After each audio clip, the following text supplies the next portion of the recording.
I'll like to explain it one day. Now, I really should begin with the weekly segment. What's new in the world of the gay beans? Where he stalks her down. Hmm. He's totally normal, by the way.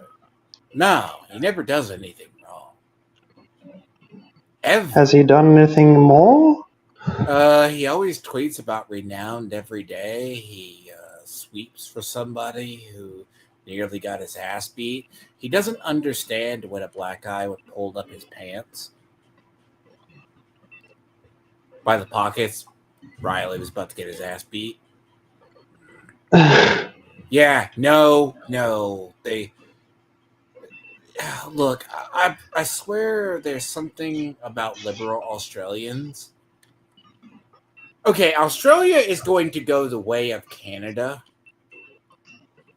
Uh, shortly.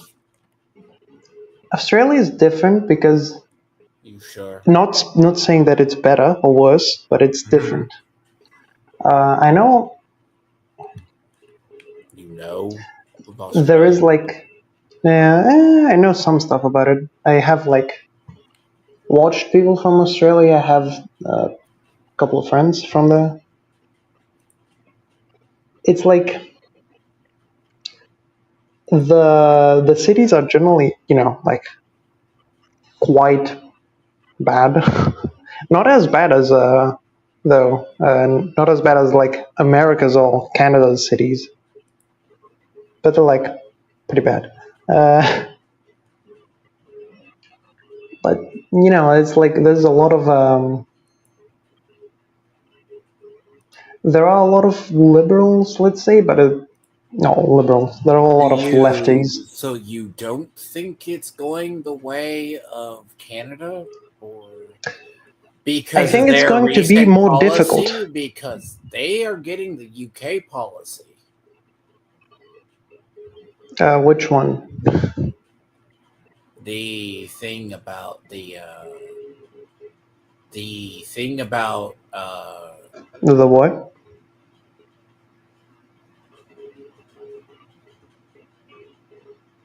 I was I was looking at something. No, but did you not see where uh the UK has the speech policies of online censorship, like if you say stuff on Twitter or whatever in social media? Oh, that okay. Australia recently Your mic passed cut an out as you were saying it before, so I didn't hear. But so yeah, you allergies, by the way. Gotta love summer. Shit. But no, but like Australia has it because they're going very progressive. So you have so gay beans should watch what he says, right? Just I recommend it because you know that draconian policy of basically what's happening in the UK. Like this it gets into the topic, right? Is the UK is the EU, because you didn't get entirely through the Lotus Eater part where he talked about the policies coming down from the EU about what they could do and how draconian some of the stuff can be, right? Like, that's pretty. mm-hmm. We're talking they can just debank you. It's kind of weird that some stuff like China starts looking more ethical than what? Okay, I wouldn't go that far, but it's That the EU, you think? yeah. China is just more obvious in its authoritarianism, Yes. while Europe, the West in general Mm-hmm. has the pretense of, oh, it's Democracy. We're doing it for democracy.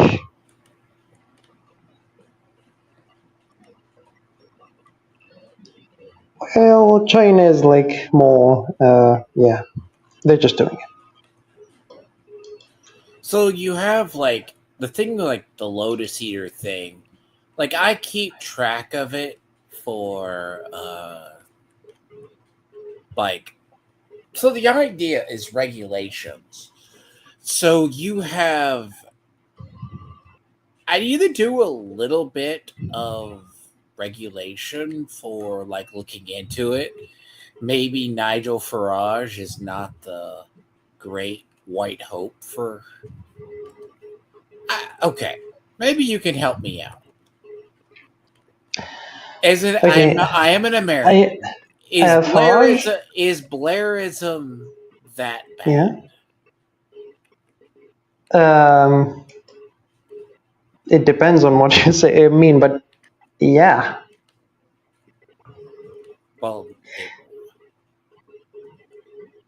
it, um, Blair basically started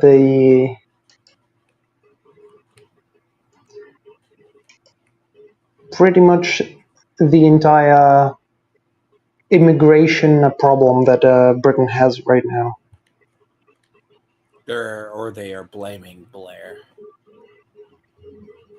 No, Blair started it. If you see like the immigration levels from 1997 when he took over, they just shoot up. It's just that by the time the Tories won back the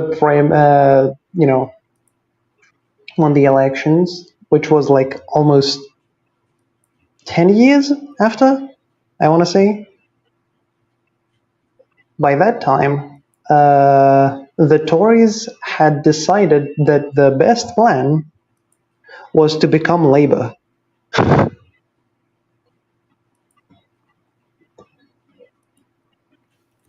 So, So, but there's a thing about, I guess, oh, give me a because it. moment.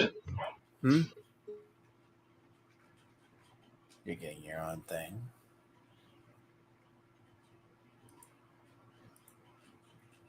You there or no?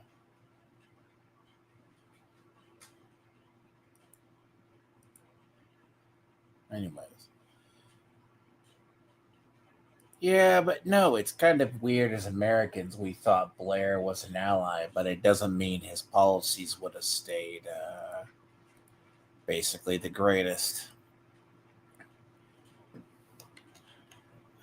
Then again, right, the policies of Europe are even the most, what you think of the most conservative people usually aren't that.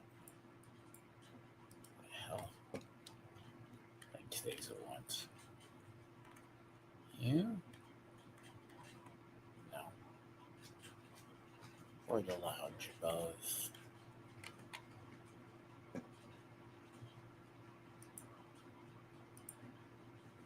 Interesting.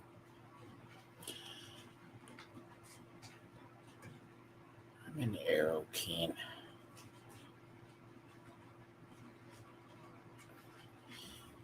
Sorry for dead air. But no, but the main subject of today is, has the EU started to actually fold under tyranny? Because the idea that the European Union or the European sphere has been teetering on a dictatorship for a while, right? At least in theory. Because you have Brussels and then you have the nations as a whole. Because it is, yes, it is a forefront, and they see what as Nazis or extremists everywhere. But they do are they're nationalistic movements. They're still the globalist. They fight the globalist. But the difference between the globalist and the nationalists is the nationalists want to return their nations to their own form of supremacy. versus globalist, the EU is still a globalist or continental body because there's allegations if they don't like somebody, they can just debank them. It's totally fine. There's a bunch of regulations that allow for them to be, if you want to block somebody, right, you can just block them from doing anything. Now, we don't have that issue in the US, but over there they do.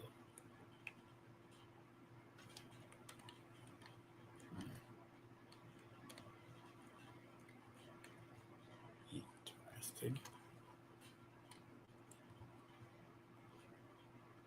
I come to Haraka Village and apparently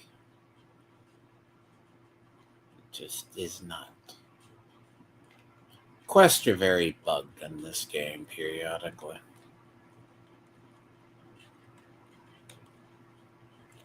Read. Good. No, but the thing in Europe, right, it's like with Canada, like with the truckers, so to speak. They didn't really have freedom. You saw with Trudeau, he went emergency powers.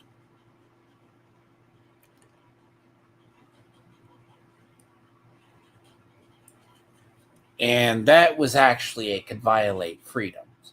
Now, US is not exempt from this. But it's very hard to have one strong person take over our government because there's always someone to push back. It takes a very long time to actually do it. Trump in his wildest dreams couldn't do it. Obama in his wildest dreams could not subvert our own government either. The idea itself is you'd have to bypass and gain control of everything. But we also still have pesky things called personal freedoms. And unless you're deemed an enemy of the state or something, you don't get in trouble, basically. But the EU has a lot of regulations that they can just debank you or do something, right? Sort of. Mm-hmm. Well, the same goes with the UK UK. has that too because Yeah.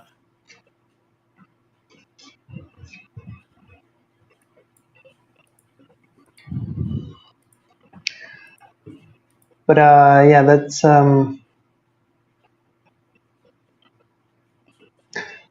it's just laws they have passed, so they can control. Well, it is about control. It's easier, right? Well, yeah, if you declare if you declare certain actions to be illegal and you make it so the interpretation is up to, well, the state. Well, the state can declare someone to be an extremist or a terrorist or, committing a hate crime.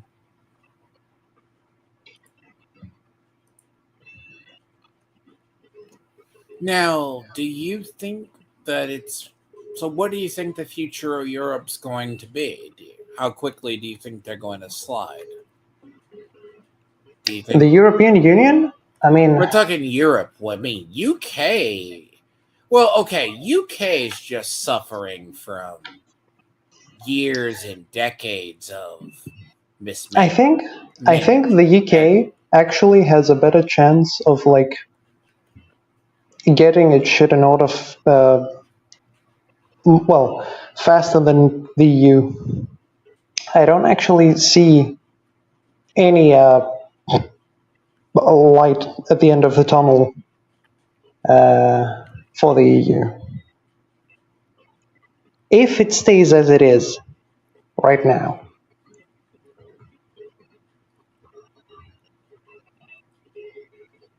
So do you think they have an out, or do you think it's just going to be a slide for the EU as a body?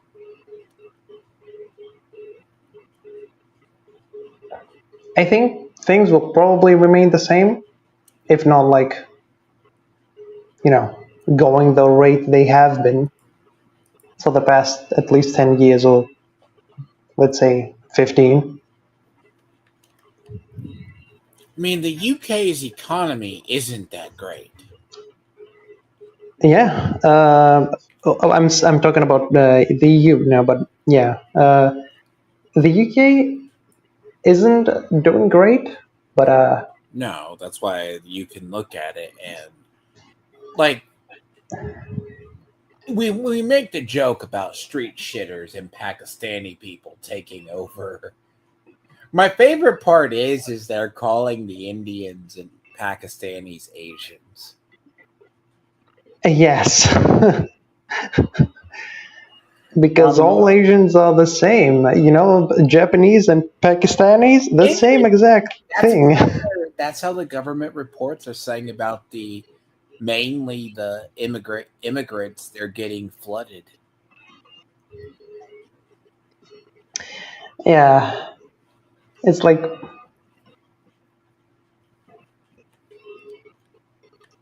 But they usually, sometimes at least, call them South Asians, at least.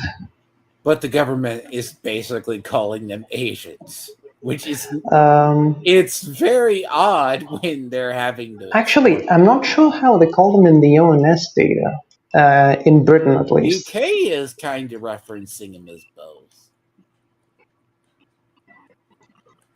By the way, there has been recent reports in the UK. There's a pro grooming gang uh, protest saying they're innocent. They're just being accused of it. It just turns out that a large majority of the suspects being arrested are of the same ethnicity or looking. Yeah, I mean, This is why I look, say they have a the very hard the time dealing with their items. the problem with like rapes and Oh, the UK? That's why I yeah, said this is potentially very sensitive. Because UK is basically dealing with the consequences. You got to be tolerant to everybody. it's not so much the tolerant is like being over tolerant, like so tolerant that you actually end up hurting yourself. You start undermining. Well, because that's what I said, right? I've said it. Okay. My personal theory is what we are seeing is globalist versus nationalism. The globalists are trying to retain their power, right? The Yeah, concept is the globalists. The thing about we both know globalism is the enemy of nationalism. Nationalism, at the end of the day, is just if you're French, you want the France to be the greatest nation ever. That's the way shit was prior to globalists. it's like if you are a certain ethnicity, you want that ethnicity to be, you're pro that ethnicity and not any other. Um, And basically, by and yeah. by ethnicity, I mean like the European version. Not I'm Hispanic, not that kind. But nationalism taken to the extreme can be a problem itself. No one denies Yes, that. But it's putting pride in your nation first. Now, what's funny is you do see a resurgence of this in Germany. But the reason I sent you that thing on the Lotus Eaters thing is apparently there was a German journalist who was silenced Yeah, out of okay. nowhere. The German journalist, he was Turkish. Was he Turkish or? I think so. Turkish, and thus, if he's a Muslim, obviously he's, pro-Palestine. I don't support the silencing of people No, that the reason are. was that they showed a case where it was a German journalist, and I had to find the story myself, and I probably can find it, where he was just silenced by the government or deemed whatever, and he had like his assets frozen and stuff like that. Yeah, but that was at the start of the segment. Yeah, That's what you mean, right? yeah, that one. Yeah. Now the funny part, the reason I sent that to you is the guy I talked to when he was in the EU Parliament. He talked to a guy who was the head or part of the Euro bailout for Greece. And you're from Greece. Yes, though I will have to say that guy that he talked to is not exactly the most trustworthy person. And the whole Greece exiting the EU is a little bit more complicated. Or the euro, at least, as a currency, is a little bit more complicated than most people So what realize. really went on during that? Because I kind of know some of it, but Okay, I do. so his government, he was with Syriza. Carl had talked about the Syriza back in the day, like maybe 2015 or 16. They were like still actually, like a far left party, which basically passed like or tried to pass every fucking progressive and, Would you okay? dumb Are law you they saying could. left is American left or left is European left? Left is in quite extreme left in general. So very liberal to how we deal with the far left in America, because Like usually, right, that more happens. left than probably what you call it, Bernie. Oh boy. Well, actually, it depends. They're not like Well, okay, because you're not we talking. have like an old left and a newer left. They were part of the newer left. The old left are kind of like Marxist commies, but they're also not like a progressive socially.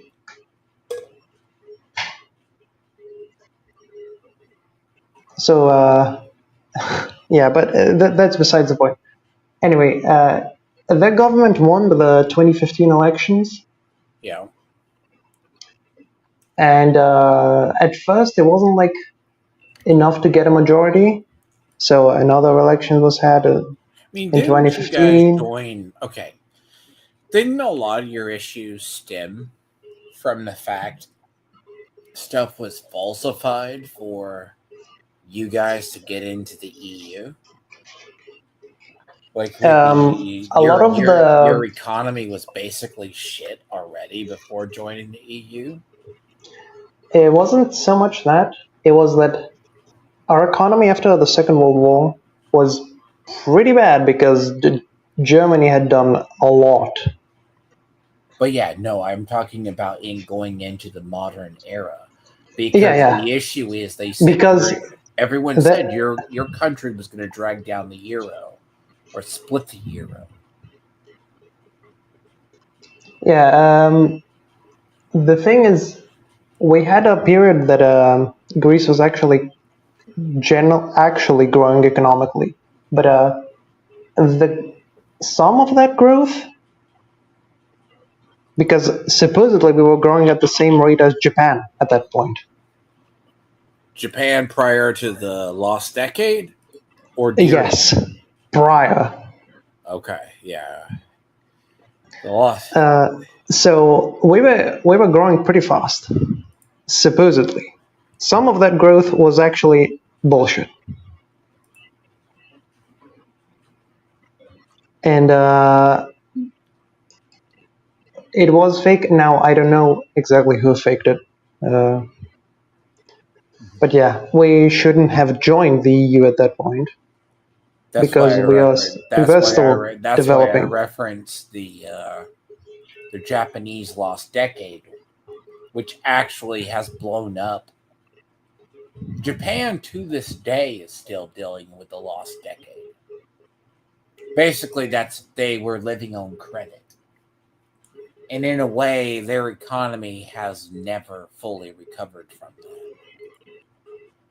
Yeah, I mean, I think for like us, that was 2008. We still generally haven't recovered from that. Because you were just on credit at the time, right? It's not so much even that, it's just there was a lot of loans that were being given and grants that were going actually nowhere but politicians' pockets. Yeah. And sometimes people's, right? Everyday people. I mean, okay, maybe you can answer. So people were retiring. Was it true people were retiring at like 50? Like your no. government had such good programs at one point that they could just 50? retire and not at all. You could retire at 50. You would get like a severely reduced pension. To get like the full years back then to get a proper retirement were like I think 60s. It was like maybe 3 to 4 years younger than it is now. But Which yeah, now it you is know the like period I'm talking about. They were like, yeah, we're going to let people just retire. The basically you guys went very deep into what was the social programs. yeah, the social programs existed from like, well, after the Socialist Party took over, but the whole PASOK, as it's called, it's that's another that's another big thing. It was kind of like the start of most of the problems, to be honest, that we even have today.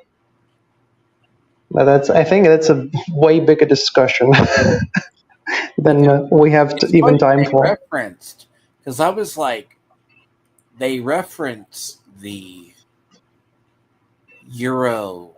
So Greece is not part of the euro now, or It they. is. It is still. There was a referendum um, at the same time that the Syriza's government had gone into power in 2015. Mhm. It was like as they were elected, basically, and it was like, oh, do you want Greece to exit the euro? And it was. I'm not sure what the percentage was, but it was mostly yes.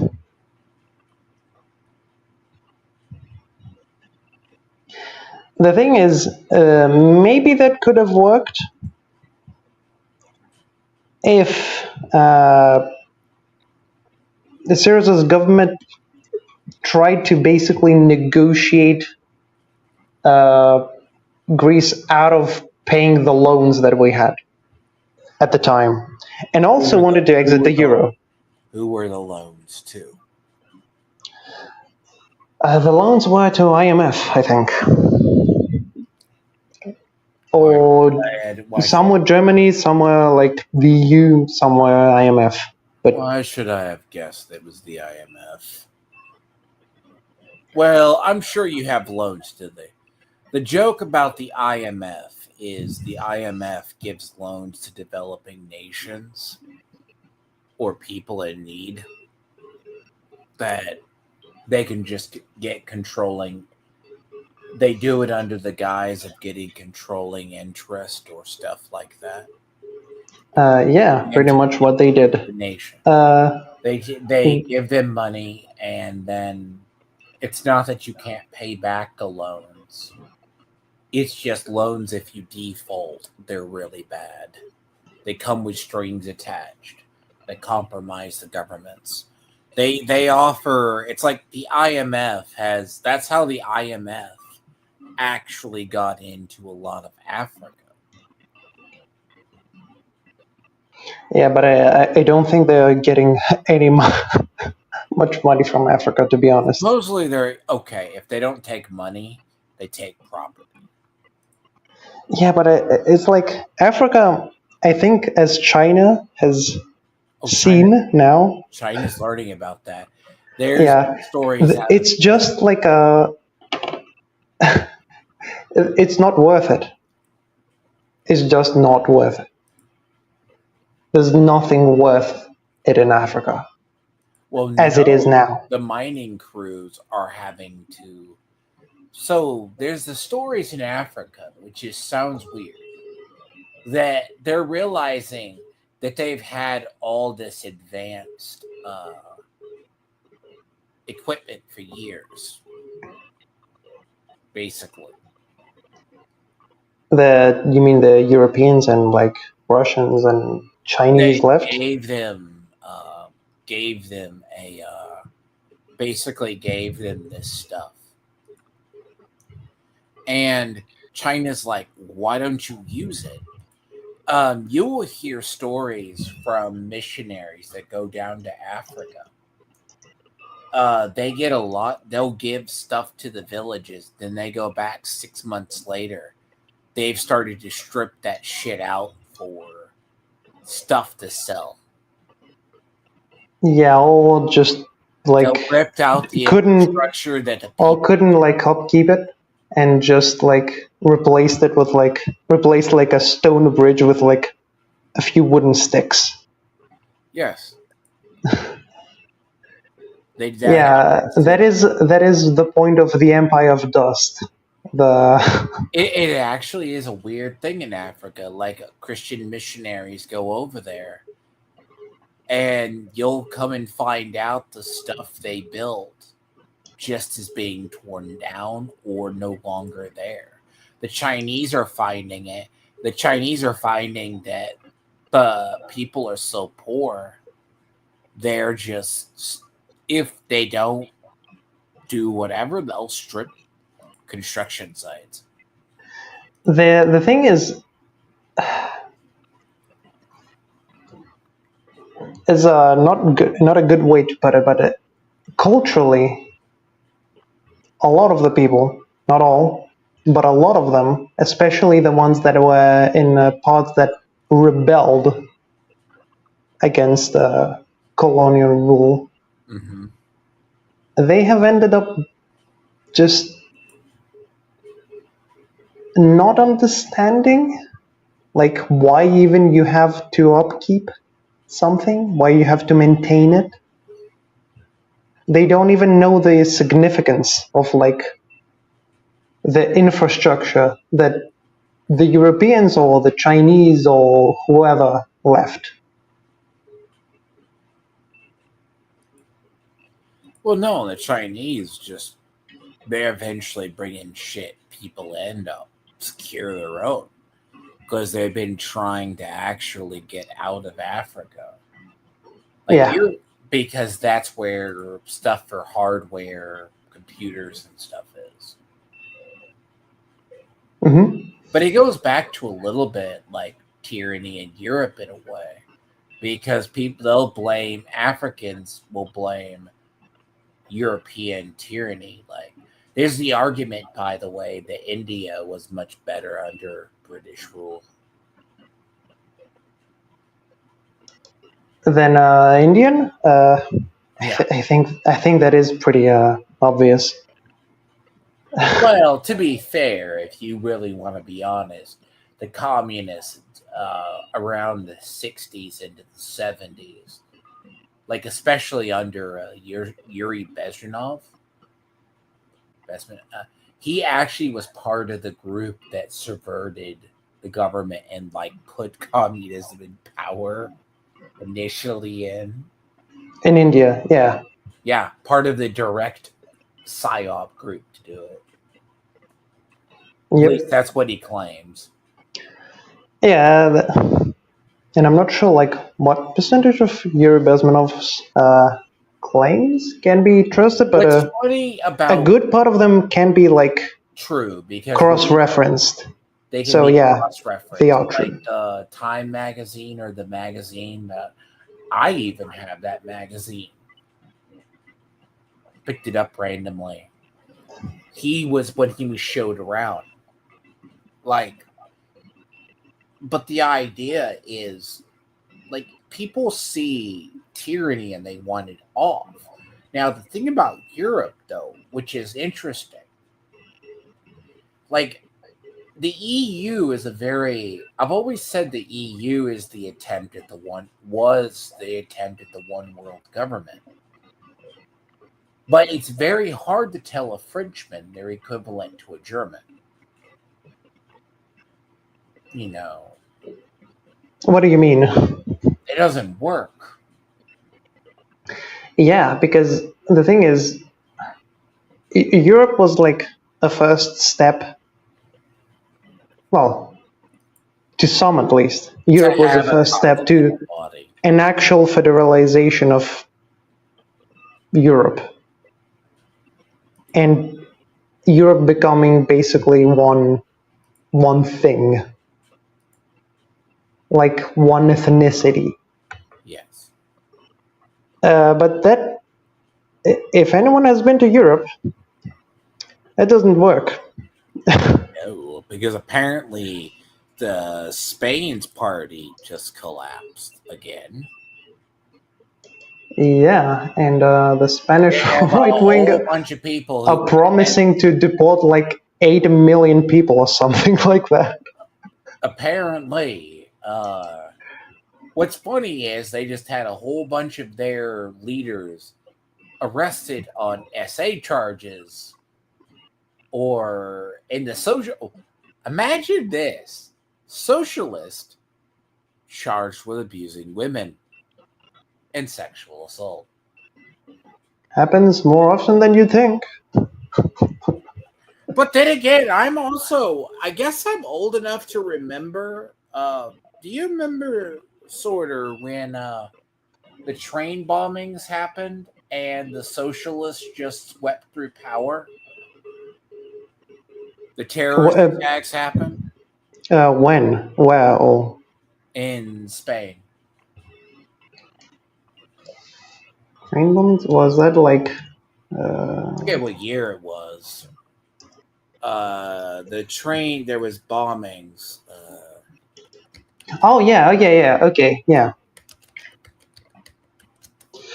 That was like 20 years ago or so. Yeah, something like that. Yeah, and they just swept in, took it over. Yeah. Oh yeah, dear God, that was 20 years ago. Makes me feel old.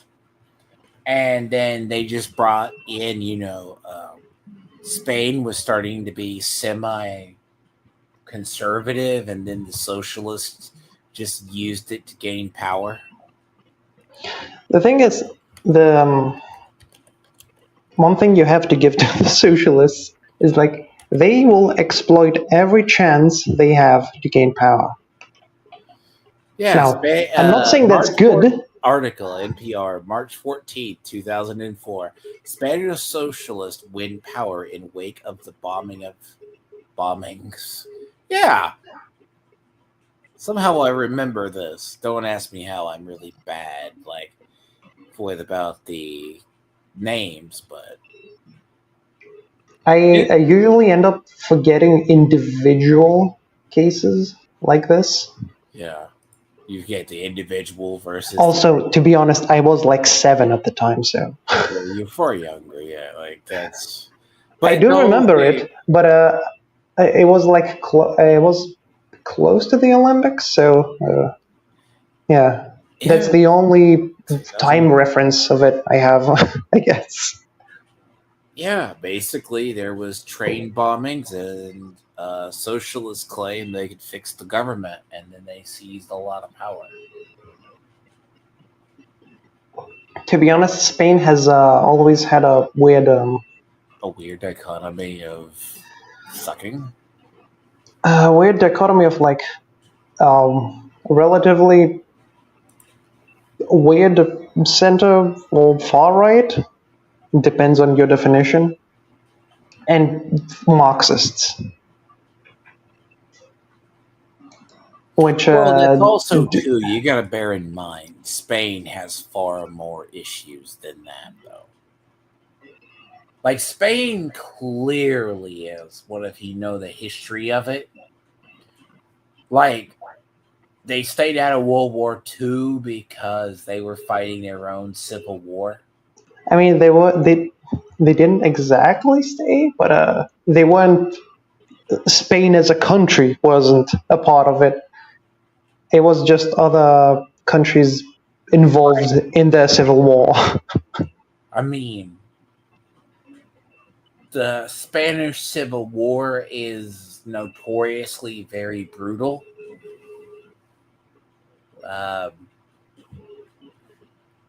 it's okay. You've never seen the movie Pan's Labyrinth, right?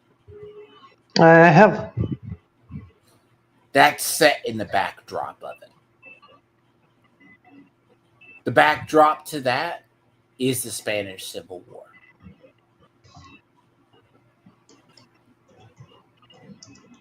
You know that, right? I have heard of it. Yeah. The father is you mean like the maid that kills the father, right? Because the Hmm. father is attacking the rebels in the Yeah, yeah, and fuck and what that's in call the it? backdrop of it. Franco and stuff. Yeah. That's the Franco Hmm. period. Which I can forgive people for not noticing it's part of that film. But it's notorious for being brutal. But like it goes back to it's not like Europe always goes from open democracy to basically totalitarianism at some I point. mean, I wouldn't go always because it's happened like in the last 100 years, Consistently 120. or it just fluctuates. It's just like when the kingdoms that used to be uh, Well, Europe you had started becoming empire. democracies with like in the 19th and 20th century. There was quite a lot of The empires were more stable than the democracies. yes, and the thing is, whether you like it or not, not you, but everyone, Well, the problem is, liberalism, while in some ways freedom is good, in other ways, sudden gaining of like a lot of freedom can cause instability. And plus a few uh, a few wars that gained a larger scale than they should have probably. well, I mean, technically the European sphere was dominated by empires right up until the end of the Gilded Age when they decided to start World War One.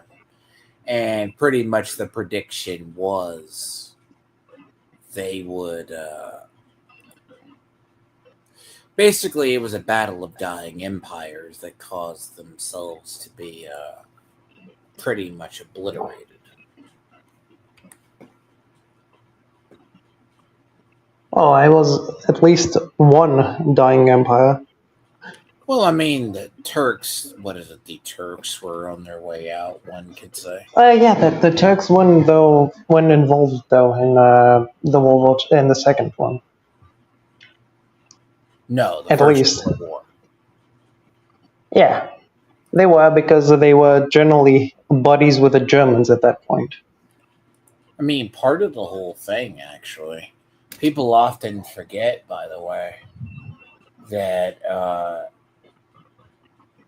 World War One Germany is to thank for Karl Marx returning to, or Lenin. Lenin returning to Russia, yes. They sent Lenin back to Russia to subvert the Russians Yep. because he was in exile in Germany at the time. And then So later, inadvertently, they created Marxism. I mean, they didn't create Marxism because Marxism existed. It's that The they Romanovs create. had that locked down. It's more that by letting Lenin out into Russia, they eventually created their own Marxist revolution It that would happen just a couple of years later.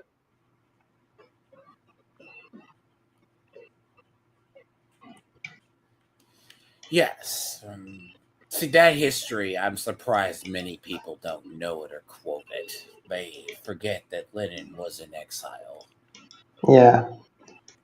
I mean, even not, it's like, um, after that, after like,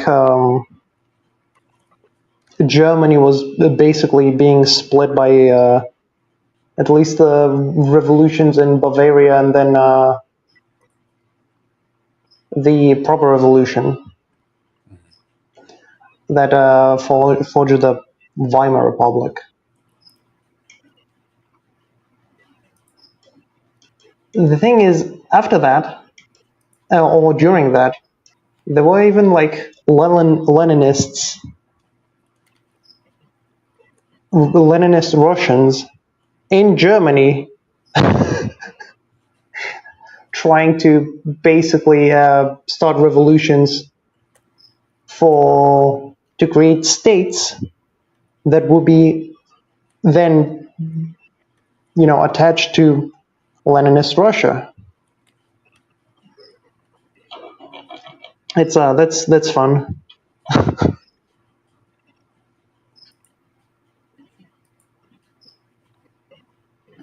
Now, the idea, of course, I mean, granted, I guess in the modern era is how much does the EU actually have influence on basically Europeans' control? Like, how much sovereignty do the nations have? That is more of a question of how much the independent you know each nation believes in the EU. Because if they have a continent or area wide policy that anyone deemed supporting the Russians can be debanked on the suspicion of it. I think that's also like generally you'll have to go like per country, which country that would be that would fly in. That you can just strip whole freedoms. Yes, like in Germany, obviously that's happened. Clearly, And Germany was the first to do it. Britain also, to be honest, has To be honest, at least attempted. Like the reason that Farage was debanked for a little bit at least was because they suspected him of being a Russian asset. Shocking. I do remember he had the whole idea that he was debanked for no reason. And like he actually, because very similar, see, in the US, they do lawfare. Because Yes. part of the liberal strategy in the United States is lawfare. Yeah, I mean, it's like you already have the state, so you use the state to define your enemy as a threat to democracy or the state itself or the people of the state. And then you do whatever. You Well, know, that's actually what's you funny. try to throw a presidential candidate in jail. Well, the funniest part about Trump being declared a Russian asset by Obama, strangely enough, was I remember the news reports. At the time, I watched more Fox News and more the main at the time, but I watched all the news networks to this day, and I still do it. Right? It's not like I say, uh, It is a good idea to they like at were least. literally okay. This was at the time when Trump was running. I was like, FBI is looking into Trump as a Russian asset. I'm like, I have never ever seen before a man running for president deemed an enemy of the state. What? Yeah. I Like, mean, I'm like, I think it is obvious that the the war that, let's say, the media and the state itself had declared on Trump is not something that has it's happened normal. to anyone else to that degree. Enter normal. And you can go back to the announcement. They were like, this is just normal, guys. We're investing because there's a news story, and I need to look it up or more before I talk about it. Because apparently Comey and another government official is being investigated by the federal government, by the department, um, the federal department now, not the FBI. Um, I'm spacing it right now. Yeah, The DOJ, yeah. right? I just heard that. I'm like, what?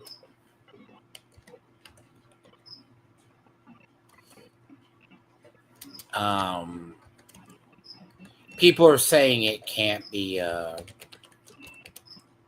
I was like, what charges are they doing it on? I mean, if you want to criticize Trump John, for stuff, they're doing it's into at John this Brennan. point, there is stuff to criticize him for. And I don't mean the deportations. Okay, so Brennan. That's stupid. So John Brennan and James Comey are both under investigation for their Yeah, for posts participation critical in of the. Trump. And I think they tried to go after. I want to say they got the ones to resign. Page and the other ones. Blanking the names, but I know the faces. The ones that were made at the FBI during the Russian probe Yes. with the Steele dossier. Mm-hmm.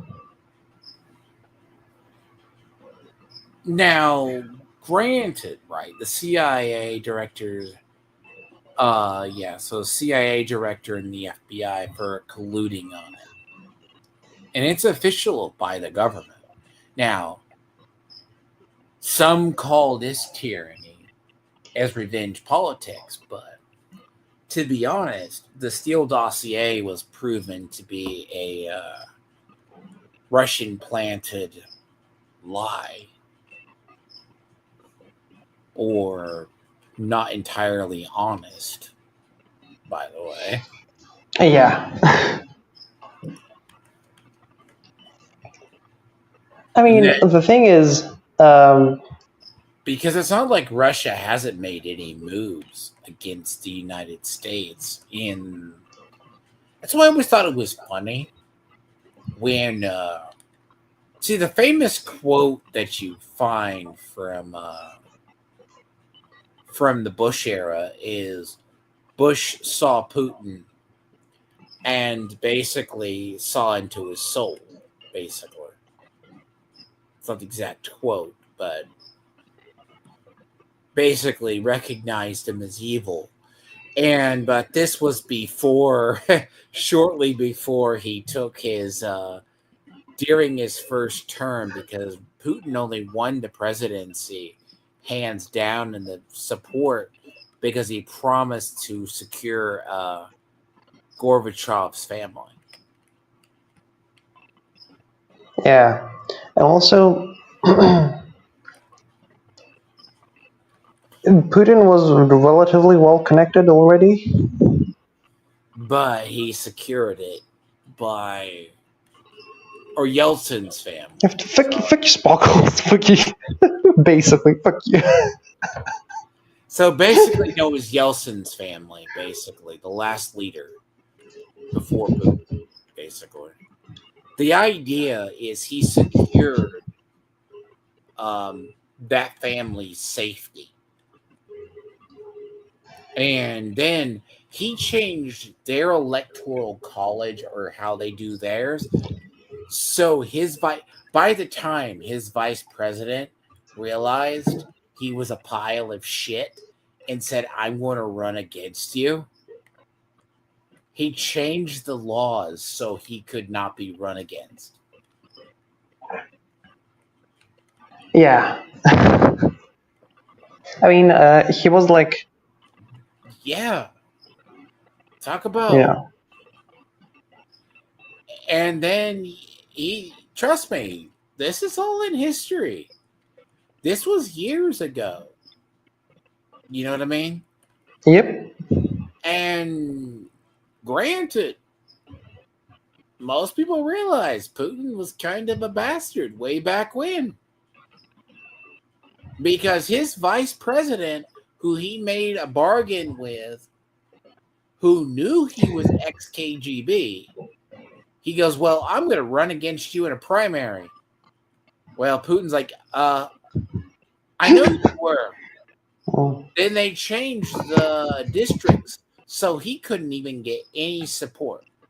That's why the joke was Putin won with 110% of the support of the Russian people. Yeah. The thing is, Putin is like one of those people that he got power and immediately used it to secure the power that he had. Further. Yeah. It's basically like Erdogan, to be honest, in that regard. And in then Turkey. He served his 2 terms. Then he handpicked his successor. Then he had the clause thrown out that blocked him from running again. Now, you want to know what's scary? We don't know the status of all 3 nuclear footballs in Russia.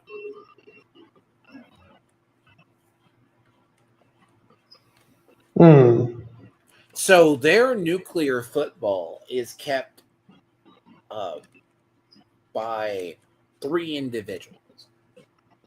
So one of the start of the Ukraine conflict, all 3 of them disappeared.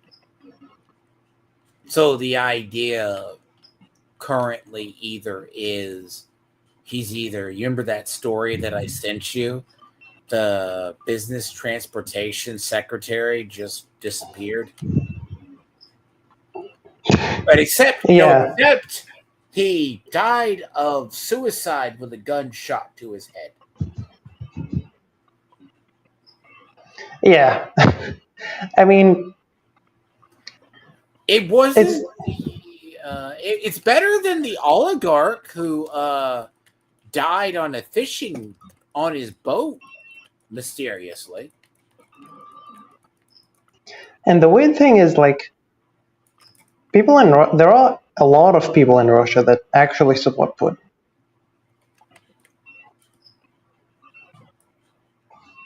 That there's also people who don't like him. Yeah, but the thing is, a lot of people just see him as the only choice.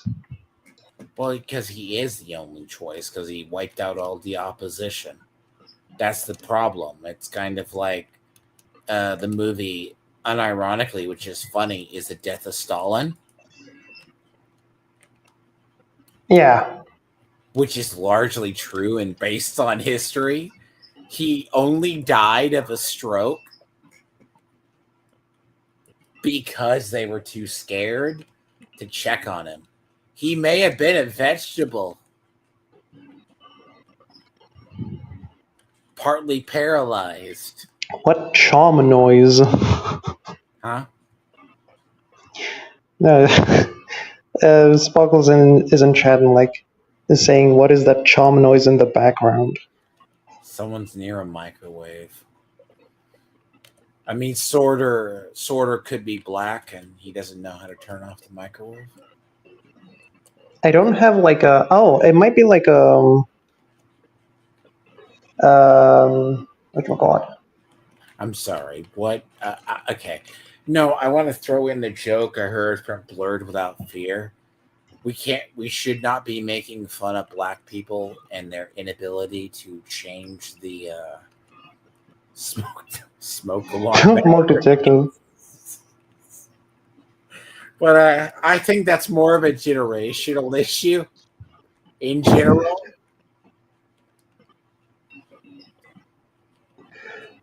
You don't change. Yeah, actually, it's like. Like, I'm not the one that has like a beeping noise. The only noise I have like is my AC, which I cannot turn off because I will just sweat my balls off.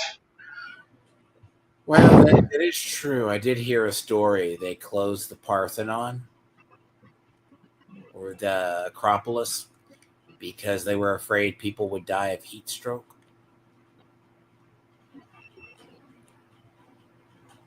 Over in like over in Athens, it's like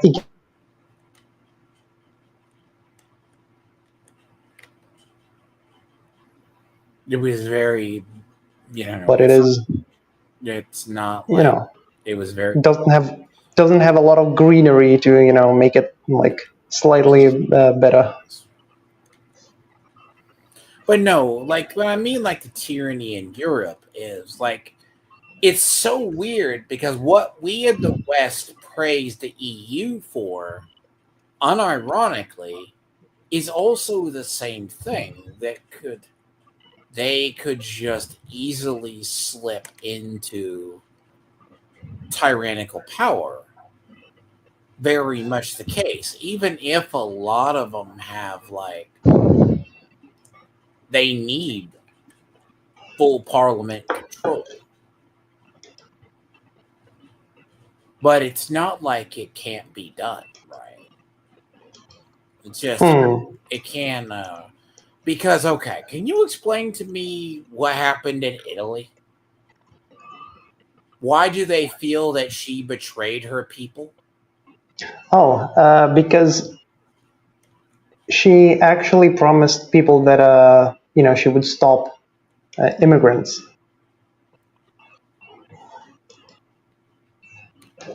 Hmm. And then she betrayed her people? And then she brought in like 500,000, and I think now is bringing another 500,000. Um, hmm. Well, So she ran on a party that is that the one that they called her? They said A she. fascist. They called her a fascist, and she turns out that she's soft. Um, whatever. Um, Whatever. the reason that she's bringing immigrants is supposedly there's job like shortages for like tourism stuff. I think same thing happened like a couple of years ago. I think, if I remember correctly. Well, supposedly, Russia is offering jobs to Indians to come over and be slave labor.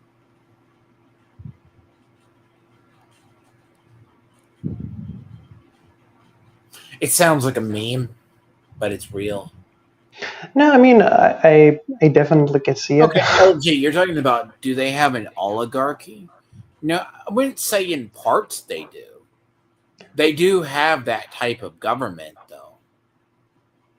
It's probably not oligarchy you're thinking of. Like Russia Uh, has like an oligarchy, but I don't know if they still do. I mean, Russia has technically democracy, but it's only technically. Uh, Well, it's when you think of oligarchs, you it's do. only in name.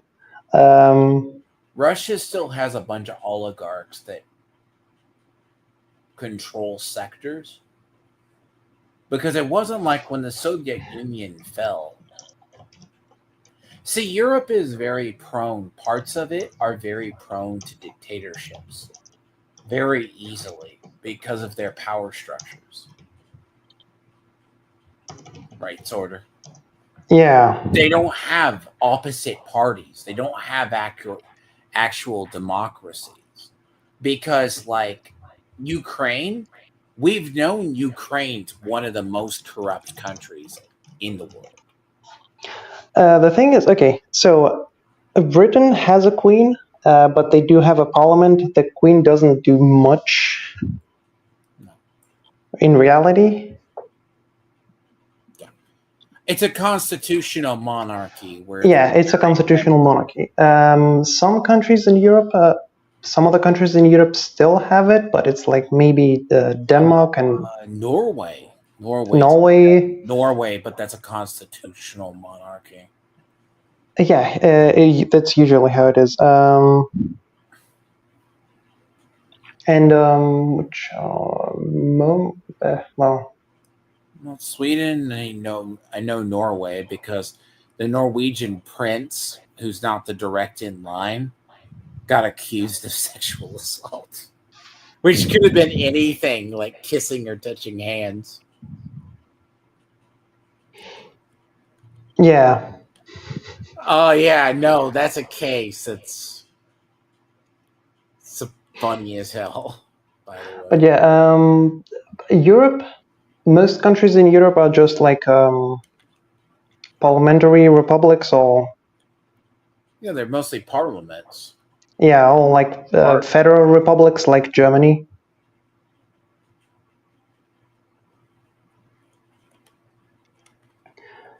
But yeah, the EU as a federal body or whatever you You want know to what? call I'm it. gonna have to call Miss Sparkles. Katie said something very startling the other day. She misses keeping her black boys, and Miss Sparkles, do you want to be considered a Katie did? That's a little weird. Mm. LG will get that reference. Um, no, she actually said it. Okay. I mean, you think I'm joking. No, but seriously, like Europe, right? Like it has to deal with the EU because yes, the EU has a shit ton of regulations we look at. Like part of what keeps YouTube honest is okay, let's say like in Steam.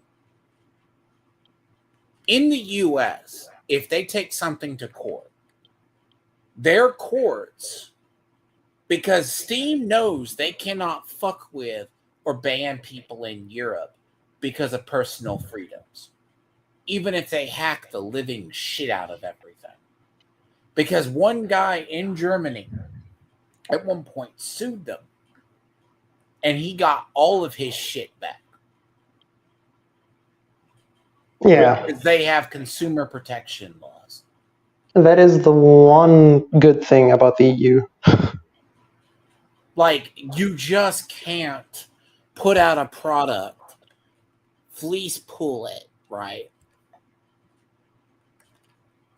And then say, oh, pull it, and then it happens. Yep. It's also like, with like Stop Killing Games and initiatives like that. That stuff is generally easier to be passed, or like these laws are more easier to be passed in the EU because they actually do at least have good Because the consumer thing when I laws. talked about the Not to Stop Killing Games initiative, all it is consumer rights protection. It doesn't mean, as even I said with like Sorter. Okay, Jennifer, Stop Killing Games is basically an initiative to push and hopefully passes a law that if a company is selling a video game,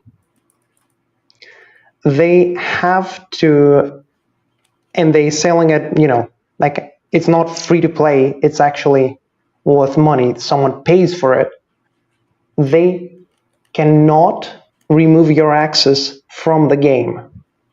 So they will not be able to shut down just the servers and you won't talk to me like that. Fuck So you. the extreme example is The Crew being a terminally online game. The idea is Steam actually updated it in their terms of service for the time being and said, you are buying a license. Yes, a lot of video game companies are trying to basically, and don't say anything about the basically, are trying to make it so legally you don't actually own the game, but you are licensing it. You are just essentially renting it, or you don't properly own it. And that had been like the unwritten law as far as they were. It's been unwritten for a long time, so to speak. Yes. And then Steam in the US, since we don't have the style of protection laws, I mean, yeah, they could still yank the servers at any time. Steam at least is usually fairly good at not screwing over people. That's only thanks to Gaben, to be honest, but yeah.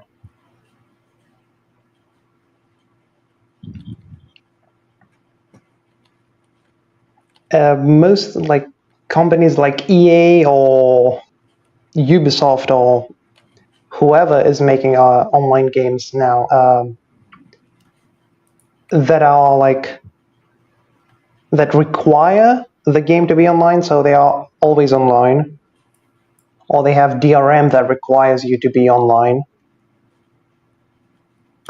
means that if they want, they can cut off like the access to your game anytime they want. If they see you like downloaded a mod, oh, we won't let you do that. Now you can't access the game.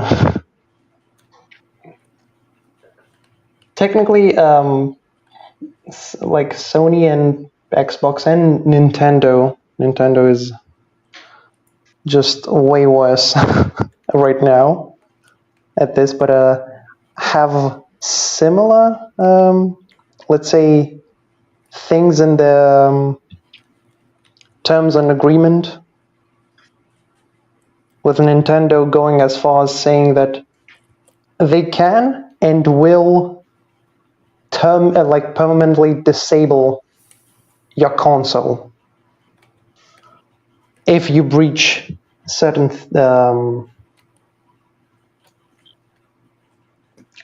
let's say not laws, but if you breach the contract in any way, which is,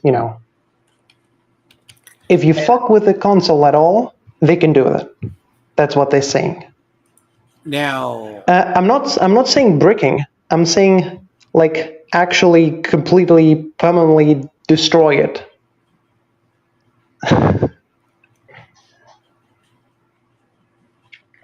Completely. So Sony and Xbox have something similar, but it's a thing that you could actually take your console back to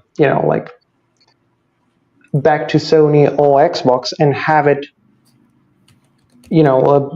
They would be able to restart it. I mean, the idea is if they take the stuff off. That's the whole thing. But yeah, that's for consoles, not for games. But yeah, they have been trying to, pull that kind of stuff for both video games and consoles and pretty much anything Well, they can. no, Nintendo has the access to basically brick a Switch too. They have that access. Yeah, and they technically say that when you use the Switch to knowing that they can do this. So they have covered themselves legally on that department.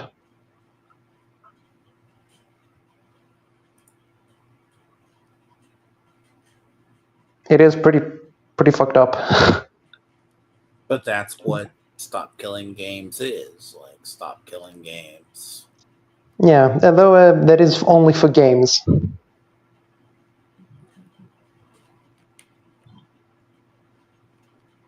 I mean, I hate to say it. It's kind of how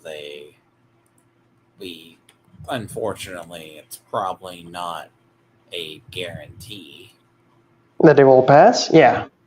No, it needed 1 million. And that's a separate topic where it's basically pirate software was being a retard.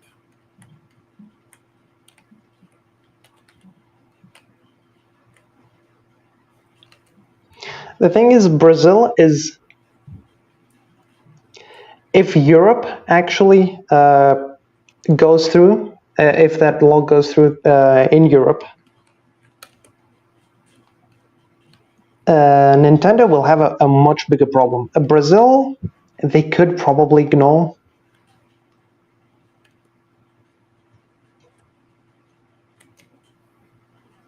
But Europe is, I think, probably a larger market.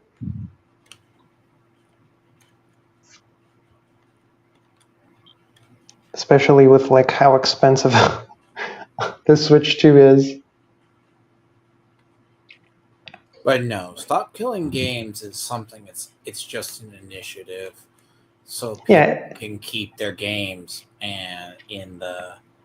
It is an initiative, so yeah, people can keep the games, and it's that it's not like people are like, well, they're going to have to keep up a live service just to do whatever.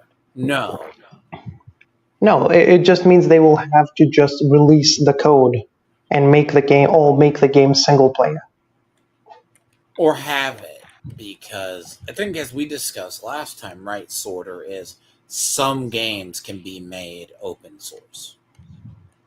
Yes. The question is, do they want to make it open source? Like, at this point, CNC is so fucking old, it might as well be open source. Yeah, they're all like, the thing is, if the publisher isn't actually doing anything with the IP or the game anymore, if they are just going to move on, they should at least release anything that it doesn't compromise the backend. And I mean, like, backend data wise.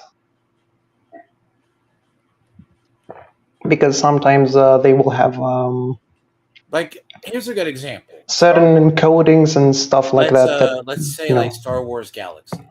Star Wars Galaxies unironically lives on because they give out the code.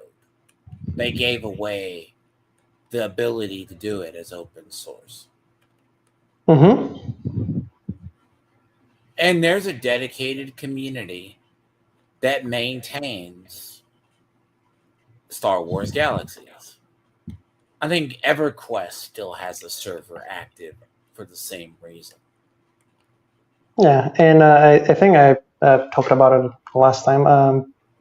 It's not an online game, but VTMB, Vampire the Masquerade Bloodlines, has been getting updates by people,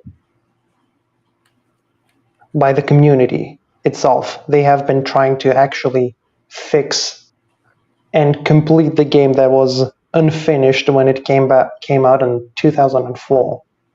Yeah. I mean, there's mods. I mean, the same way. It's kind of like, believe it or not, there's people who put entire.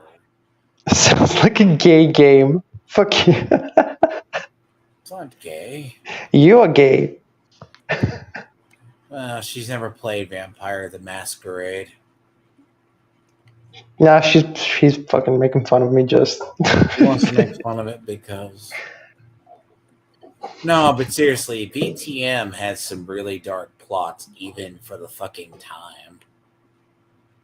Mm-hmm. Good. I mean, it's like, it just the whole Tsimisi clan. No, there's one worse? Wasn't it Vampire? No, the game. Was VTM the one where you literally had to go? Was it the one? No, was it the one that had the snuff film person in it? You had the choice to kill or not kill. I mean, Vampire the Masquerade has a lot of quests like that. It was VTM. VTM has like quests where you just can. I want to say that organ harvest people. Or, I mean, yeah, it has a lot of gray morality stuff. Not gray morality, but like, you choose to make very, very bad choices. But that's Vampire the Masquerade in a nutshell, though. Yeah. I mean, yeah, you couldn't make a game that was like. People forget how bad the World of Darkness really is. Mm-hmm. Also, fuck you. I, of all people, don't sim for dev. Okay, here's the thing. This is why Vampire the Masquerade, like the second one, can never hold a candle or be redone. Because of that. Yeah, it's also like. It's because of the World of Darkness. The World of Darkness is actually really fucked up. You have no. Their whole setting is they tried to say, like when Arch did the VTM campaign, where even though there's not a period during World War II and he cosplayed as like set it in the Nazi era with Yeah, and they were all Nazis. and the funny thing is, they're like, well, this is too extreme for us. You guys can't, because they try to promote it on the actual server. And the White Wolf people said it's too extreme. Yeah, that is kind of a. And I think there's literally a whole clan that literally can only feed through consensual sex. And that is the one Dev played, whose character was Tanya the Evil. wasn't his clan like Toreador? I don't know the name of the clan. All I know is they could only feed through consensual sex. No blankets. That's good. No blankets for you. You think I'm joking? No, I know. I am not joking about this. I'm not sure which clan it was. People have never seen VTM or the World of Darkness. Seriously. We used to live in a much darker time where we used to have darker entertainment. Hell, there's clans that are entire Nosferatu. Nosferatus are really monsters. Yeah, and their they main cannot. Stuff is they literally bore people live to get their blood to get theirs.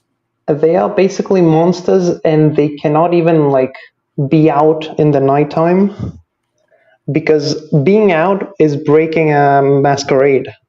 No, the thing is, they can be out, but they automatically look like bat-like monsters anyways. Yeah, that's what I mean. Being out, they can be out. Is just if they get out, if they are outside. They can't hide the fact they're vampires. They literally can't. Yeah, because they look like monsters. Yes. Again, I digress. That's why there's a whole lore to. There's literally the Nosferatu. The Nosferatu is like one of the more interesting classes in clans in at least the game, because you cannot go outside without breaking masquerade. You can go out at night, and in certain areas you'll just be spotted. Yeah, that's what I mean. If you are spotted by anyone, you'll break masquerade. Or if you are spotted by anyone who isn't a vampire, basically. But back on topic, though. We used to live it, but that's why I said we used to live in such a. Actually, before I forget, have they released? What? Bloodlines 2 is supposed to come out this year. Yeah, but I'm not sure if it is going out. If it is coming out, I hope it isn't. Arch is going to play it. For the memes, we all know of course it's going to be shit, because Paradox has already said it is not getting any DLC. They said they literally do not know how to work with that game. I mean, I think they should just drop it and just let another 10 years pass, and maybe someone might be able to make it. So Paradox, the story behind it is they got the rights to the game. They said the game is so bad in their eyes, they don't feel comfortable making it because of the themes. Yeah. I mean, you are just basically playing as blood-sucking monsters, which, that's what vampires are. You're not the good guys. But that's a story if that game gets close to release, I'll go over it. And what's funny is I have not played Vampire the Masquerade in a very long time. Had you played the original? Yes. A long time ago. Was it before it was started getting patched by the community? I mean, it wasn't that bad of a game back in the day. It was just like kind of glitchy, unfinished. Yeah. You know, which is normal for now. That's a lot of games back then, though. Back then, not to that degree. Usually, I don't know, because you're talking a different era and different games. Like 2004. But what's funny is most of us knew of Vampire in the World of Darkness. Like, one of the games that I know is actually a really good game, but it's not mentioned a lot, is the werewolf game that came out a couple of years back. The werewolf game? They actually made a werewolf game. Earthblood? What it's called? It's called Earthblood, I believe. I'm not sure. Because by the lore, by the lore, right? Vampires are the servants of evil, and werewolves are the heroes because they're enemies of the worm.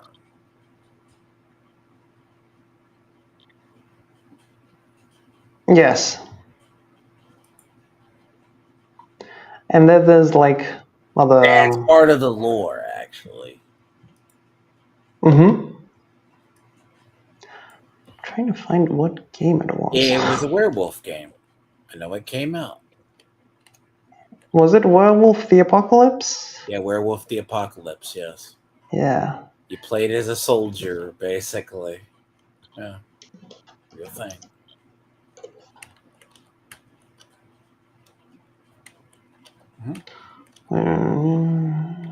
Yep. Released a very little fanfare and kind of forgotten about. People just thought it was a hippie game. I'm like, it's pretty up there. It's like right up there with, very much right up there with the lore. Yeah, I mean,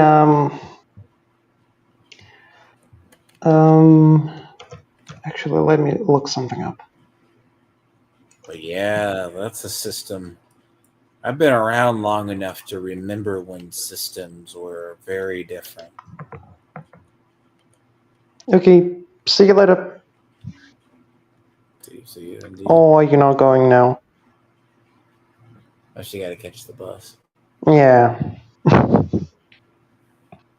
No, I bring up. I could bring up all the VTM campaign. It was all cringe. Bye-bye. Rags played. We'll talk later. Okay, so Rags played the transforming furry. Yes. I mean, I haven't watched much of that campaign.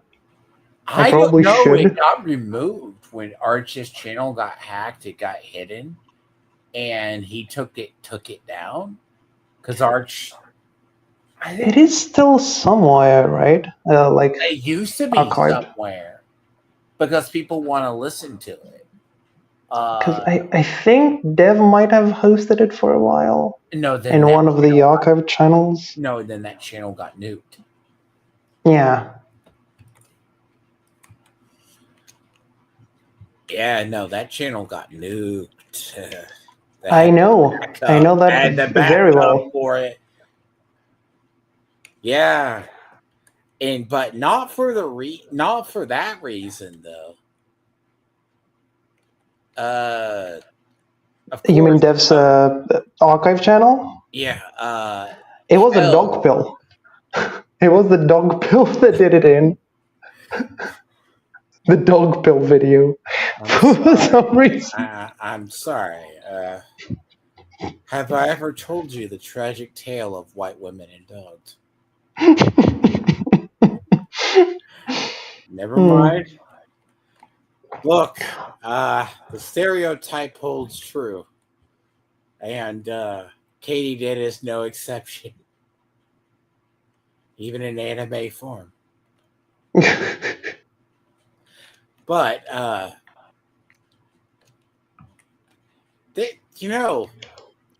some point, we're gonna have. I want to go over the whole. All this degeneracy used to be contained on DeviantArt. Not only on DeviantArt, but DeviantArt and Tumblr at one time. There were a bunch of places, but DeviantArt and Tumblr would be the more normie, at least ones. Yes, and there was Newgrounds, and everyone is shocked a bunch of freaks crawled out onto Twitter with furry art. But we all know their origins.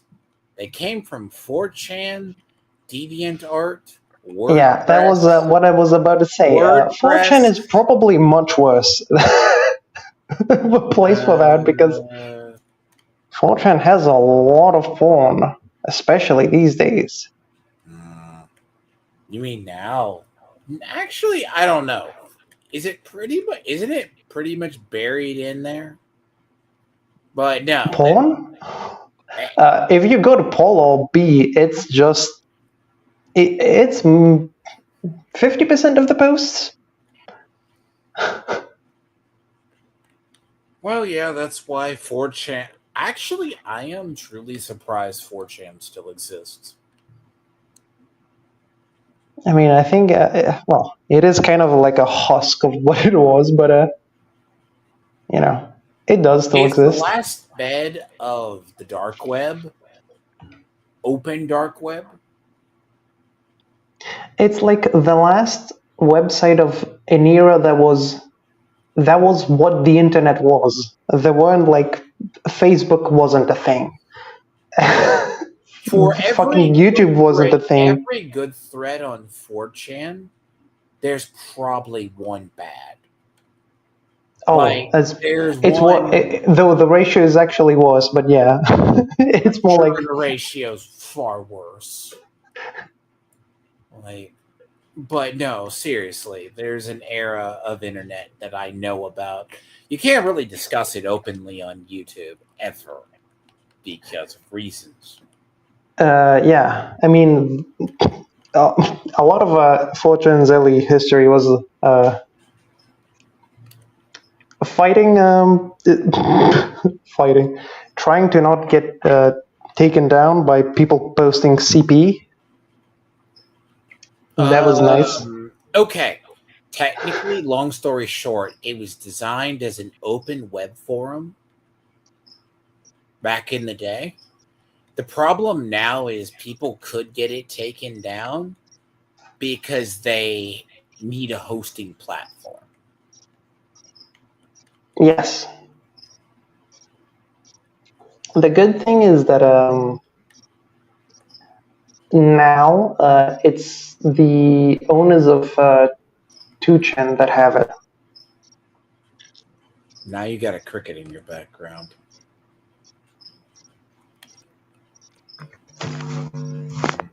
I think that's coming from you. I don't have crickets here.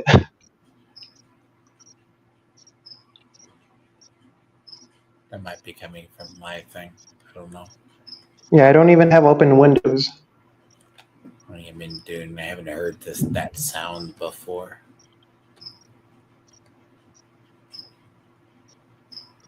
I do sometimes hear the cricket in the back of your stream. So yeah, it does happen. I mean, it is summer, so what are you gonna do? No, but seriously, Europe has this strange thing, because how much of the EU with the debanking do you think is serious? With how much of the countries over there have gone to the other things? I mean, over here, specifically in Greece, that doesn't happen really. They have like gone after a party that was, uh, well, they were actually neo Nazis. So Oh god, that is at bad. least their core was neo Nazi. It wasn't There's just a like, beard. My beard hasn't finished off one cricket, and I know where the damn cricket is. mm,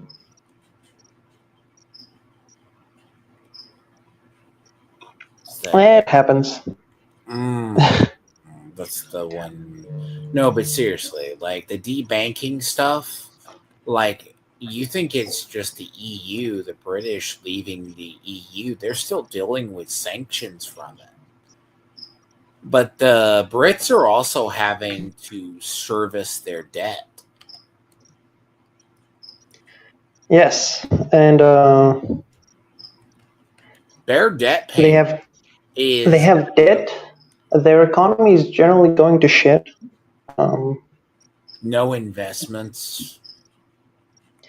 and the thing is, most companies that were there are just like now. It's kind of like America, where a lot of companies, instead of hiring workers in the US, just hire Indians, like Oh man, offshore it workers is in funny. India. It is funny. Supposedly, due to the shortage of manpower in due to Ukraine, Yeah, the Russians are giving work permits to Indians. yeah. And Maybe they will understand soon how bad that choice is. well, And I uh, don't think the Russians are going to put up with the stuff that Indians do. Indians and Pakistanis, unless you just Yeah, bring them over as an eternal slave class. because I don't think that like You the think reason that you think I'm joking? Apparently, it is in an article. For real. no, I believe it. They have done the same with like how they basically recruited some ex ISIS members to go fight in Ukraine. You forget most of their quote unquote Syrian. Russia has been very known. It's the worst kept secret in the world that they use mercenaries, conscripts, and mercenaries. Yeah, and especially like the last year or maybe a bit more have only been using mercenaries like When Koreans or Chinese. in the Syrian conflict, when Bashir al-Assad was still in power, Yeah, that was being we bombed some people who were unofficially Russian mercenaries. yeah.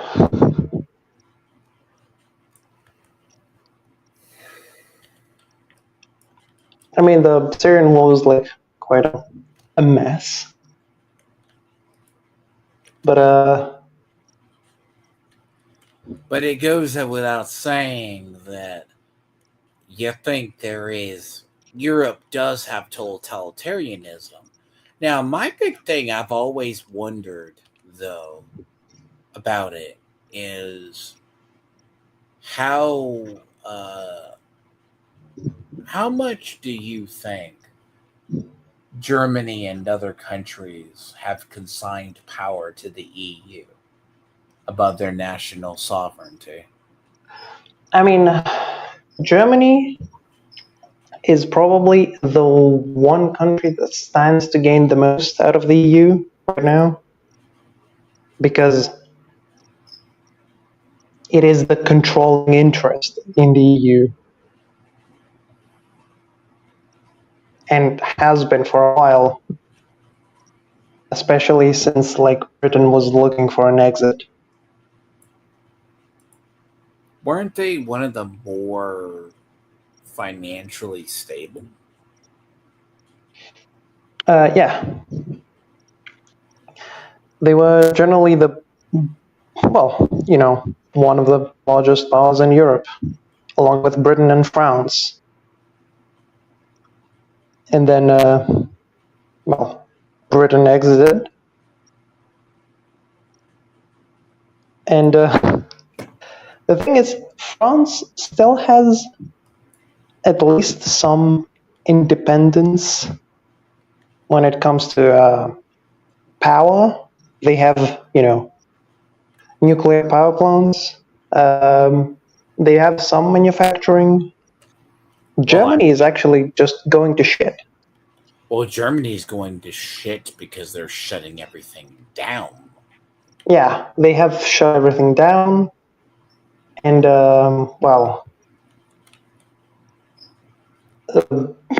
their immigration is not helping. Let's be honest. No, when you look at a lot of policies, like for them to reopen coal mines, they just started gashing open. They started gashing open entire farm fields, strip farming coal fields out of which was farming land. Yeah, I mean that's generally the EU's view on farmers. The EU is very, very bad for like trying to actually It's not keep just the farmers in EU, business. right? Because it was the farmers that were using that land, right? They had that land, and then they said, "Oh, we need coal," so they started digging out entire swaths. Nah, I'm saying is like, what I'm saying is, let's say, you know what the Netherlands have done with the farmers? In the UK or where? The Netherlands. Mm, no, not off the top of my head. No, So I know they have, the Doug and the farmers, right? yeah, they essentially started making farming be something that you cannot do. Essentially, they just wanted it gone, and they have almost priced out every farmer. They have And then created so I much do red tape. remember the famous farmer protests where they dropped dung on That was their. France, but yeah, Was it France? No, that was. yeah. The dumping the dumping shit in the government buildings was France. And to be honest, That's not much of a difference. yeah, it's like, I'm sorry. I really. I'm sorry. no, it's like well, if you treat people like shit, what do you expect? You know, the funny thing is they did it to protest a farm bill. Yeah, I get the confused because it does happen. I think it happens at But yeah, no, farmers are a backbone. Like we pay farmers not to farm in our country. Yeah, I would imagine. I mean, you have a metric fuck ton of land, Well, something that Europe doesn't exactly have, right? so what's weird is like what we don't. I mean, the weakness in our economy or our growing. is we only mainly grow like one kind of thing. So it creates an interesting dynamic when it comes to dealing with things. What do you mean you can only grow one thing? Oh, you mean that certain areas are like not good for So we do certain crop crops? rotation, but we rely on only certain amounts of crops or types of crops. Like Yeah. if I said the russet potato was the backdrop of our food economy and food source, and if you get a disease because you know in it, what do you think happens? Yeah. You affects the plants. Yeah. Like, isn't like I remember some story about like a certain crop that was like the only one that was generally used and preferred Uh, throughout that's what most of the caused. world. That's actually what caused the Irish potato famine. But they use the same kind, but you're supposed to do crop rotation. Yeah. But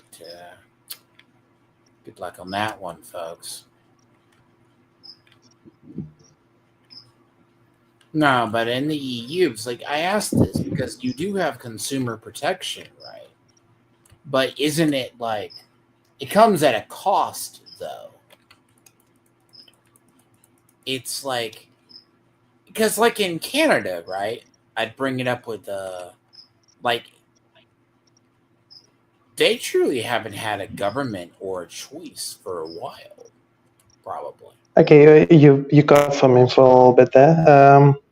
I heard like you have consumer laws in the EU and then nothing. What? No, I said you have like consumer protection laws, but it's kind of like gateways to the other stuff. It's kind of like the Canadians thought they had freedom for a while, but it doesn't mean they do. I don't know if it's a gateway.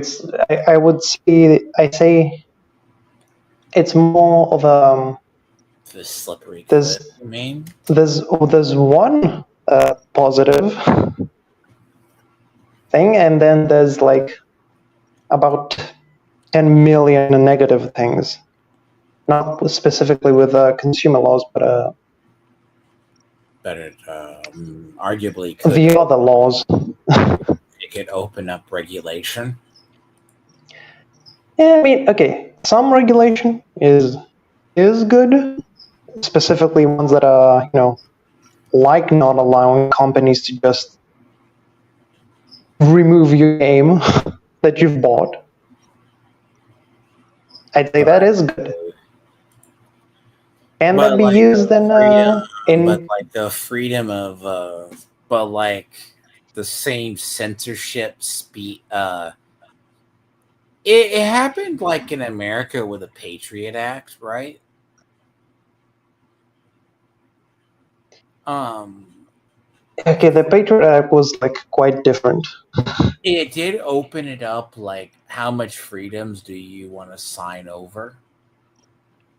Like the Patriot Act was more like the Patriot Act had to do with like people, not companies. Well, let's say stop killing games is like if it ever gets passed into law, it will be about companies, not so much about people.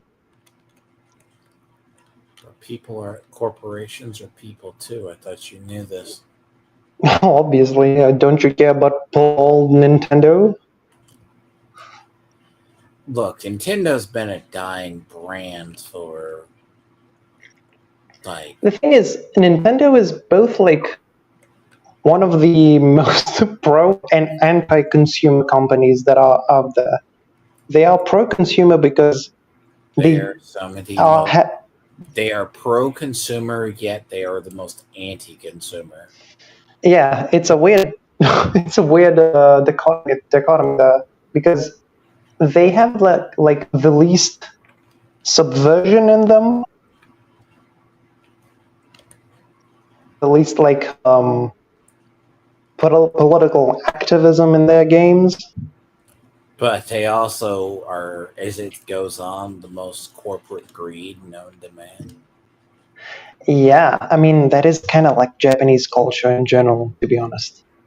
Like if you remember, like the time where anime FMVs were getting like destroyed by anime studios for having music or like Well, clips of anime. I have also been around long enough to know Nintendo. If you do anything with them, they uh, basically will copyright strike you. Yeah, that's what I mean. It's like this is like kind of a thing in Japan, in general. Though Nintendo is particularly bad, obviously. I have seen people try to defend, saying, "Oh, the Nintendo is not that bad.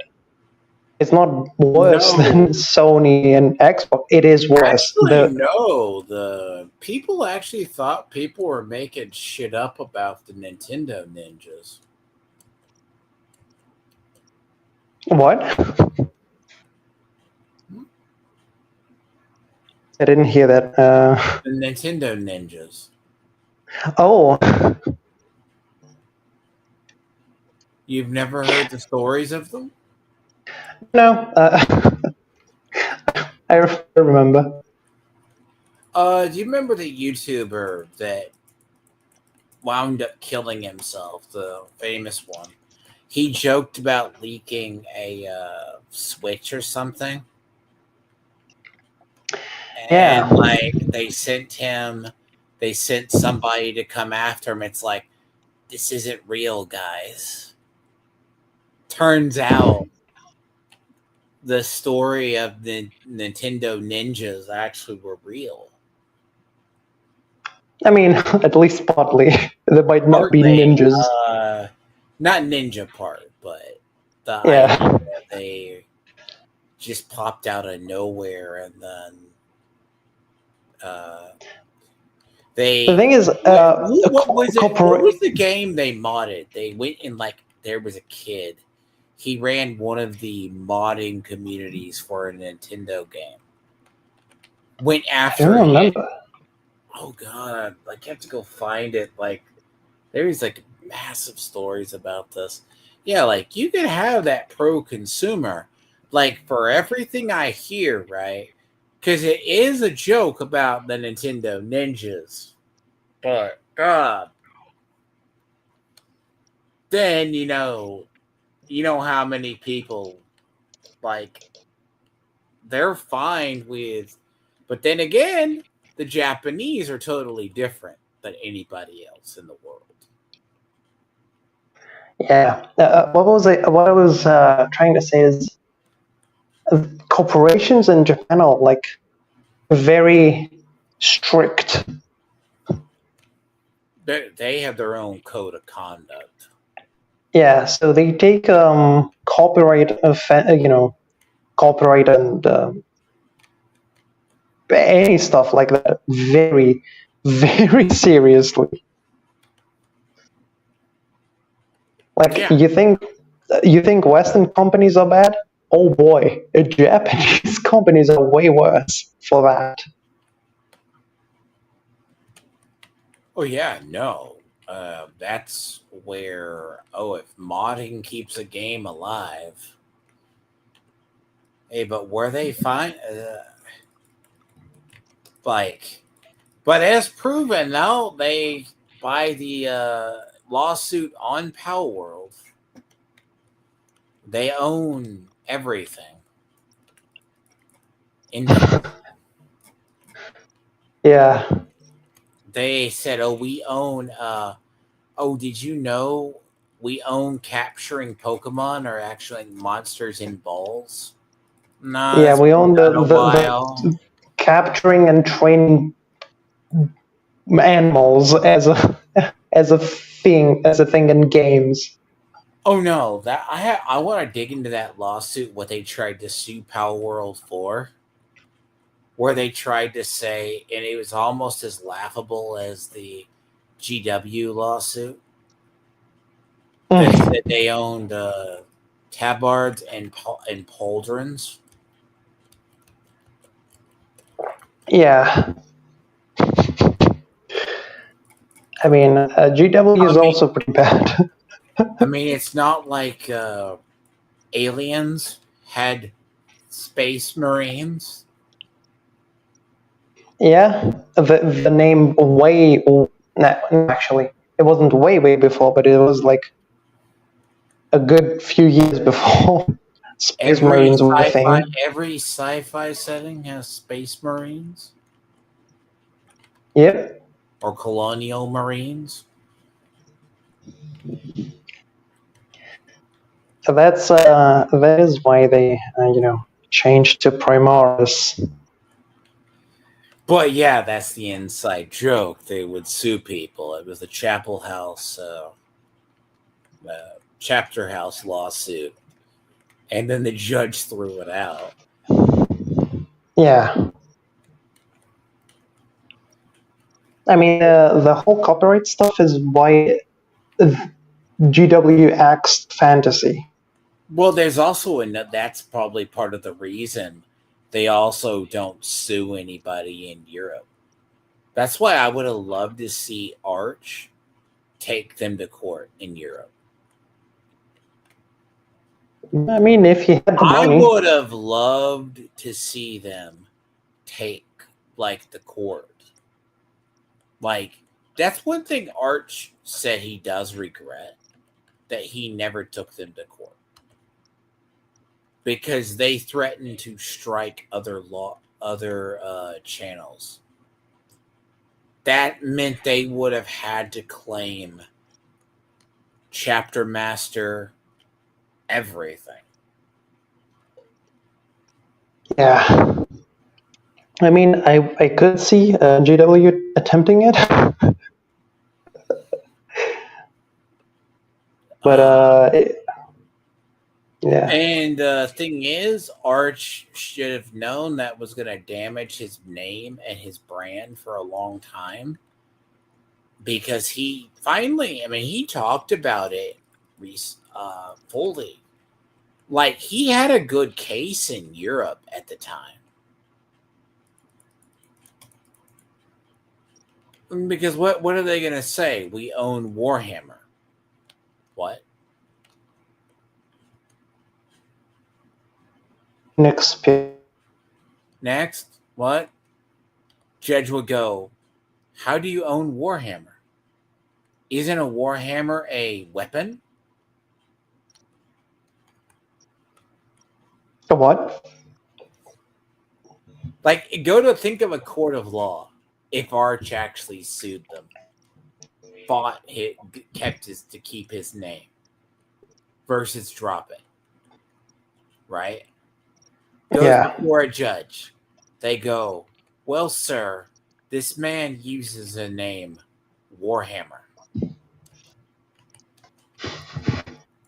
Yeah. And it's like, we have copyrighted the word Warhammer. Sure. What isn't Warhammer been around for centuries? The word? Yes. Yes. Isn't it been around for like years, centuries?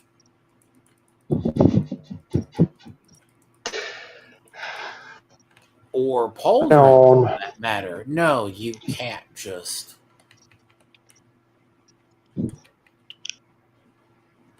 I mean, that is kind of GW's problem. The reason that they have started renaming a lot of stuff. Mm-hmm. This actually ties into about the EU, some of EU's laws. They know if they were ever taken to court in Europe, they couldn't do anything. Yeah. I mean, I said previously, that is why they scrapped fantasy and started Age of Sigma, so they could start again with like copyrighted names. Oh yeah, they owned everything. Yeah. They also wanted to kill fantasy because fantasy started becoming too bloated. Like it was it already was. dying by the time. It was dying by the time like 8th edition or 7th edition came out. I'd say even like 6, but yeah. 6th or 7th edition Warhammer Fantasy was already on. It was kind of on its way out. Yeah, I think 8th was the generation that the edition that most people I'd say It was the last one, and that's what, unironically, Total War is based on. Yeah. Though some stuff is like some stuff from like Total Warhammer are from older editions, but yeah. What is it actually? Like a prime example, the Cathay army that they put into Total War. Cathay was like. I want to actually. They could never flesh out Cathay. Yeah. They never. Well, it's kind of like Nippon. They could have done it. They just didn't do the models or nothing. Yeah, there was like because what they gave because what they gave the creators who worked on Cathay for Total War, they gave them what was it? They gave them an 8th edition war manual for Cathay. Yeah. And then that's when everyone said they are going to be in Warhammer the Old World. And what army did they just announce earlier this year? Cathay. Yeah. Yeah. I mean, I'm not surprised because I was surprised because, it was obvious they were gonna do it, especially since they put him in Warhammer Total War. And I mean, granted, I mean, Warhammer the Old World, it's like I've been offered some very old. I mean, I don't even know if I would build them if I'd got an old original like Vampire Count kit. Oh God, those things are relics. But no, but seriously, like Vampire cards were nice, Blood Knights and shit. Well, to be honest, we're talking metal back in the day, so you could at least. I mean, yeah, it's like if you don't mind the style. Well, what? Okay, do you really think when they did Warhammer, Warhammer the Old World, they really made new models? People literally looked at the damn sprues. They have, yeah, I see. They looked I have seen that. The sprues. It's literally the same damn sprues from 3rd or 4th edition Warhammer Fantasy Battles. Like, yep.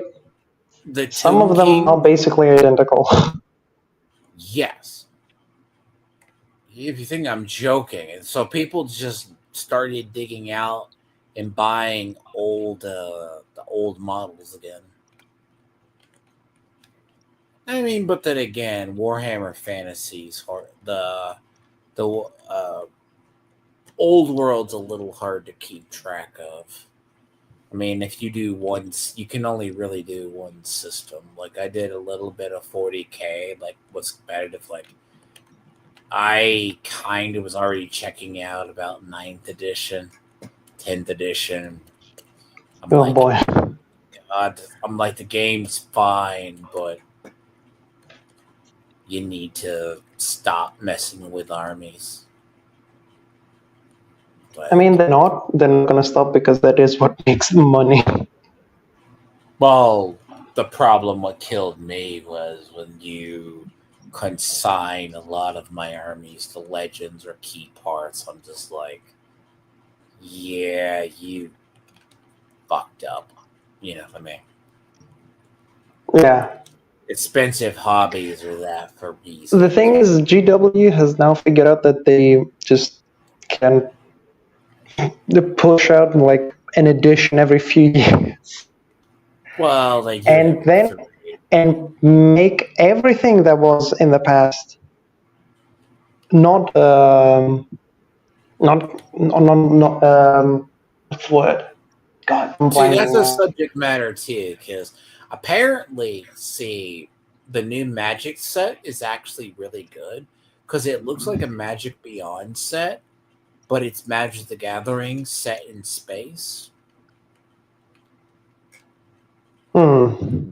which has some very overpowered cards, in fact,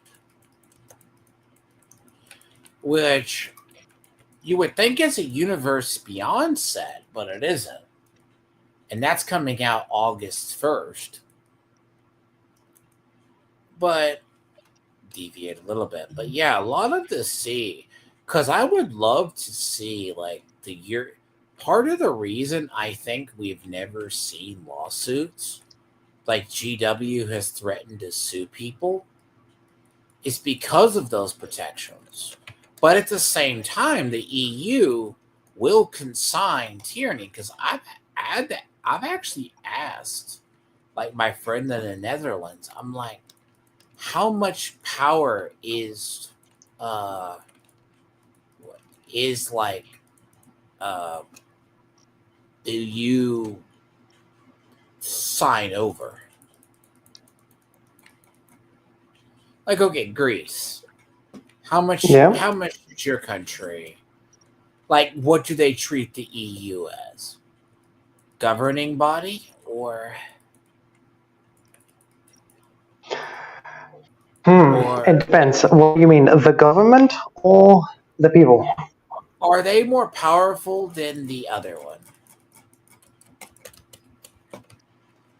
The what other one? Are they more powerful than your own government?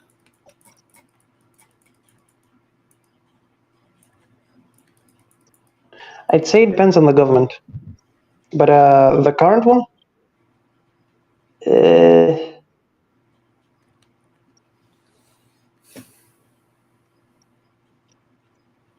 it depends on the situation. If the EU tells your country to jump, do they jump? Yeah, that's what I'm saying. It depends on the situation. It's like there are some things that the EU will say and most countries will have to do, and there are other things that the EU will just pass, and some countries will do, but others won't.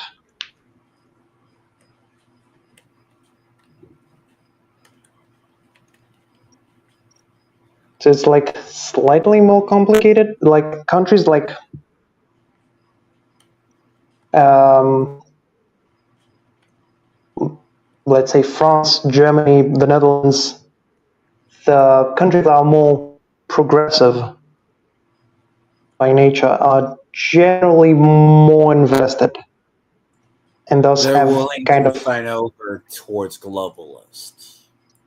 they are willing to sign yes towards at least And the their idea EU, of I united Europe. would be more globalist. I mean, globalist maybe not, but it is a Because you can step understand what I'm towards it. saying. You understand what I'm saying. What we're seeing a conflict now is between nationalism and globalism. Yeah, yeah. Like the people that are pro EU usually are more globalist. The people are anti EU are more nationalist. Well, to be funny, Was it Klaus? Like, you notice how Klaus Schwab looked like a James Bond villain Yes, without. Like, didn't they? Okay, did he get called Sauron? I think there were like some memes. There were memes. You know, Klaus Schwab. Not like the most innocent of people. And it sounds weird, but then again, it's kind of like in the U.S. Can you use regulatory bodies to come after people with lawfare? And yeah, the thing is, it's usually complicated. Uh, some countries, like Britain or Germany, obviously, it happens already. That's a thing. It's not complicated. It's just a thing. If you're not careful about what you say, you will get persecuted. But in America, it's slightly better. Well, it was quite a bit better, but yeah, it's not that it can't happen. Well, we have more freedom of speech, so to speak. We have. Yeah, you don't have like the same hate We speech really laws. have a hard time with. I'll be the first to admit we have issues with consumer protection laws.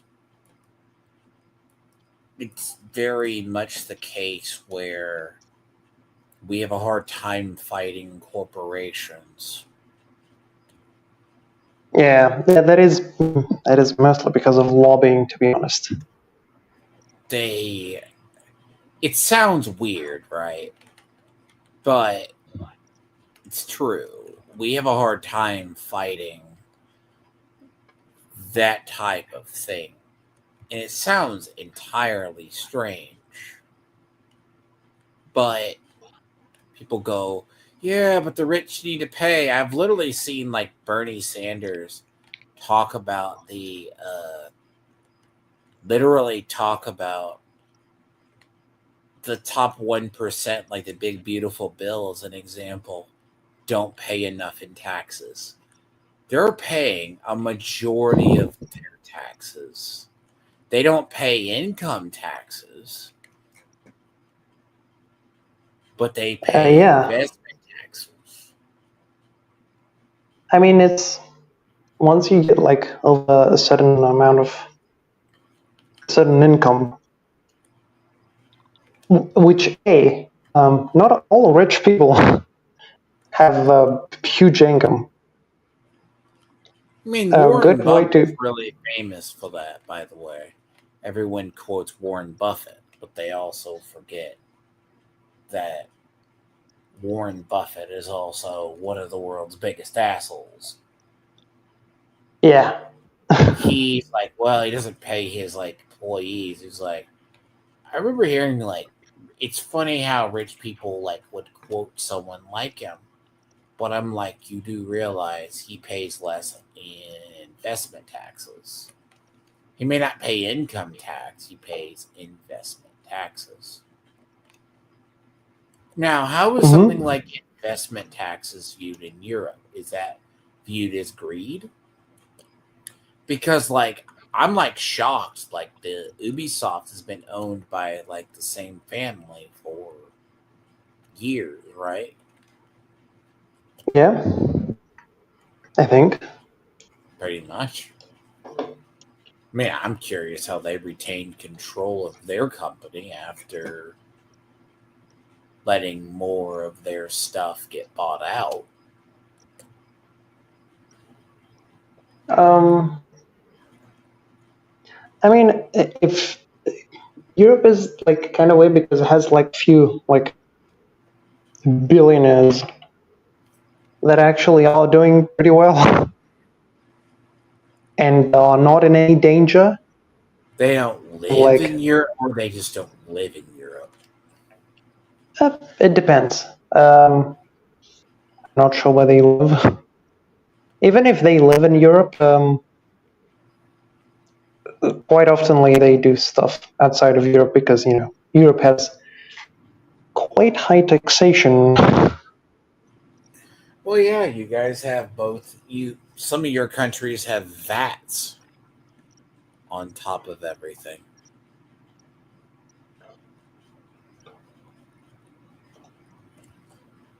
VAT taxes go above. What don't you? In some areas, you have legit like. Oh, you mean yeah. I mean that is usually around like 20% or something like that. But some product it's quite a lot cheaper. Not cheaper. It's not as steep. Let's say it's like maybe 10 or 5.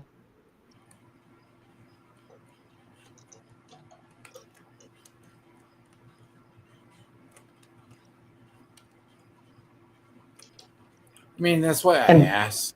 Like, there's been people who want value added tax in the United States. I'm like, it probably wouldn't fly.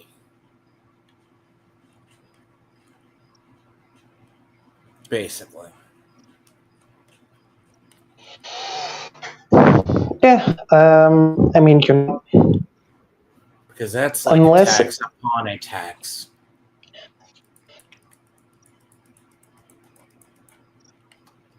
Am I wrong, though? It's usually a tax on top of a tax. it's a tax upon the actual value of like what is being sold. Because, like, I've heard Arch, like, talk about, like, you may think Arch is, like, rich and his family comes from a manufacturing company. But his tax bills are outrageous. I mean, the VAT is not even the worst because that is, well, it's bad for like if you're buying stuff, right? But the thing is, if you have essentially a whole bunch of taxes that mean that you pay half your income in taxes, yeah, and sometimes more, yeah, that's not great. And that's excluding VAT tax. I remember O'Reilly talking about at one point. See, O'Reilly talked about this when he was on Fox News and brought this up before. He, at one point, was losing 54% of his income between state and federal. Yeah, I think like some places like California or Washington, They're like, Oregon. people don't pay their fair share, right? Was Bill O'Reilly at his height of his success on Fox. Between Yeah, his living in Rhode Island and the federal government, he was losing 54% of his taxes. of his income. Yeah, Two taxes to income to yeah. taxes. hmm Like, how much do richer upper crust Europeans pay then? 60% of their income, probably? 70? Um, it's probably depending on the tax bracket.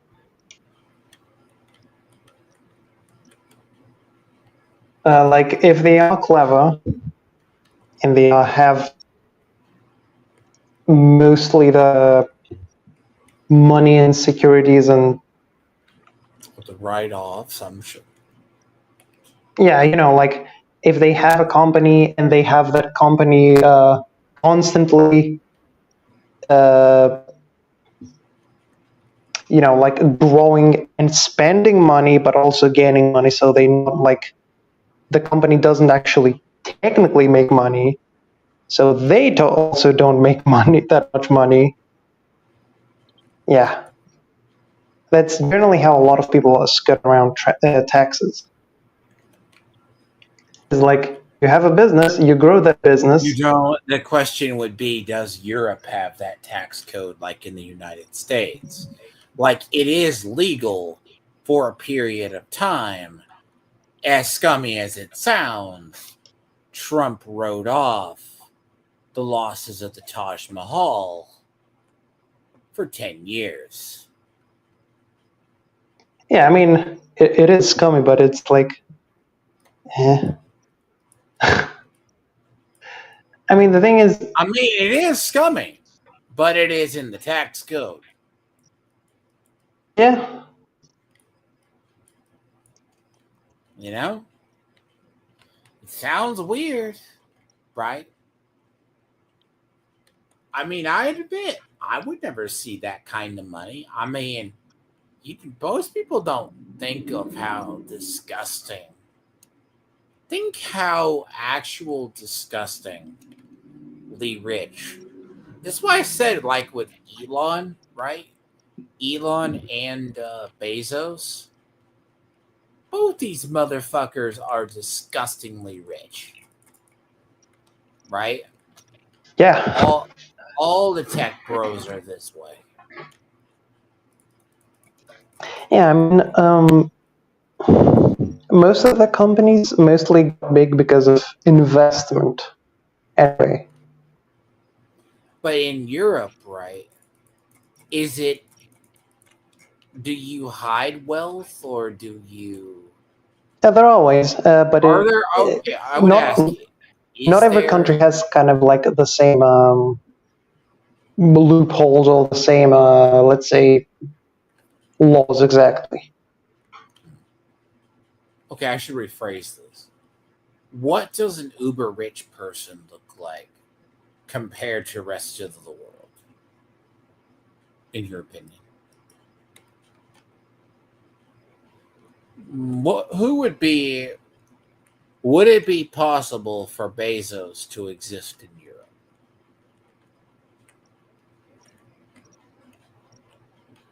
Sort of. Okay, yeah, sorry, it cut out for a little bit. In Europe, you said? Would it be possible for Bezos to exist in Europe? Oh no, I don't think so. You don't think an Amazon would have got started in Europe?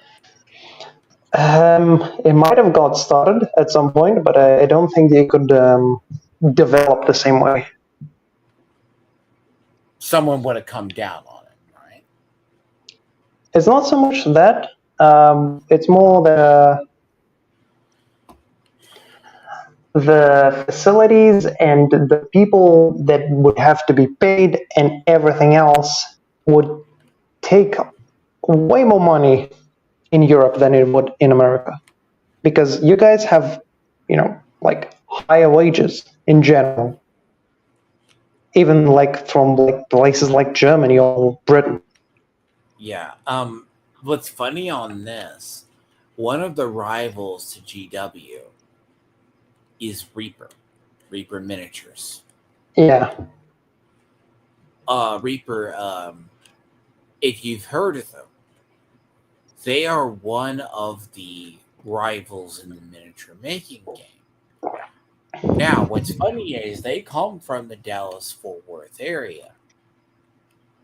Initially, Hmm. that company was owned by 5 people. Now, I remember asking, I'm like, well, you expanded into Europe. I'm like, oh, wow, they actually did it. One of the people I know actually retired and paid enough because he did other like game startups, which was Bones, was like one of their big ones. Yeah. Um, they actually had that, he retired from it. Someone actually had to buy him out.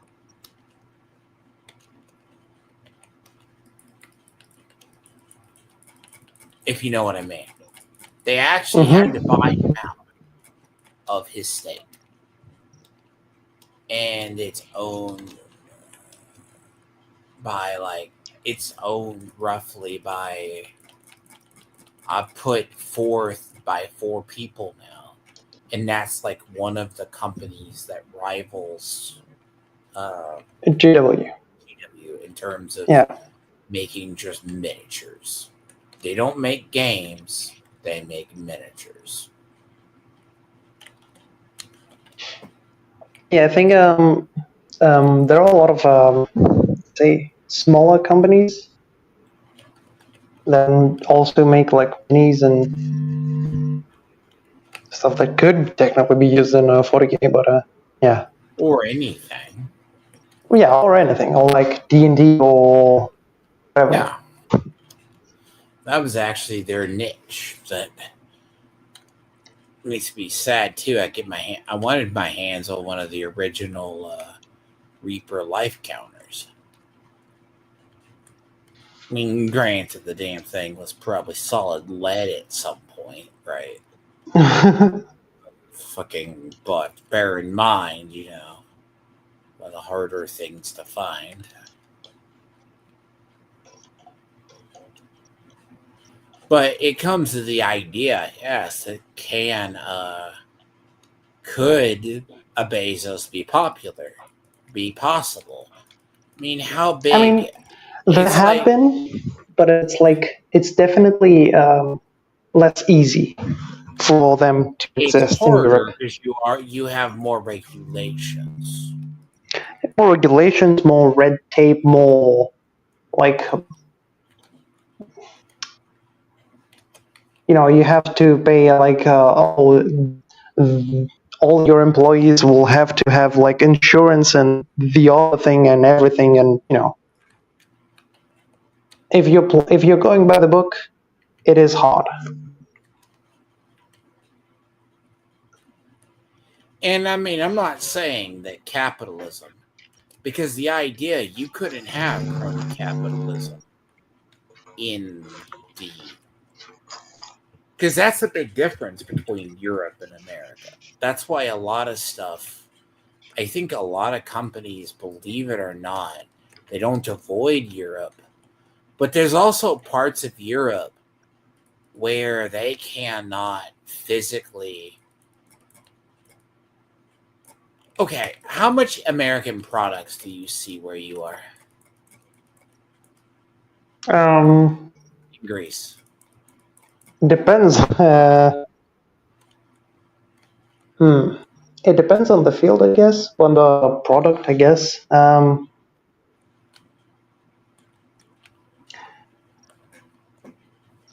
There's probably quite a few, but there are also like There's a reason I asked this, right? we Because have a lot of local stuff, or semi-local.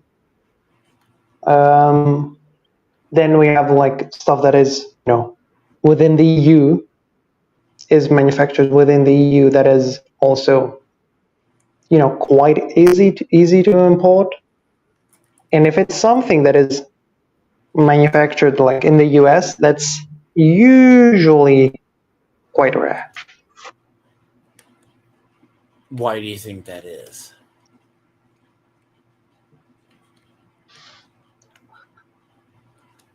There's probably a multitude of reasons. You ask how I know this. Because when you go to parts of Europe, they go, well, we want to open up the market, right? You have to ship your stuff to Europe. Not everyone wants to pay those taxes or take the loss. Yeah. Like the products that we have, the American products that we have, the more common ones at least, are usually made within Europe. I'm going to ask, Do you guys have Coca-Cola? Yes, obviously. Pepsi, I mean, it's the EU. Pepsi, Coca-Cola, whatever else, right? Yeah, we have Coke, we have Pepsi, we have like most of the shit. But they Um, probably got that. They probably manufacture it in Europe and then make it go out. yes, I mean Coca-Cola we make within Greece, I think. Besides, like Or Belgium. the flavors, You use yeah, like yeah, the you more guys use like complicated. Hmm? yeah, like you guys use cane sugar, Yeah, which, to be honest, is better than anyways. But like, I mean, yeah, how do I know that? Is because I used to like collect cokes. So you'd see the site cokes are different in parts of the world, basically. yeah, and like the thing is, if you use like you guys use corn syrup and cornstarch, right? We do use corn syrup, yes, but we can also use cane sugar too. Yeah, yeah. Surprise. That's why Coke actually has now effectively both kinds in the U.S. now. Hmm. But it comes But down to regulations, right? Because companies have to jump through more hoops to do it. yep. Now, would you say it's easier for them to, if they pull the levers, to crack down on people? What do you mean by that? Like corporations, or if they want somebody gone, they can bury them in lawfare or something For to that. corporations or like Yeah, people, corporations. um, corporations? I haven't seen them do it as much. People they have. I mean, obviously, that is why we started talking about it. Oh yeah, people. Um, for people, it's mostly like it used to be like hate speech or like well now it's terrorism. Oh, you support a terroristic state because of all of Yeah, Russia is a terroristic state. What? yeah, that stuff.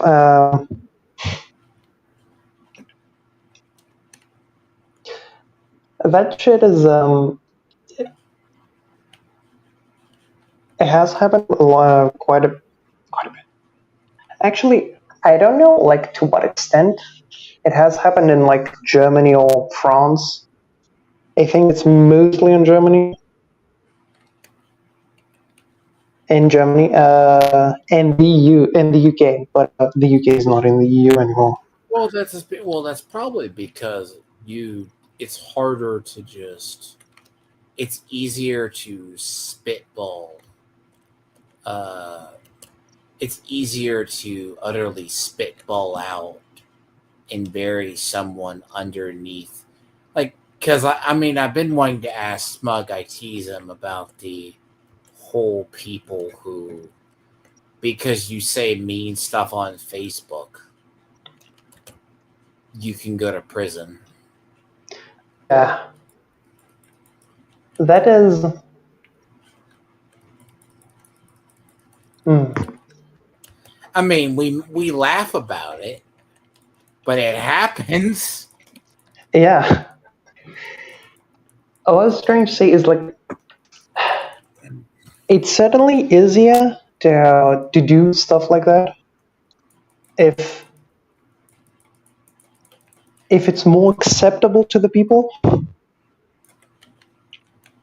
And I think the Brits and the Germans had been lulled into a state of They have more accepting. obscenity laws. Like if they wanted to ever crack down on porn, all they have to do is invoke like a 50s or a 60s obscenity law. Yeah, I mean, the Britain had like the how was it called? It was a grading system. Like, it sounds weird, but it's real. They have these laws on the books, and you're like, they can't do this. They've had it. It's just you just change the regulation for it. You know, that's all you're doing. Oh yes, the video nasties in Britain. Britain during like I think it was 60s, 70s, maybe 80s, had a section of films that was deemed obscene or like not to be sold, basically. And they were like, it was during the height of like the slasher and like very graphic films that happened. But it Yeah. also included other films like much more innocuous If ones, let's you're, say. see, Europe has it, right? Like, they've had this. They've also had other stuff too. So it's The not thing is, impossible for Europe to mean for them to crack down on it. yeah, I that's what I'm mean, saying is it generally depends on how much the people of each country in Europe would allow it. yeah, like, I mean, you could be like the base Swedes and ban OnlyFans consumption by men in their country against Swedish women, Yeah, I mean, which really I'm generally happened. not. It Yeah, yeah, actually happened. I know. But like, They I'm generally blocked not. the exploitation of OnlyFans by Swedish women. I'm generally not pro banning stuff, but Man, OnlyFans is one of those things. but they can, so you can't show it to Swedish men, but you can still broadcast it to the rest of the world. Okay. Yeah, that is the Swedish way to pass that law. This is where I could insert the joke that's been around Arch's community for years. He's not really Norwegian. He's Swede.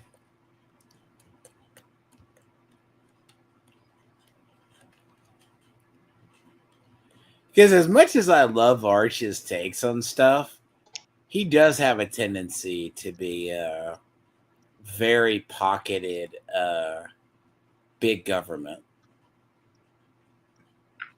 Oh yeah, I mean, He really does. It's nothing against him. He can't help it. I think it's mostly like him knowing what has happened. You know, like what he's gone through. Well, part of it too is, if he was ever in the US, he would easily be a big government guy. He would be, I imagine, a big retaliatory government guy. Like, he's not okay. The idea, right, in the US, like compared to Europe, we don't have nationalized countries. We have nationalized resources. Like, uranium is a nationalized resource to us. Yeah, But it's not as broad as other industries are that we have nationalization. Why do you think the Hillary Clinton thing of uranium won? which she somehow wiggled out of, by the way. Yeah. Where she signed over like 20% of our uranium assets to a Russian backed company. Or attempted to, I should say.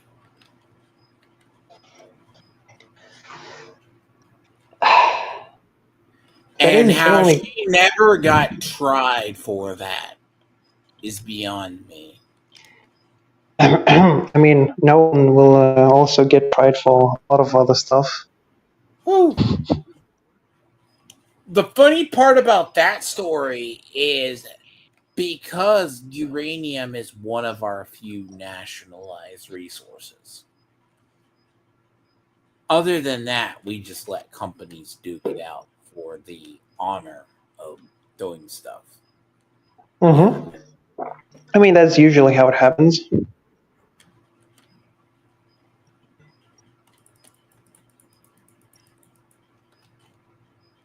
I mean, it sounds weird, but possibly. No, I mean the letting companies duke it out. I mean, not having nationalized resources. But I get why uranium is one. I mean, apparently, we're going to. Trump wants to get. So we use our copper. So we're tariffing. Apparently, we're now. I saw something horrible where apparently going to tariff Canada an additional 35% on something because Trump wants to use our copper, which makes sense. But it's The thing not with the like tariffs is like they could work if there was preparation for them.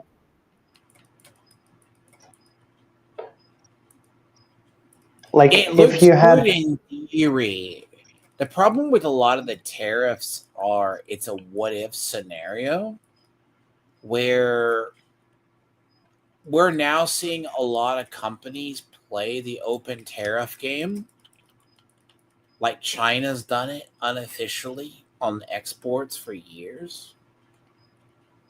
Yeah. And they do it on imports. But at the same time, right?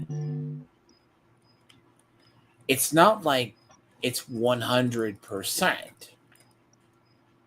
But like Trump saying we want to use our own resources or we need to start using American mines, that takes preparation. Mm-hmm. That is the thing. It You takes can't like. just do that. It, And I mean, he is only the funny thing about him is he's only got 4 years. yeah, and there's no like re-election. Unless he handpicks somebody who's going to do his agenda.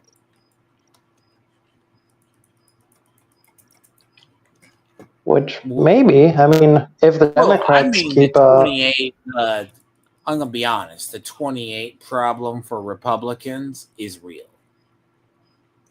yeah. The thing is, the Democrats aren't really That's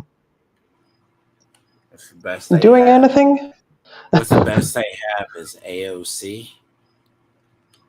Yeah, and I don't fucking know. Like maybe Bernie will decide to Bernie is not going to come be up like from his 90 grave. years old. You know the funny part about Bernie? Bernie has looked like he hasn't aged in like how many years?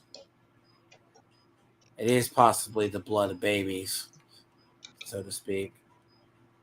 But no, but seriously, he's looked this.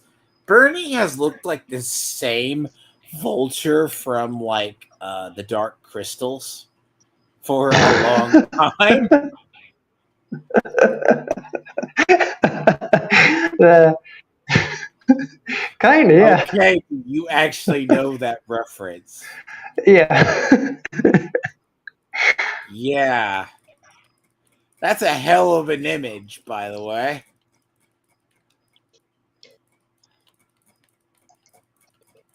Well, I call them the vultures, but you know who I'm talking about. Yeah.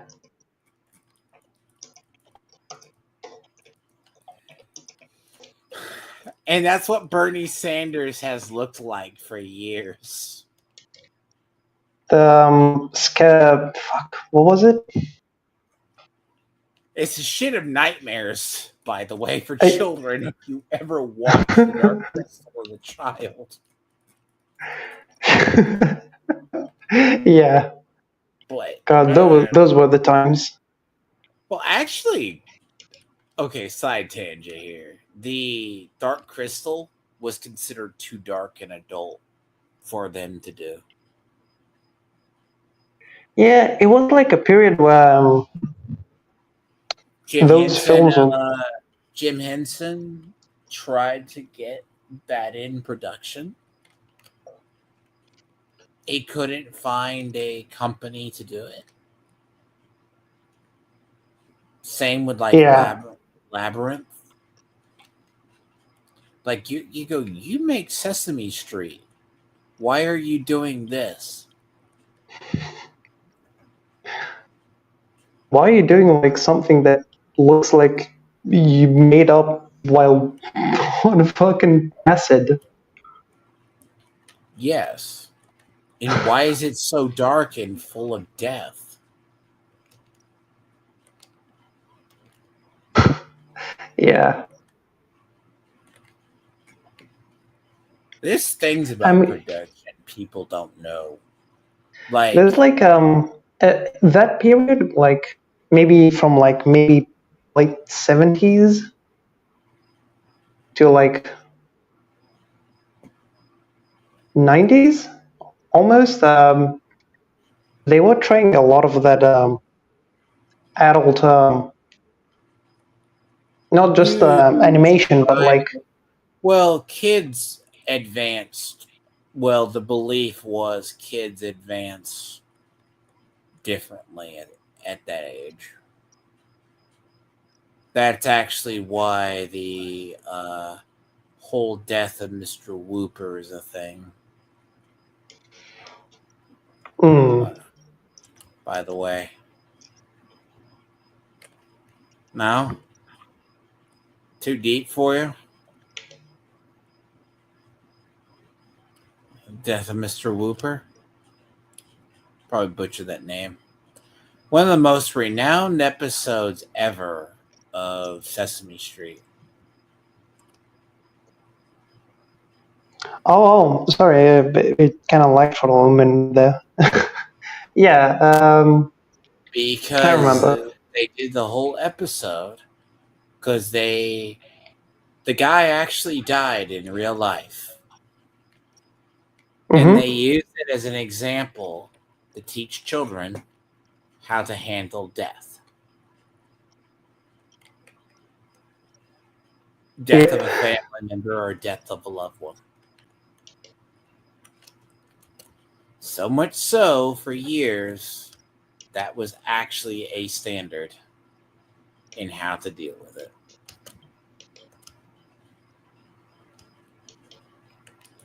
Strangely enough, look it up, you'll find it. no, no, I remember it. I haven't seen the episode, but like I remember it at least. Well, you remember, you've heard the reference, Yeah, yeah. and now you know why it was done, because technically children advance differently at that age.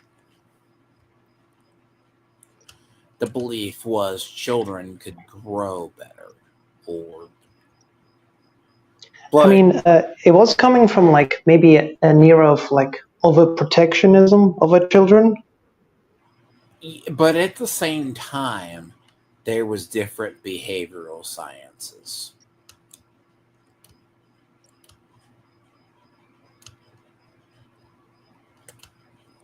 Hmm.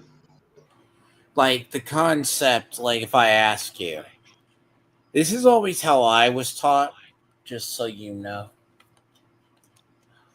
At what age do you think kids start developing more uh, so the belief was things you saw people who, like children by the age of 5, you learn certain skills by that time. Yeah. Let's say by 5, you learn certain skills. Most children are going to learn, like, mark my words, there's an entire generation of kids screwed up by COVID. Probably, yeah. And not even kids. But No, yeah. mostly kids. You'll see it in the kids versus the adults. This is due to the fact that you cannot homeschool kids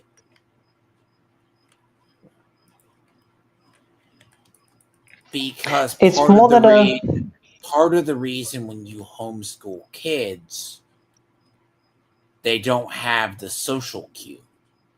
yeah. That's what I was about to say. It's like that's the problem with homeschooling. It's like if they don't have a social environment where they can be with other kids, that does cause problems. It sounds weird, but during the whole COVID lockdowns, they actually have proven that it's actually damaged the IQ of children.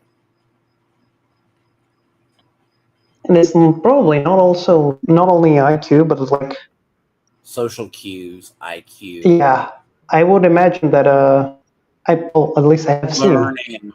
like kids that grew up during COVID are now like kind of socially, I want to say inept. They're worse than children that do. Okay, let's put it this way. They're worse than children. You hear the stuff about screen time, right? Yeah, The problem of screen time. Now, that's a separate topic entirely. This is where I will say Europeans have it different. You teach kids moderation, I guess, but at the uh, same time, I wouldn't say that. what? I'm sorry, what? Do you have the same retards that walk in the street with their phones out and surprised they don't get hit by cars? Yes, obviously. I mean, let's be clear. Uh, I'm actually shocked people don't get just hit by cars randomly. Like I have almost seen people, they walk with their phones in front of their faces. I'll do it, but I stop when I get to a major street. Yeah, and like let's say one good thing about Europe is like most streets are so narrow that it gets congested. So they're usually moving slow.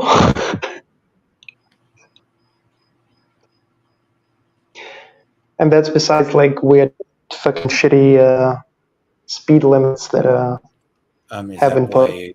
No, that's because you guys got cobblestone streets and shit that have been No, there it's not. It's since not only cobblestone streets. It's time and like like time immemorial. Jokingly, I mean we do have some of them, but yeah, it's you know also what I'm like talking about, though.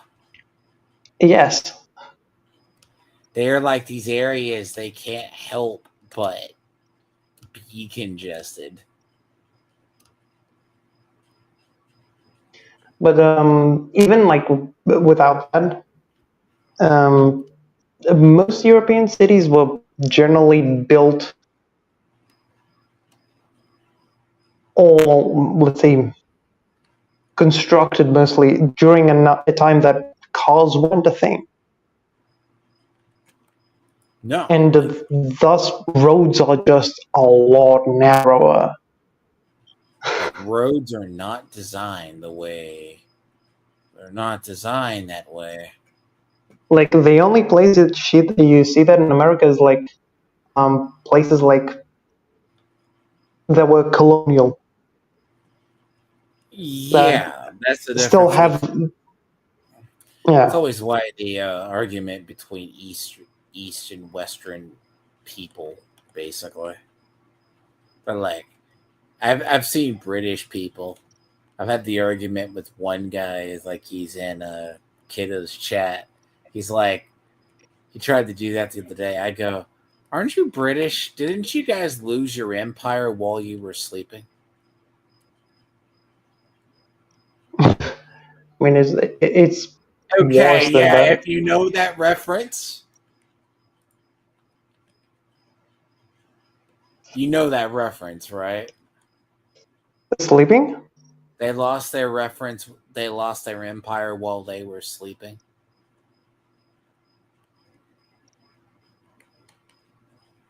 So, okay, it's the idea the British did not realize they were losing their empire, Oh, okay. You mean that? right? Yeah, that had happened basically. Even like They they were lost losing it their right empire. under. They basically turned a blind eye to everything.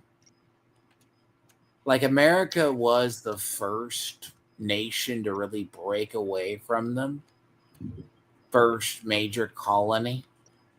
You know what I Yeah, mean? but the thing is, they still had quite a large empire. If anything, it got larger afterwards because they had the entirety of Canada at some point. Well, technically, it's a very foolhardy that Americans thought they could invade and control Canada, but there were people who thought we should have had Canada.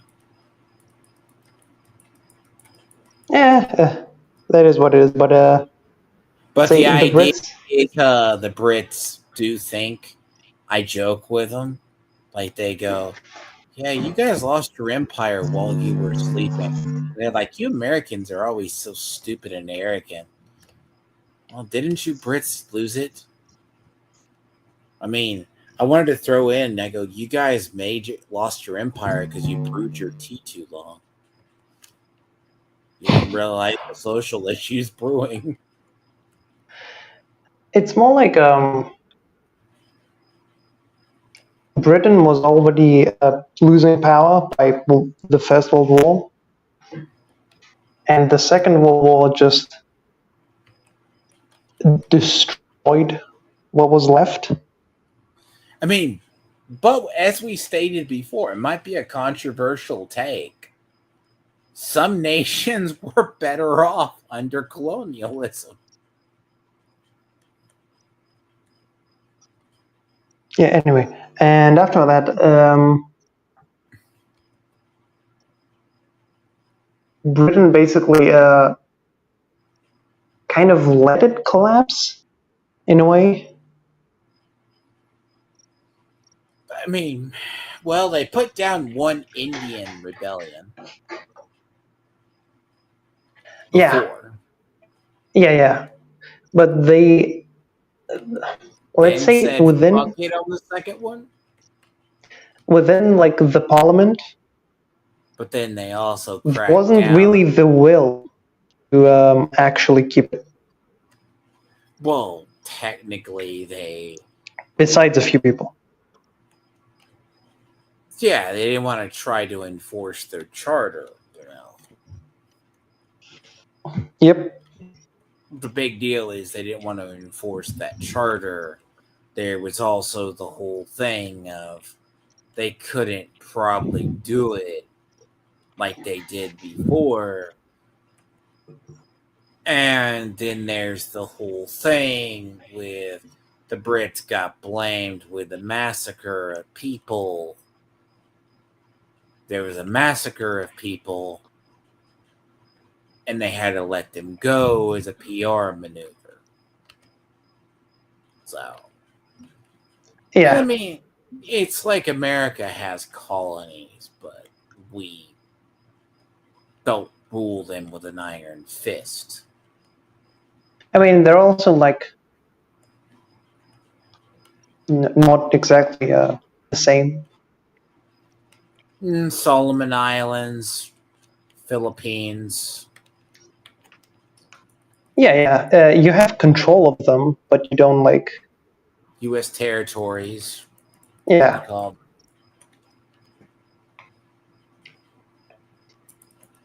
But But it's very different. the thing is, Britain didn't have a problem with like smaller islands or stuff like that. It was usually like it was stuff like, oh, India. And what's funny, I'm surprised they controlled India as long as they did. I mean, they probably did because there was like the people in India were like kind of too divided to fight the British because the India being so large and having different ethnicities and religions. Eh, You think that was the thing? I mean, the idea. it's partly why. I mean, I it think could be. there were also like quite a few Indians that actually liked the British. Oh well, I don't know if I'd call them Indians. People of the British Raj. I mean, you gotta like look at it this way.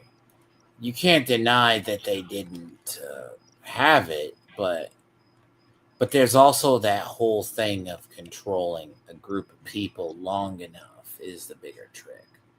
It's really strange. Like the idea of anti-colonialism.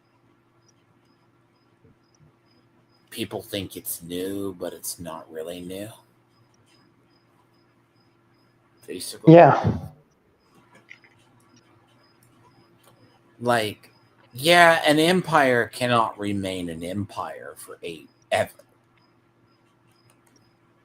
Hmm. I mean, no matter how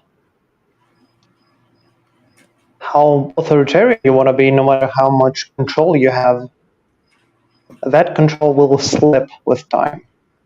Mm, to use a Star Wars reference or the concept of it. Um, it's kind of like if you have a soft like mud or something, you tighten your grip, it's going to slowly go through your fingers, right? Yeah. You can try to hold on to something, but eventually it's going to become like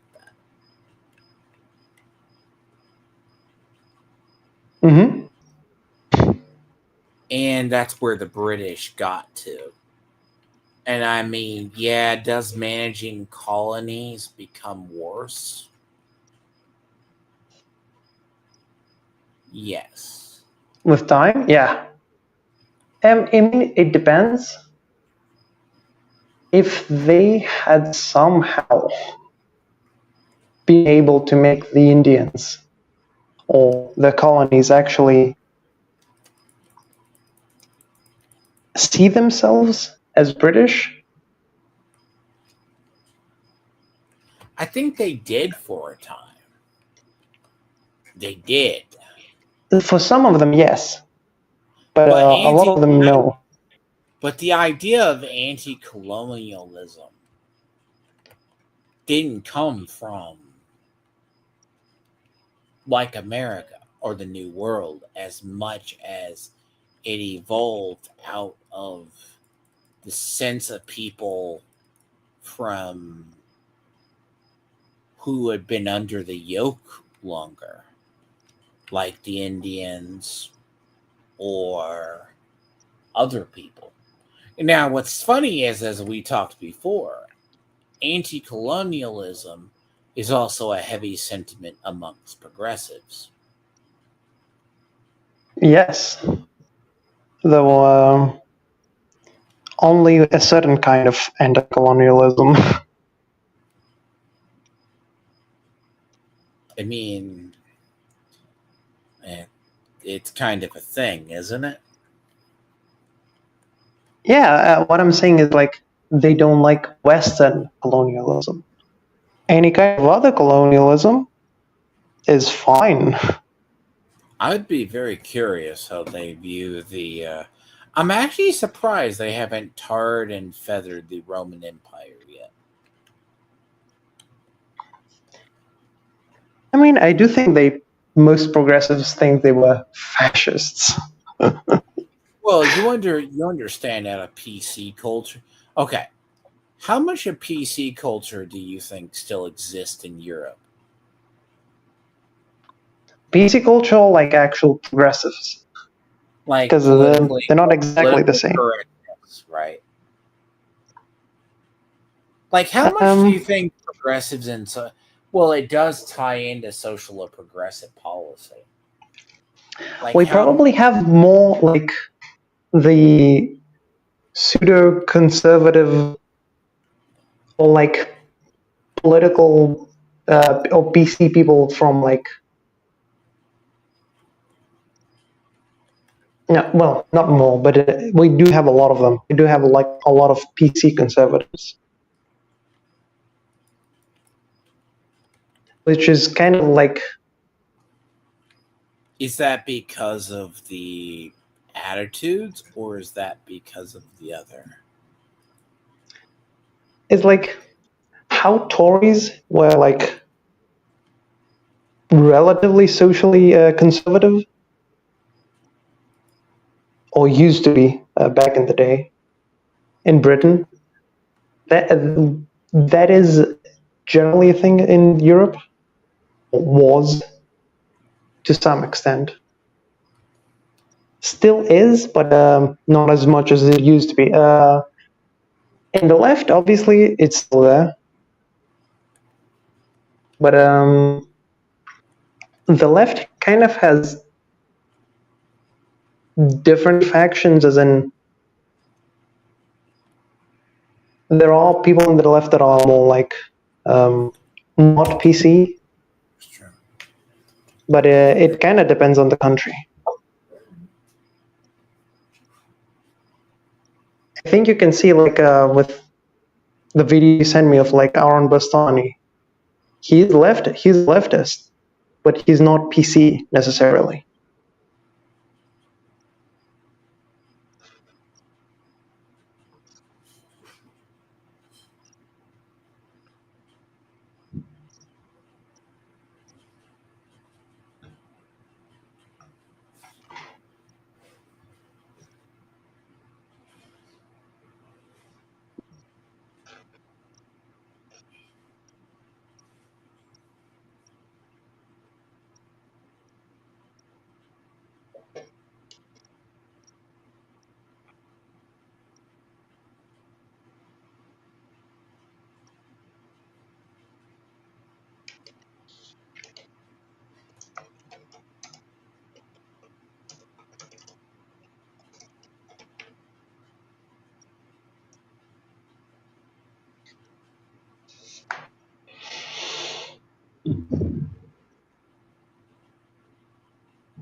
Everything okay?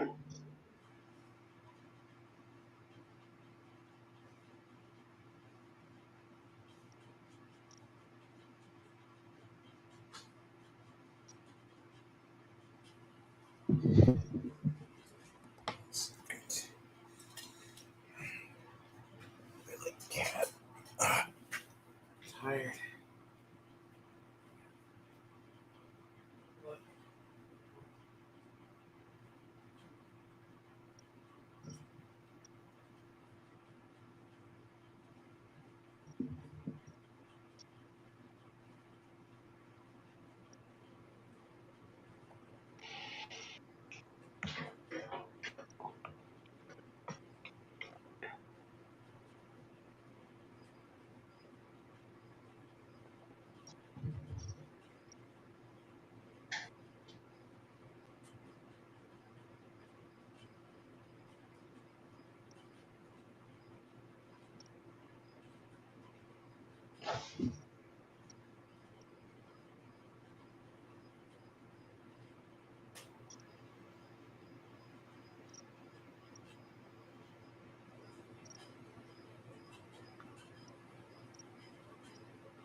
Fucking fuck. Anyways.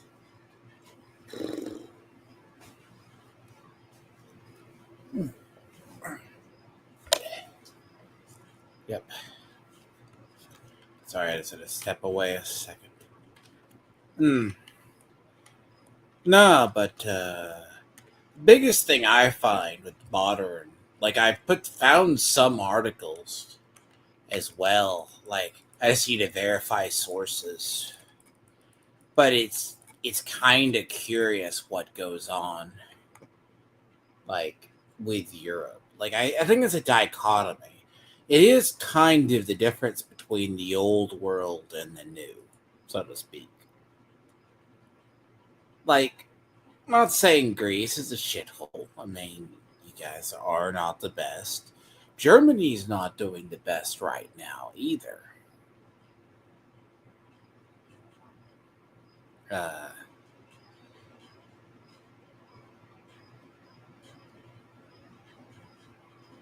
and what's funny is, it's like, how do we deal with It's like, how do you deal with European? Like, Europe wants to deal with. It's like how Europeans deal with immigration.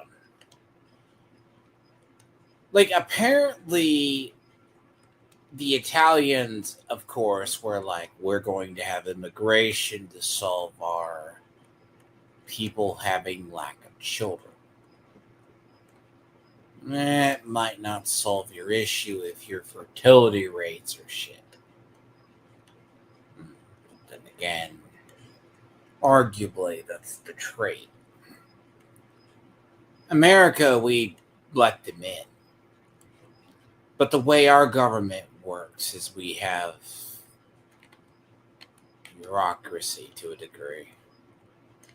Oh, God, though. It is a weird.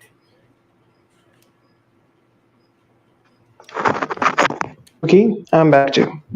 But, like, how do you think, like, so do you agree that, okay, do you think immigration is a way to solve the population loss? Or do you think it's a band aid? I think it depends what kind of immigration it would be. Anyway, like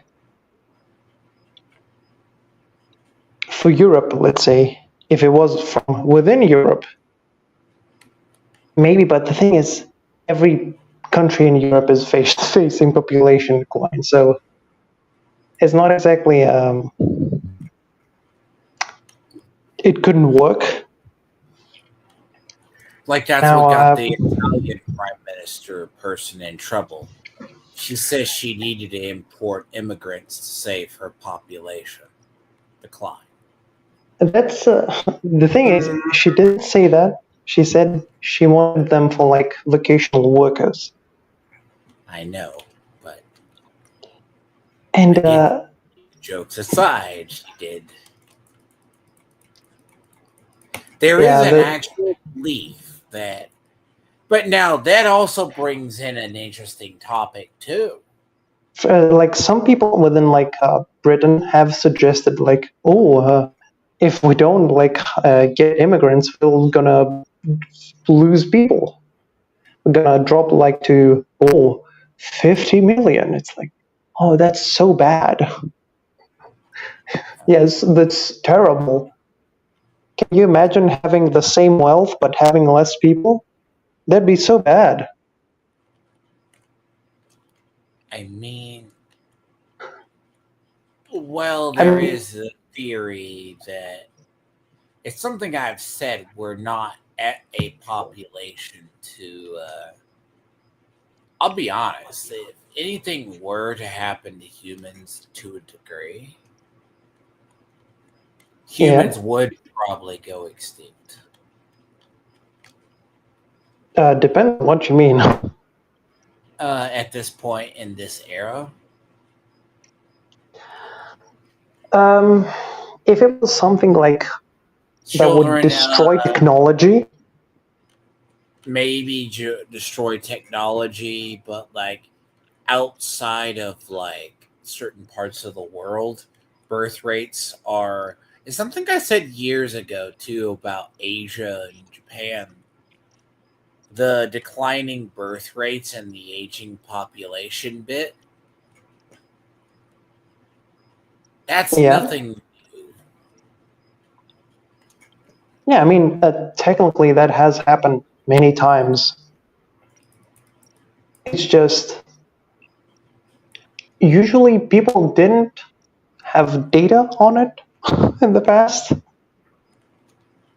and our data for the past is not as accurate as it is No, now. like So like the it idea of does. birth rates Mm, being that low.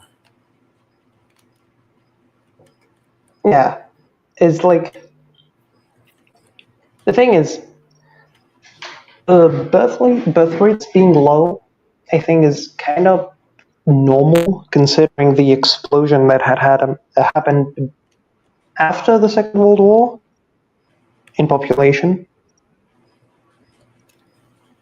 and the general improvement of the quality of life of people in the West, at least.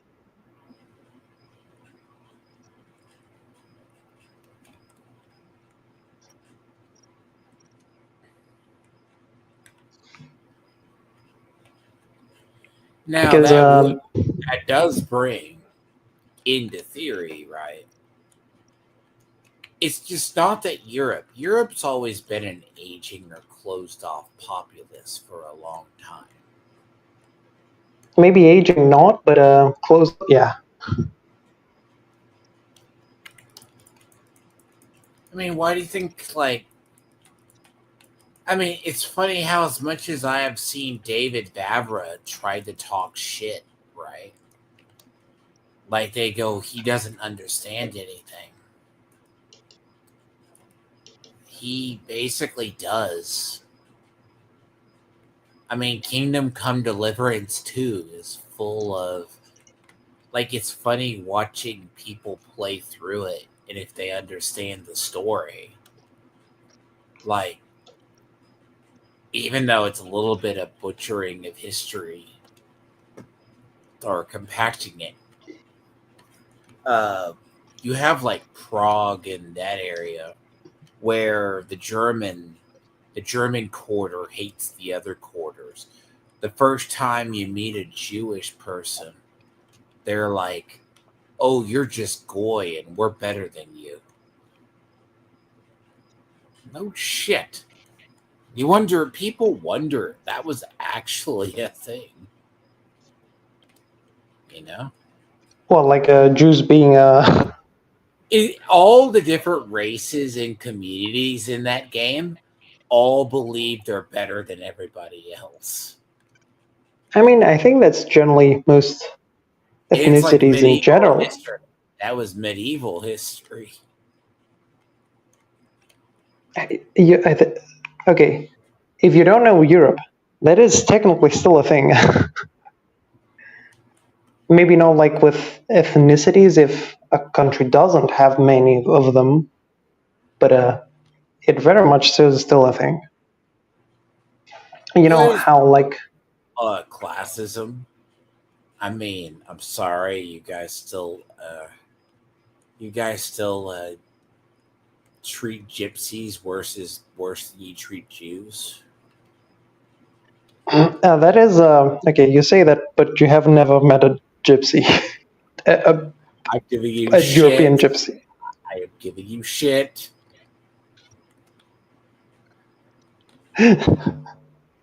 Because like yeah, modern gypsies are Worse?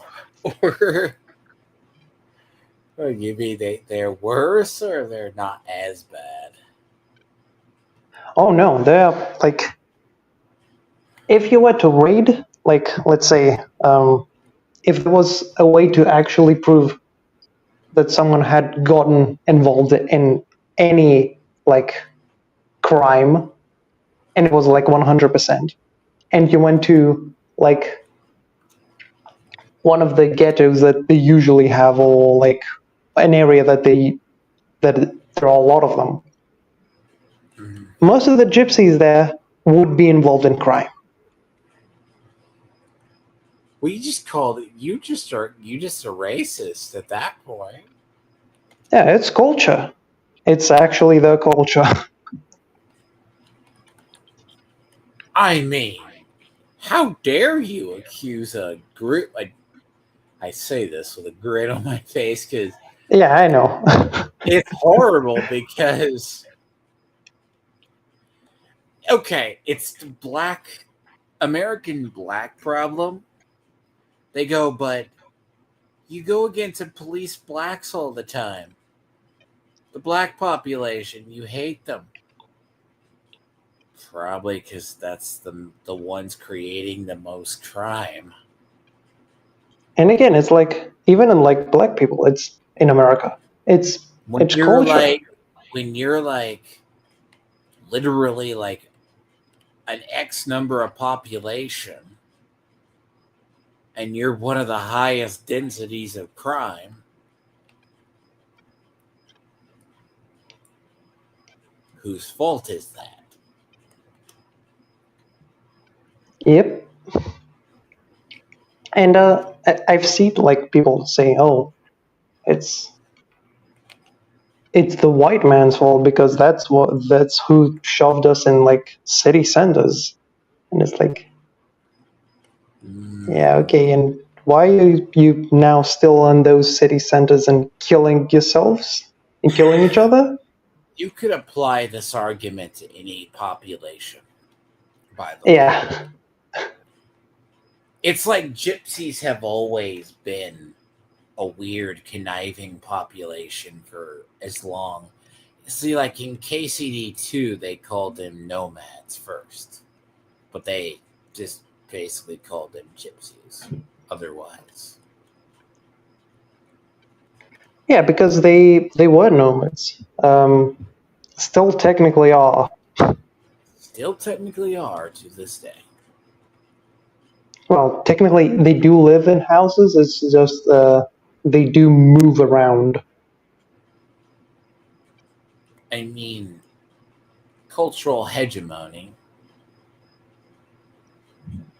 and ethnic, basically, origins is a thing. Yep. And it's like no matter like what reason, like I would say gypsies are far worse than black people are in America. But yeah, no matter what reason, they are mostly criminals because that's what they do. They beg, they they steal, they are involved in drugs, they are involved in like human trafficking, they are involved in organ harvesting, pretty much anything you can name.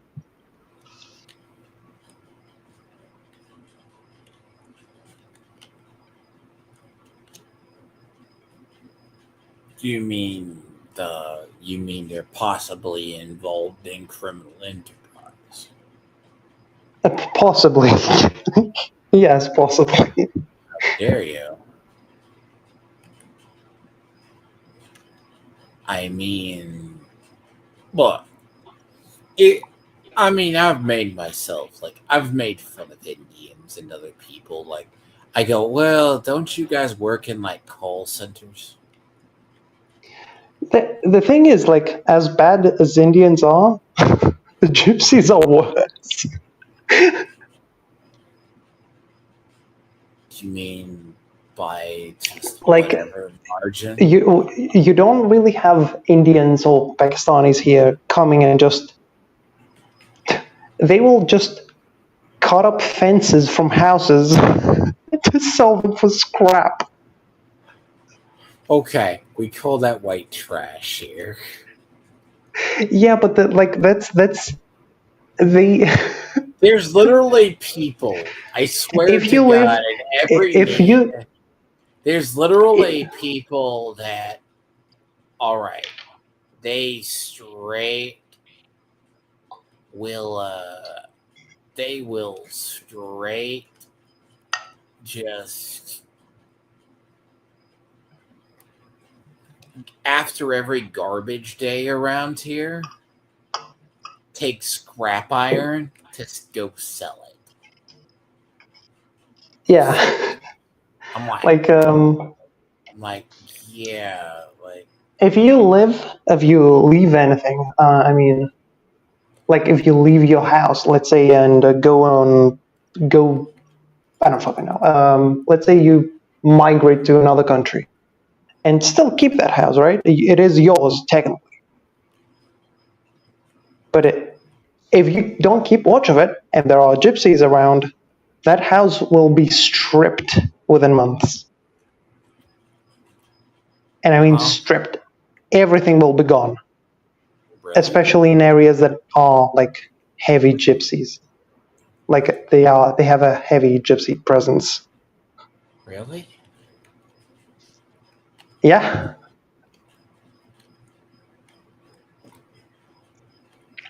If they can take something and sell it, they will. That I believe you. But I've heard stories like that for a while. But man, okay. Do they just like strip stuff down or the stuff they can find? Like they just now, is okay. Is there a difference between gypsies and Romani gypsies to you? To them, there is. To me, no. They're the same. I mean, they look the same. They act the same.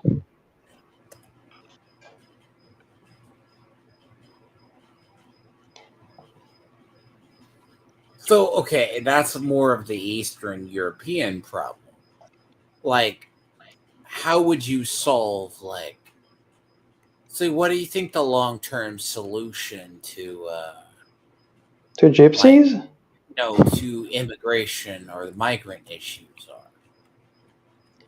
I Like, mean, it's not like for we say now, that put a freeze. they'll go, we don't you like the refugees?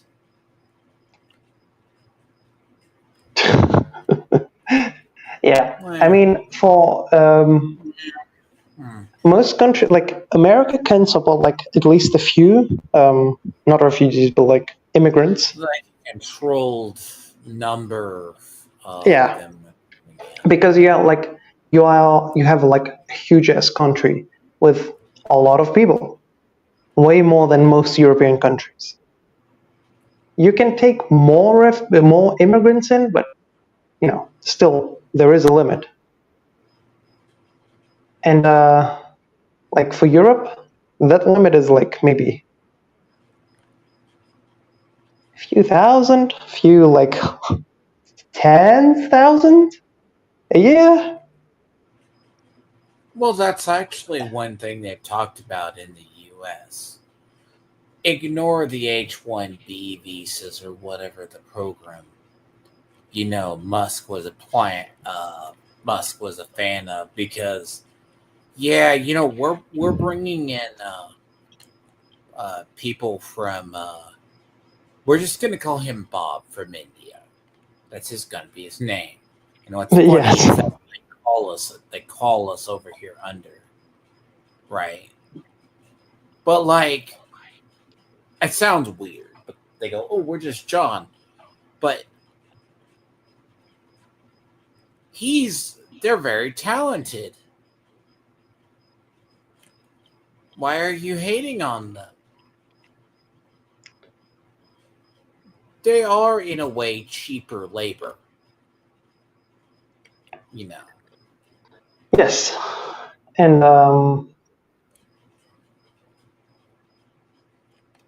if you want to sell like a pro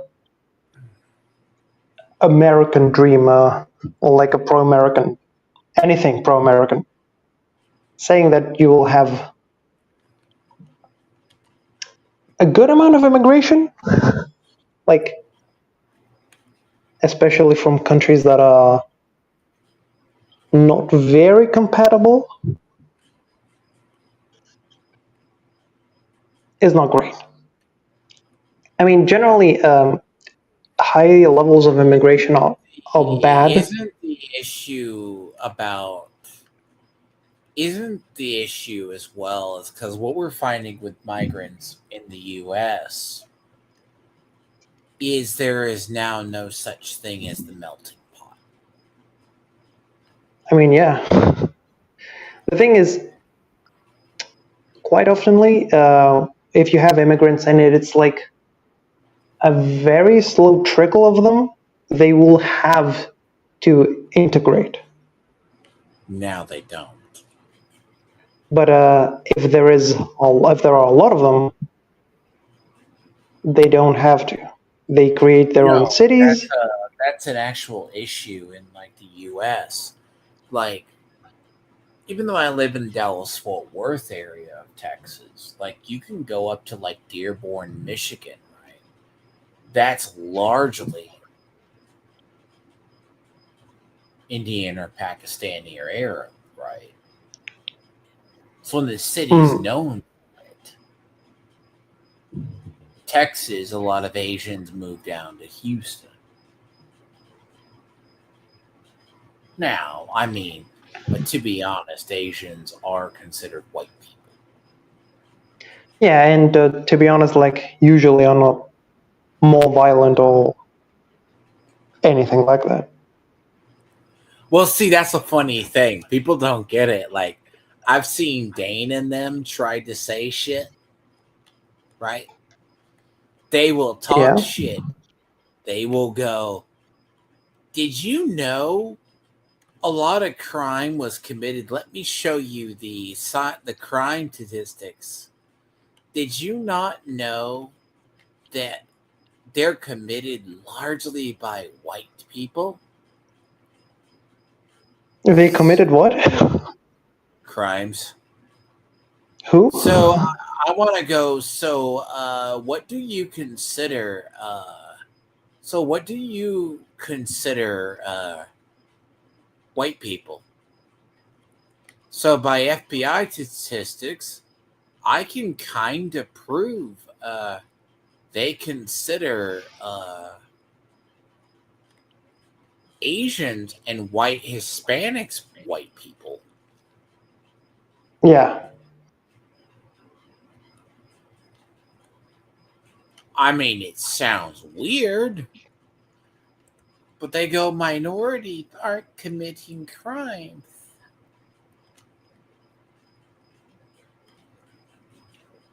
And the thing is, Play with those numbers, will you? yeah, the thing is, Asians at least are like all By East Asians, we Asians. mean, by the way, we mean by East Asians, we mean China Yeah, yeah. towards the ones that look that. East Because Asians it's, are usually like not like, if anything, they like have less crime. Like the crime statistics are like lower yeah. than even white people, and Even like even like Cambodians and like that, because I still consider like might just be that. Because when you start to get to, it's probably because I'm a student of history, and if this makes sense, India seems like it evolved from the Middle East. Like that part, because of the isolation, came from the Middle East. yeah, I mean, most of their contact was with the Middle East for most of the time. Like on one, because they had usually contact with them, while in the East they had like dense jungle, which isn't exactly like the best way to communicate with someone. And you're not exactly crossing the Alps. So, Yeah, like when or Alexander the Great got there, the Alps was a big barrier. Like, I mean, the Himalayas. Yeah,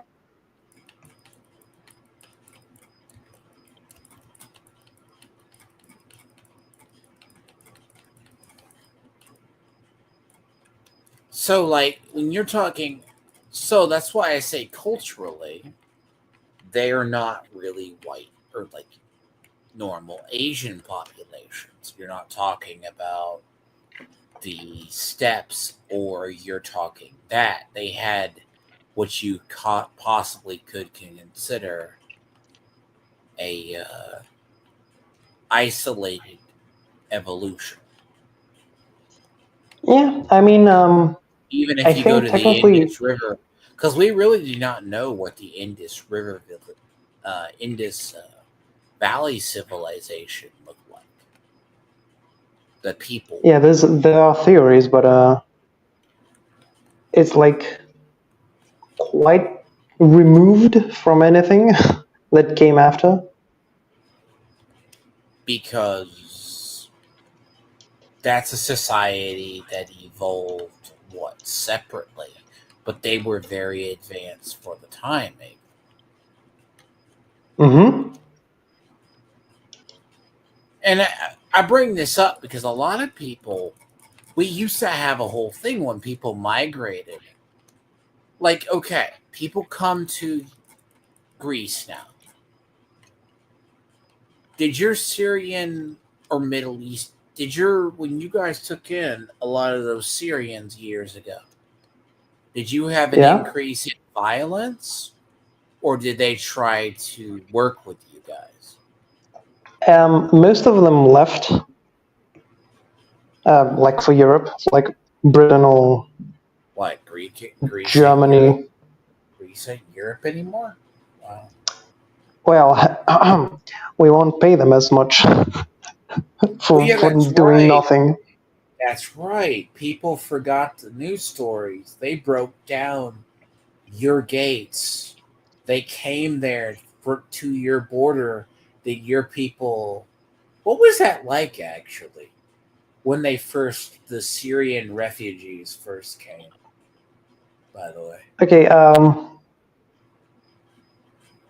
not gonna dox myself, but like I was close to a certain point where, to a certain place where they had camped after they had arrived. Jesus. Really? Yeah, and that's like let's say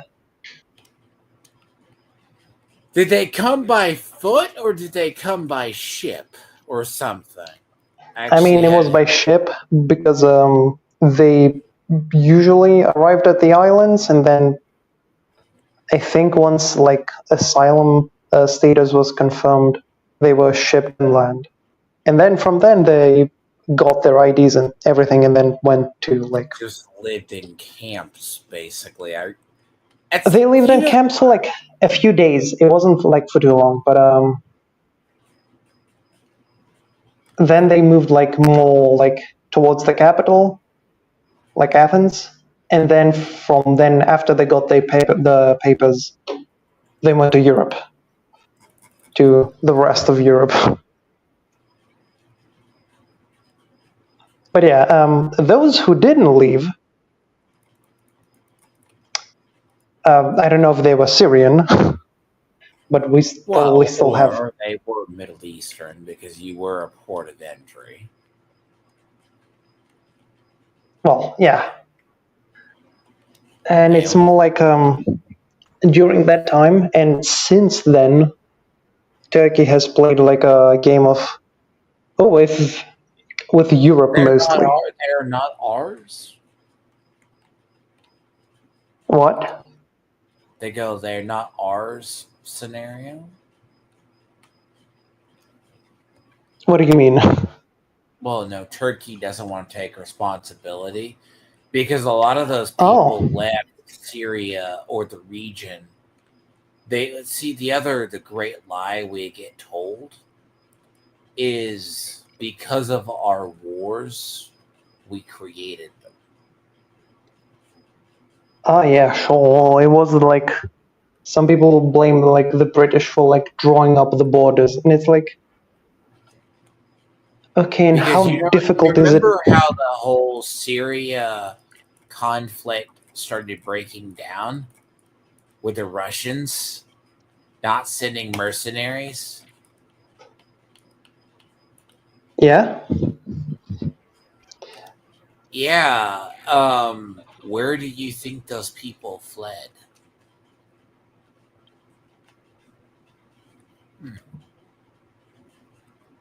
what do you mean?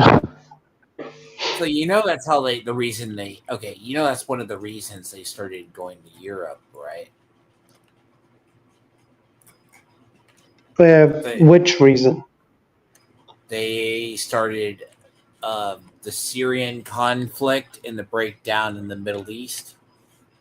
So Yeah, they fled through Europe basically. that was like the initial excuse, Wave let's say. wave. I mean, people kind Um, of forget that, I believe. but the thing is, I'd say most of the immigration that happened actually happened after that wave. The worst of them, or was that after? After Because UK is like dealing with like the boat people and such. the UK, most of the like for the UK, most of like They're dealing with the what immigration Albania. actually happened during Boris's time. They're dealing with like the boat people, right? What you call the boat people, I mean, yeah. The Albanians, and To the be other honest, ones. we are mostly dealing with boat people too. But at least we have sunk a few of them. Do you Not, call them boat? Do you call them boat people too, or do you call them? I mean, it depends on who you ask. Some people are more racist than others. It's not a racist term to call them boat people because they ride No, no, literally no. by I'm not saying boat people. Some people will call them racist names, and very openly. wow, called them racist names. Like well, certain things that people over in America would call black people. Damn. Really?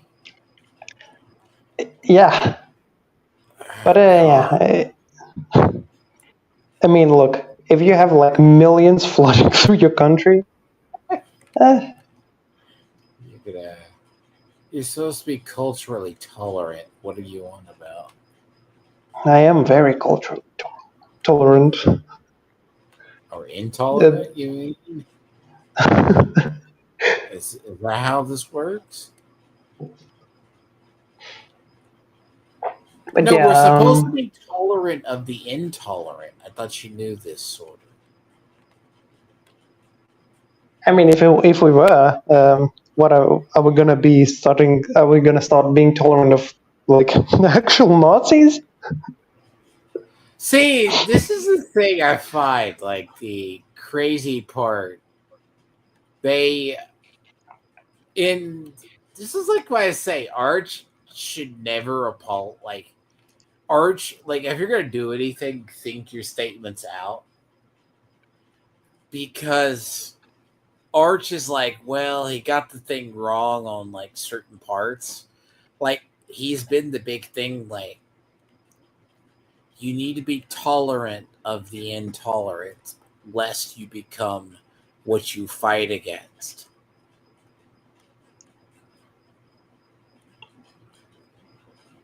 I mean, Okay.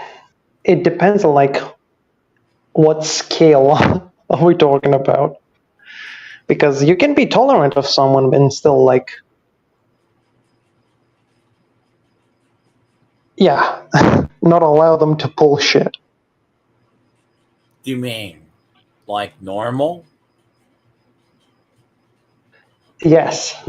Like I honestly firmly believe you would have not had the biggest issue with the breakdown of culture if you had fought against it in the beginning. That's why I think like the weakness of a lot of areas are like I'm not saying that you kill the stuff with fire, but like Europe was one of the first to say you can't say this. It's like I sent you the thing from the Telegraph. They're using coded flowerful language not to sound bigoted or hateful. Oh, you mean that with Aaron Bastani? Yes, that. Okay, I wasn't sure what was the point, what why you wanted me to see it.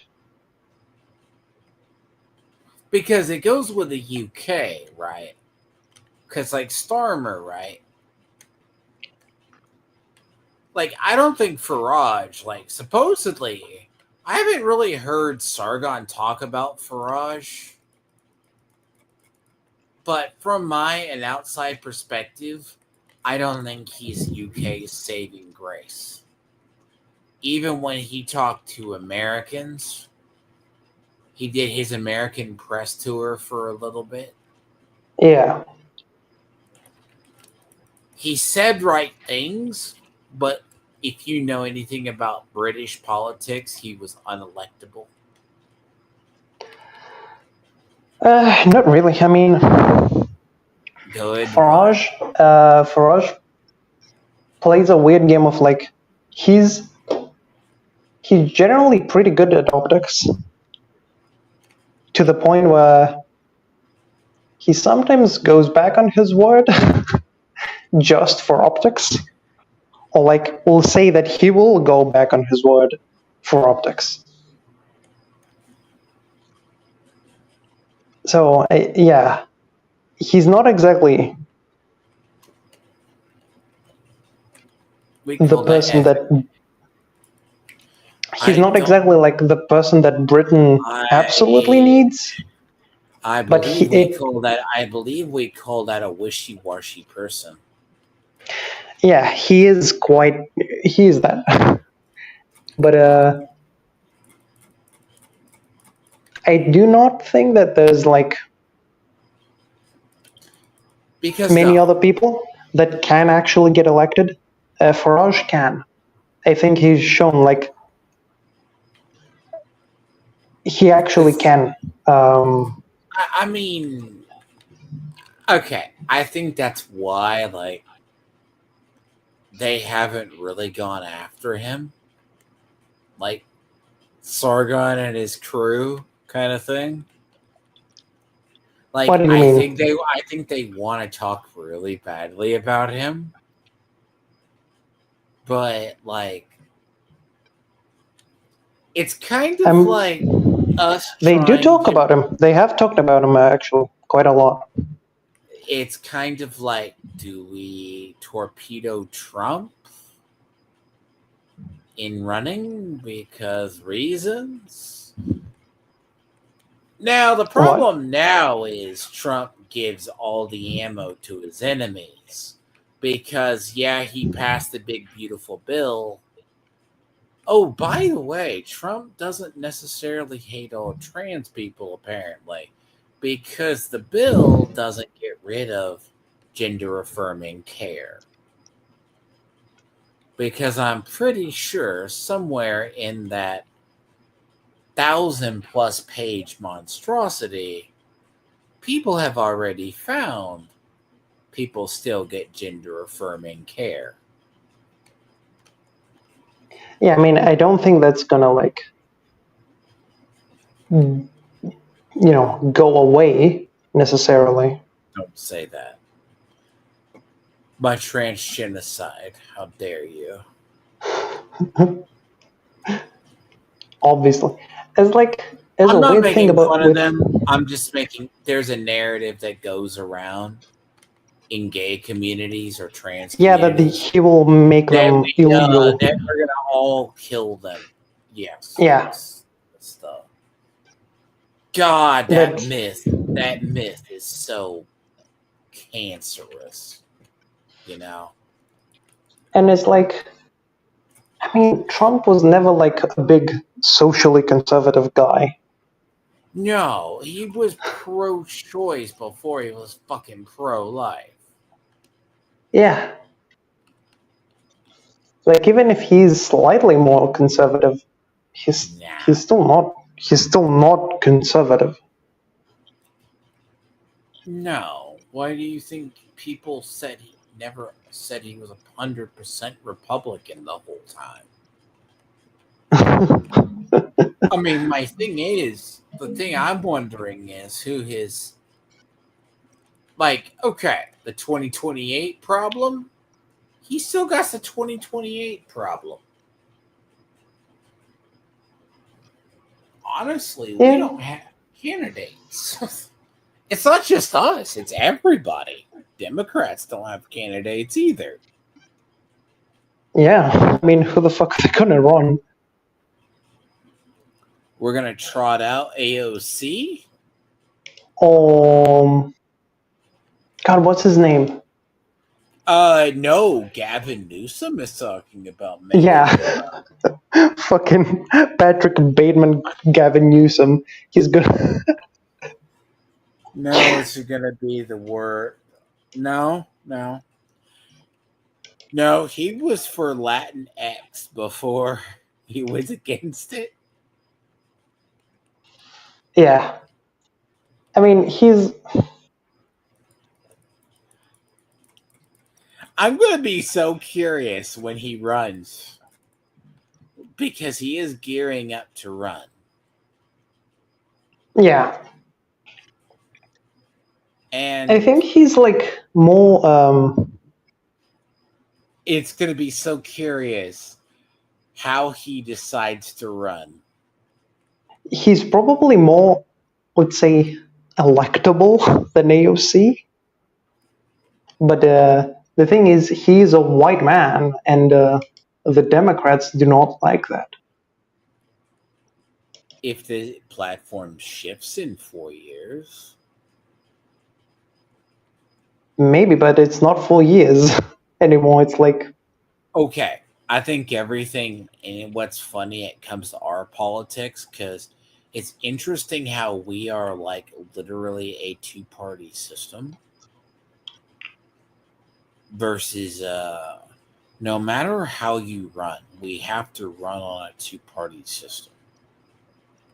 This is why when I asked you about Elon, Yeah. so what do you think the effects of the Elon attempted coup party that's not modeled after Ross Perot going to do? I mean, By the way, that's for the reference of Ross Perot, very famous person, had a yep. grudge with George Bush's father, and then ran against him, which led to Bill Clinton getting elected because he split the Republican vote. Yeah. I'm not sure, like, if people would vote for like Musk's party. Well, the thing is, if you go by candidates elected, he hasn't got any candidates elected. What?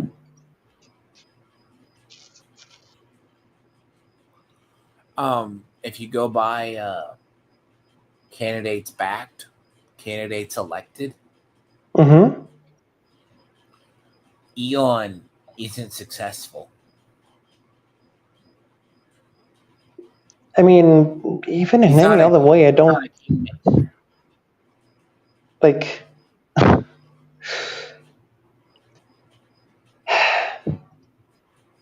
Like, the only thing that he has on Trump right now, well, actually, two things.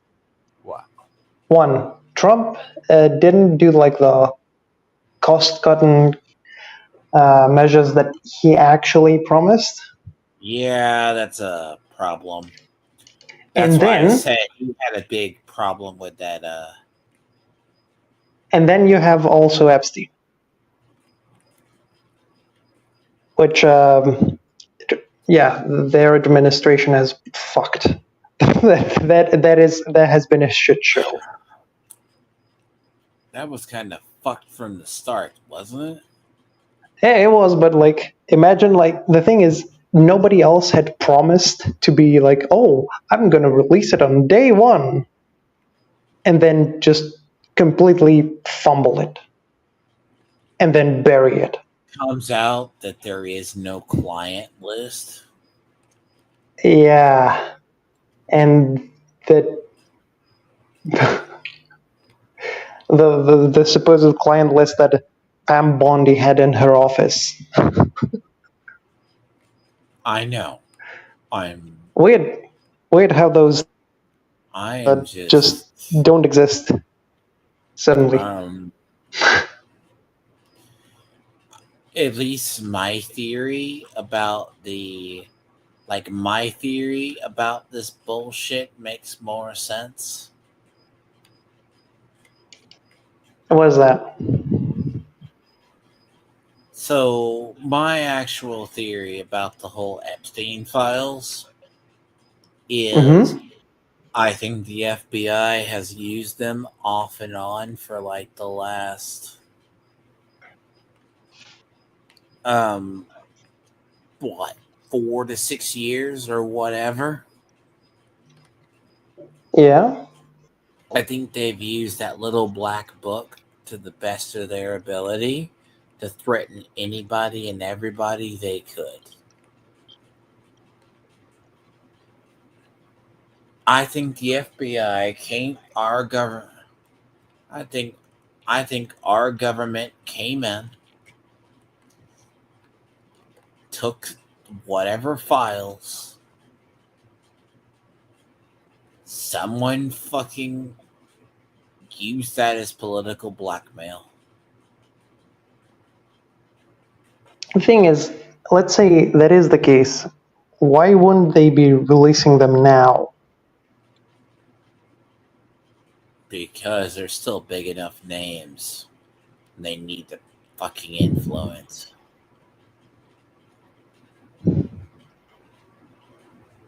I think there was Yeah. enough evidence seized. They couldn't get people convicted. They just used enough people. I think they used enough, and it's been used that way for a while. It's a controversial theory. I mean, I I think could see it happening. I think the Democrats used it to secure their base The thing is, for a number if of the years. Democrats actually, I think the powers that be did. if they were using it, why, since let's say Trump at least had some relations with Epstein, Well, why wouldn't they use that to basically try and just, finish up locking him up? or finish up to humiliate him. Yeah, That is a question. or make him unelectable, like paint him as a pedophile. I think that's really hard because a lot of people like that knew anything about those files. I think the people around Epstein, it's just that it's so obscene.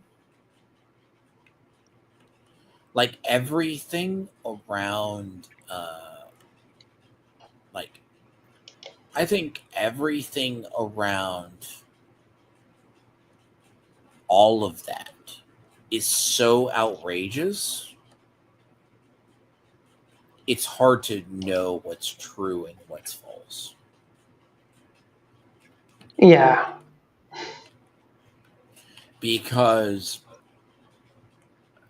stuff that's in the Diddy files, right? As an example,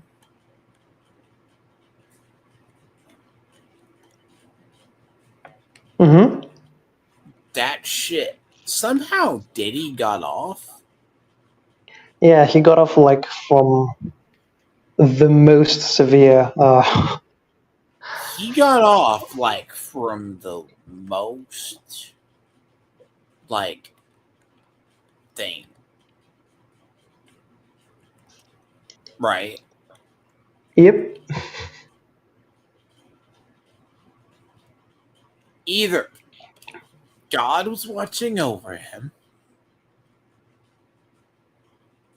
or Yeah, I'm not sure. God was on his dude, part, on his on his side, but yeah, or basically someone he had dirt on somebody.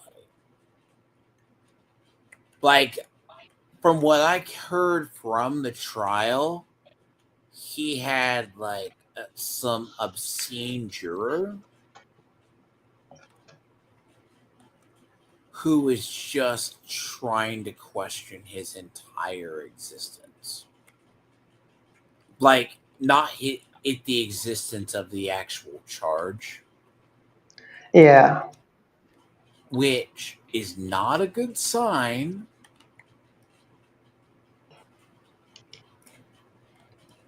And considering RICO isn't that hard to prove.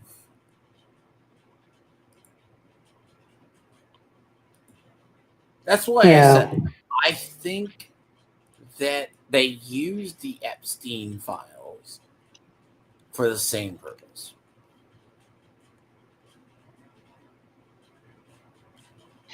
Hmm. I mean, it would make sense, but it's like I don't know how much it is in control of like the government itself, or like FBI, the FBI, or something else. I mean, you're talking difference.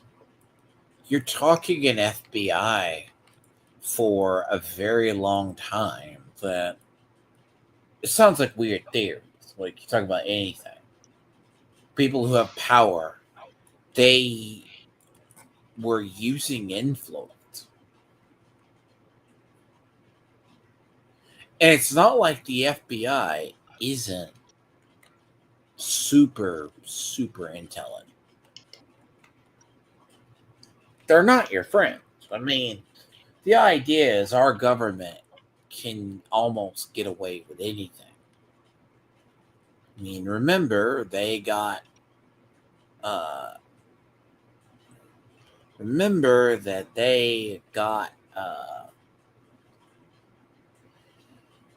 Hillary Clinton to drop out, or they cost her the presidency.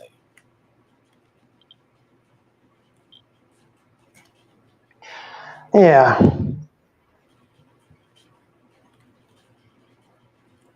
That's not an easy feat. The Comey report, do you think it was just an accident? No, it's like but it's not exactly certain how much of that is She had 150, but 155, at least 150 agents up her ass. yeah. You're gonna What I'm saying tell is like me, they found out nothing? Mhm. yeah. Nah, this is the thing. When you talk about corruption in governments, Europe has this level of it with like people as well, different organizations. You're gonna tell me you had 155, at least 150 to 160 agents across the country looking into your foundations and everything about you, and they're gonna find nothing? I mean, she was innocent. I mean, there's nothing there. I mean, it's like either you primary her or you're going to make her life miserable. I mean, I go with theory along with Epstein. The problem is, I don't think I just don't think they had a really good, solid case to get Epstein. I mean, Probably. not to get Epstein, but get people around on Epstein's list, I should say. I mean, it's either that or things were so connected because the whole purpose of that list in the first place was to create blackmail so he could use politicians. I mean, Let's say he that, went from. I mean, it's one of those things. I don't think really many. I don't think really many people know how he created his wealth.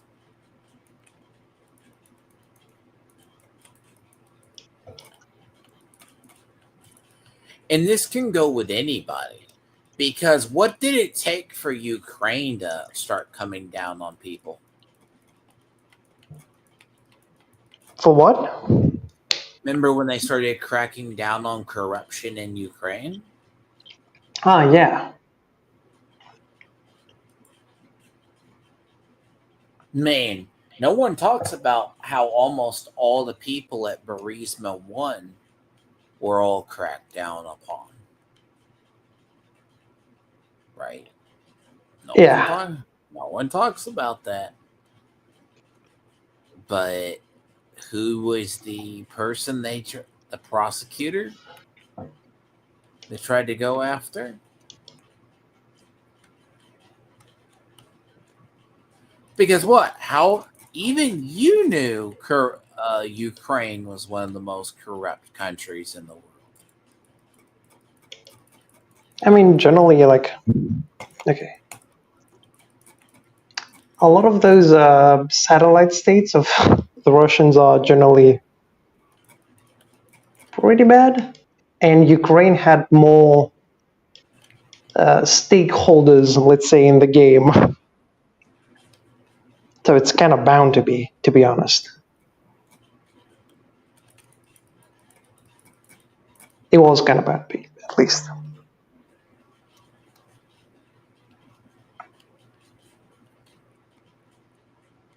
Like, and corruption can go multiple ways.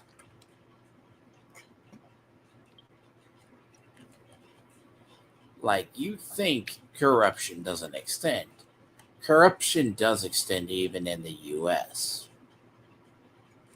I mean, shit.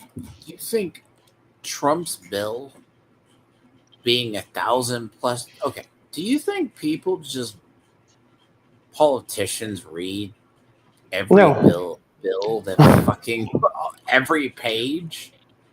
no, Go they vote on a have. bill, and it's like, I'll stand by the statement. The bill that was negotiated for the Affordable Health Care Act is not the bill they voted on. Yeah. How do I know that? I watched the C-SPAN hearings as it was going on, right? Mm-hmm.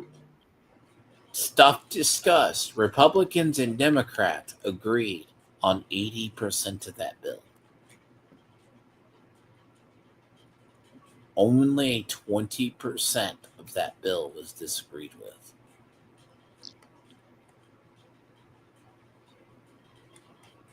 Crazy, I know. Yeah. It's like It, but the if they were. negotiations in that bill, and it wasn't because it was a uniparty thing. It was like, oh, we're going to do this, this, and this because this made sense, right?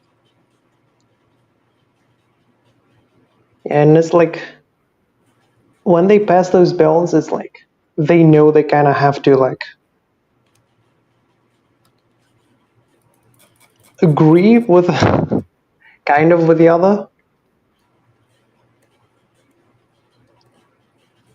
You gotta have an agreement to a degree. Yeah. You're not. So quite oftenly, like who was it? I think it was like specifically with what you said about like um, senators like actually reading them. Oh well, not actually reading them. Well, the thing about it is, if you're going to read it, I mean, they're hard to read. They give you like, you have 3 days to read them. I mean, A, it's legalese, and B, Well, it's yeah. 1,000 pages, more than 1,000 pages. Let's assume it's a tome. Let's Yeah, assume it's a you tome. and like even if they had time, they still wouldn't read them, though, because they would just have people make like, oh, this is like Yeah.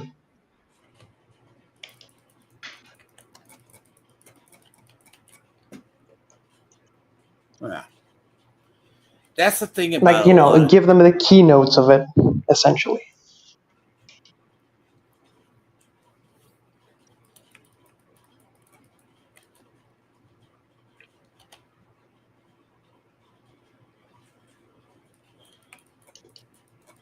So yeah, a lot of it is that. I hate. Sorry, the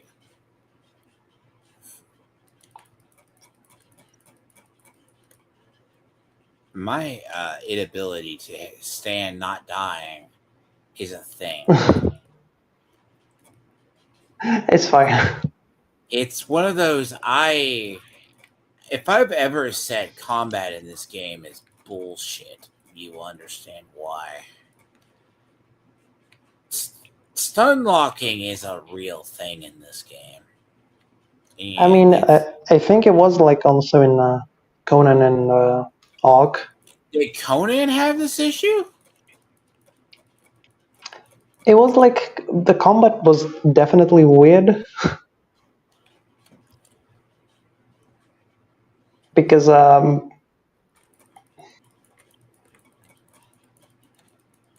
actually Ark I'm not sure because it was quite a while Like, I ago don't know now. about Ark if you have it.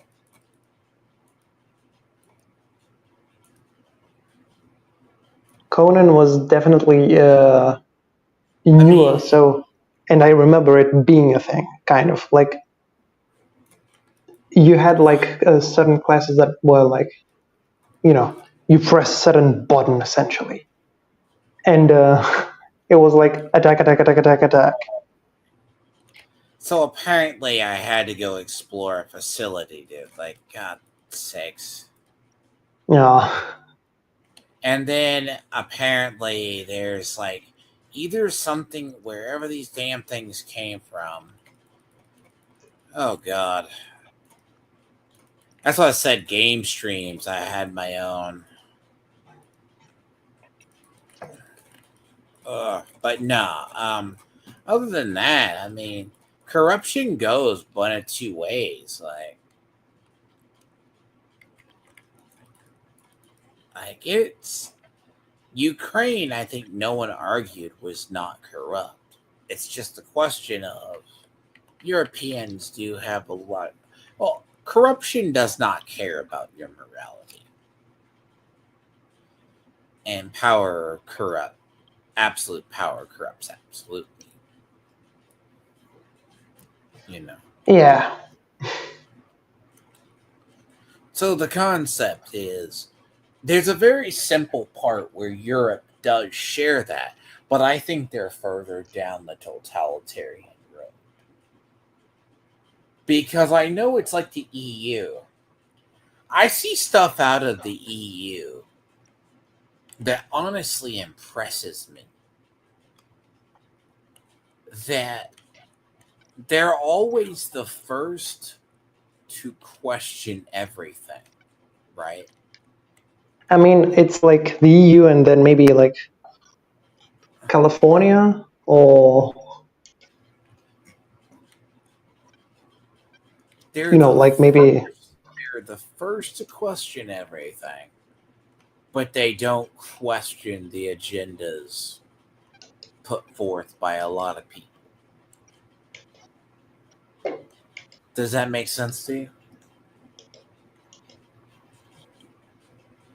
Yeah, it definitely does. Like I look at that, like So again, it's like it's slightly more complicated. it's more complicated, yeah, but it is insane altogether, though.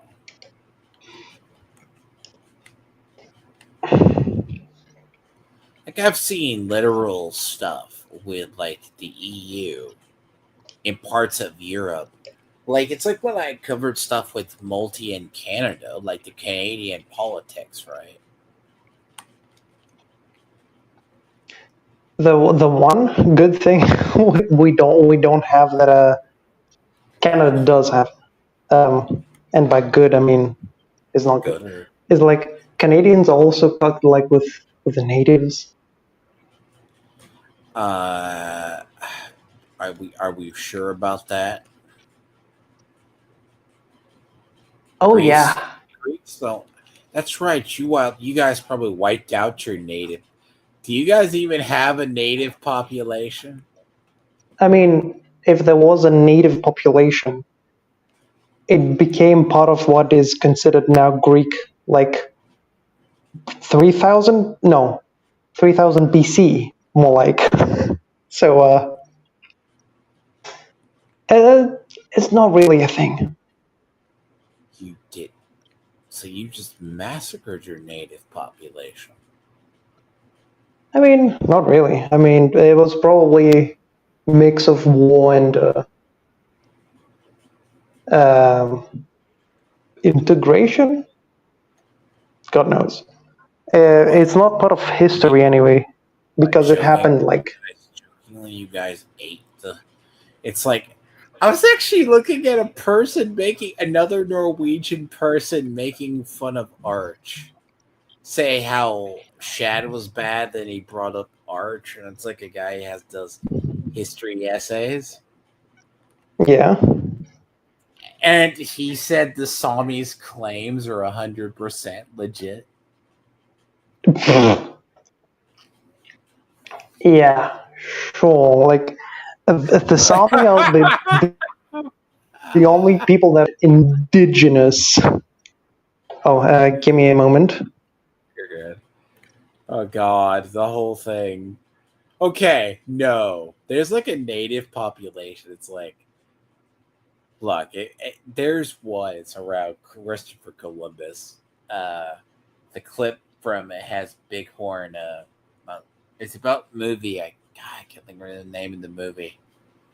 It has the cavalry soldier talking to Sitting Bull, and it's like he goes, "Yeah, give us back our native lands, and we'll go back and live in peace." I go, "Do you mean those native lands that you stole from the other people through war?" Like, yeah, no, this doesn't work. You know, okay, it's not the scene, but the scene's great. It gets quoted every Columbus Day because they'll always try to claim victimhood. It's like, but didn't you massacre other tribesmen to get that land? Yes, you did.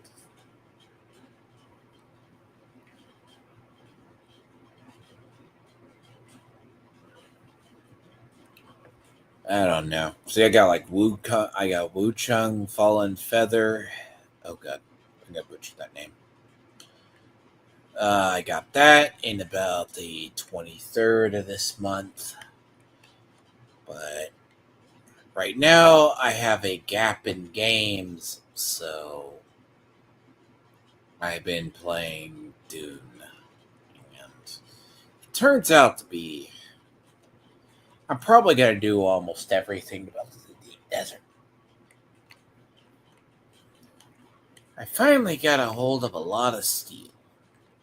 Well, actually, spice steel. Because the server I'm on, the spice steel market dried up badly. But unfortunately, I have to go down into the rift, and the rift is, long story short, a bitch to get out of. At least I know where I have to go. I haven't streamed this a lot. I mean, partly my own thing. It's just been like the game I've been vibing to and do research and other things with. Then, other than that, it's the massivest farming simulator known to damn man. So, good game. Don't get me wrong. The utter concept of, man, is combat a little gay? Yes. Okay, I'm back. Yeah. Nah, I was thinking, like, but the whole thing, the guy's a historian. Like, he had Yeah. Arch's chat, like, he didn't understand, but he actually got Arch's timeline wrong. Like, I want to correct him, but I'm like, I can't help you.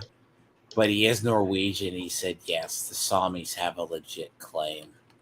I'm like, Sure.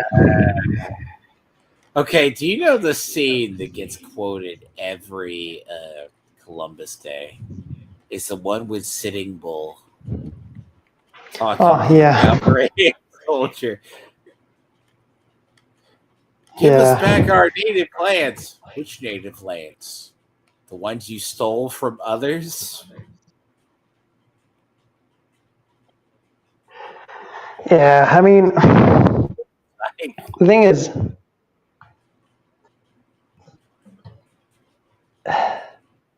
God, even claiming like because this is the whole thing. I've always heard it. Because like people will go, but you native populations of Europe tries to they go, but there is native population. I'm like, Europe. I'm like, so the Celts should have Gaul back.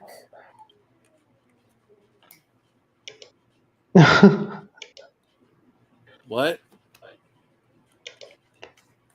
The Celts all came from basically Germania?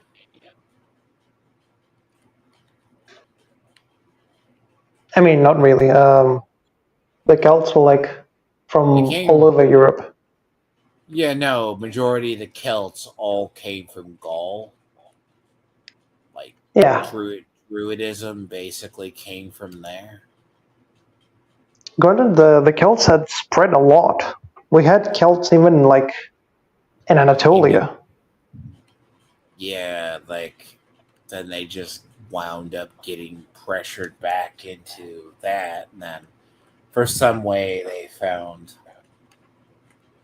but they're not really like what a native population in a way. Not Celts. I really. mean, Not considered. no, yeah, no. Basically, I think the only population that is given indigenous status, and Does it's Europe not have native. any? Does Europe have any indigenous population left? Technically, it does say. It does say. Technically, the Sami are declared to be indigenous, but like I'm the not thing is, making fun of it. I'm making fun of it because they don't have a strong claim. they have maybe the weakest claim because most other populations that have been in Europe or are in Europe now, that are European at least, have been like at least To for be fair, you guys are a giant collection of refugees from oh yeah, various parts of other countries. sure. I mean I say that the because in history, like some of the Greeks that are left of the original, some of you guys came from Anatolia. um What's left of you I guys? mean it depends on like Parts. where the actual first Greeks arrived in Greece from, if it was from Anatolia or like from the Balkans or from the south. Like Yeah. I mean the Indo-European part of that was Then Greeks, some the Greeks. Anatolians, the Greeks that were in Anatolia, got integrated into the lands over there. Yeah, I mean Anatolia was used to be its own thing. The Anatolian people had like their own language. Well, though it wasn't just Anatolian, it was like split into multiple smaller cultures or languages and states. Then it got obliterated by, I forget which Uh, people it got obliterated by. First, it was kind of like the Hittites, then we pushed them in, and then the Persians. And after the Persians were Persians, the they really big one. not really. I mean, the ones that kind of destroyed their language, we were them. Like, we destroyed their language because that part of the world just became the, like the eastern part of the Roman Empire just And became like, wasn't it like a Greek colony at once? Like there was a lot that was like Greek colonies. yeah, we had colonies from even like way before Alexander, right? We had colonies from basically Spain and North Africa, Italy, Crimea. We had, I mean, even like, Nice and, God, what's the other one called?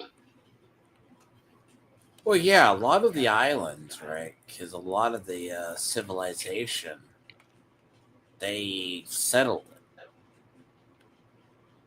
They It's not compared. islands. It was like,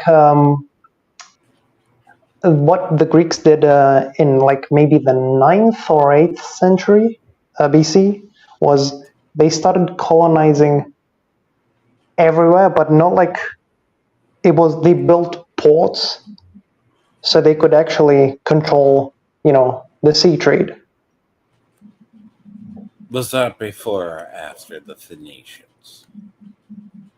It was at slightly before and at the same time, really. And before or after the invasion of the Sea People? The sea people were much earlier.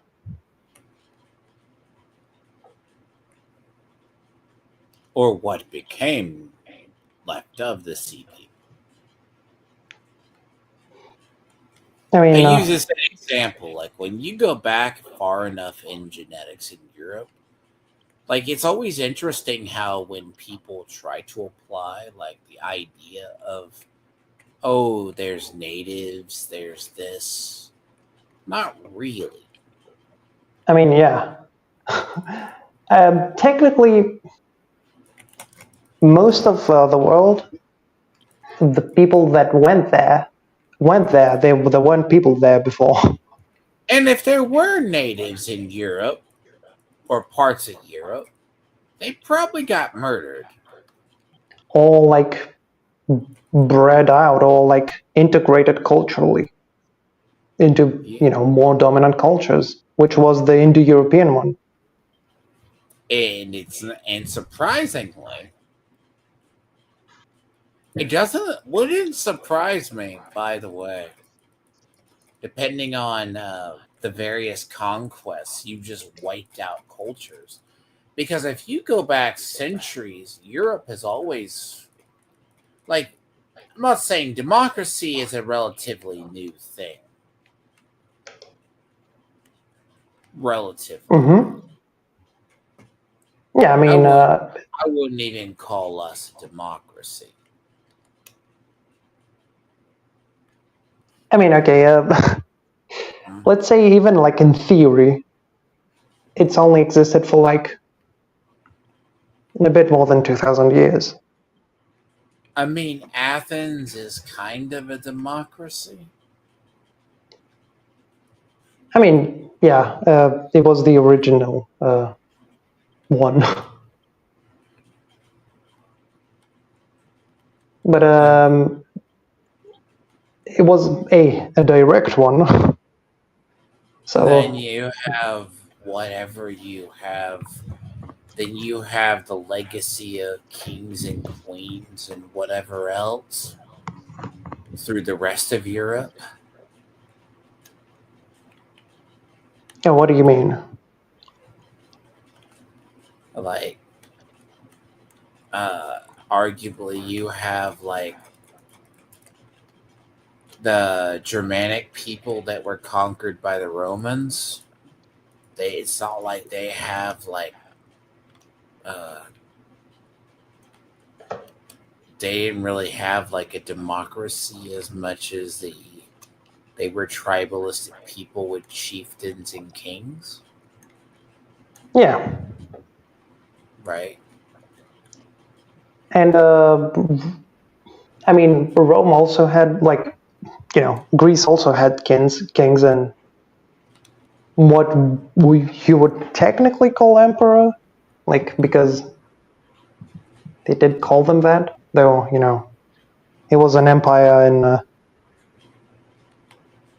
small ones, because most empires back then were not big. Weren't they like just basically called city states though?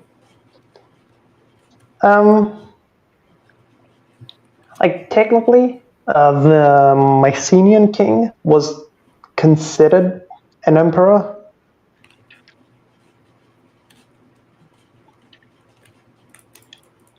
Thracians, the Crete. Was Crete a colony or was Crete a actual place? What do you mean? Crete. Like, were they a country? Were they a country unto themselves or were they a city state, by your opinion? It depends on which time you're talking about. Ancient time. Originally, it was like originally Crete had the Minoans, who themselves kind of had a trade empire.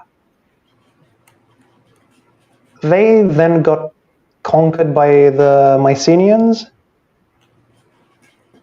Then the Bronze Age collapse happened. Not much is exactly known from what happened around that time. But then it was like part of city-states, usually, or and then became part of empires, and you know Yeah, whatever. you either have the other. That's why I phrase it that way, right? It's not as a Yeah. guy. It's like historically, what do you consider? Because Um. we have It, like a very weird way of understanding. Because like unless you can easily get, let's say, oh, these people are genetically related, you really don't know where they come from. yeah. I mean, there's the one thing is that generally the one, let's say, after the Slavs, there wasn't much migration into the Balkans. No, Well, at least Greece, not specifically Balkans, I because the mean Balkans not had like really. the Hungarians Well, yeah, and the other steppe a people. lot of these populations historically never changed. And I mean, unless you really want to call the cultural gift of Attila, and Yeah, but then later the man who literally rode the world yeah, Was it Sabu Khan? Temujin? You mean Genghis Khan? Oh, Genghis Khan, yes. And then some of his generals that made it all the way to Europe. Yeah, I mean generals. They were his like kids and grandkids, but yeah. Yeah, like those. Well, it is funny how many. Actually, it's funny. I heard some progressives were praising. They go, "Yeah, there was this period of global warming. Uh, the world got fixed. Why can't we go back there again?" Because like 300 million people died.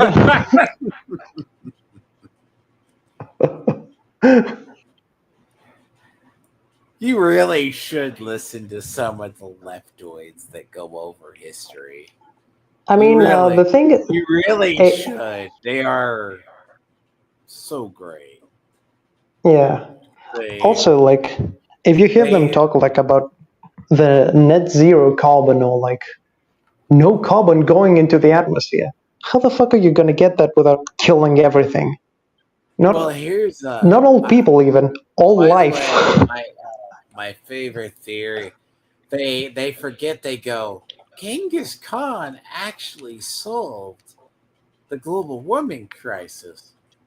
Yeah, he did. There was a global temperature drop for one of two reasons, because there was a miniature ice age. Second off, he killed a lot of people. Yeah, We, you can't act. Oh, yes, that does bring me to a point. There's these people who don't understand that he literally massacred entire populations, him and his people. yeah. I mean, that's what they did. There was no descendants. I mean, when it wasn't him, but it was like I think was it His Hulagu? kids, his generals. Um,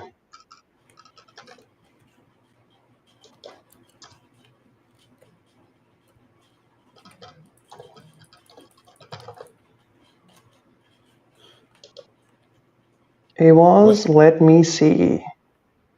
Because It was Hulegu.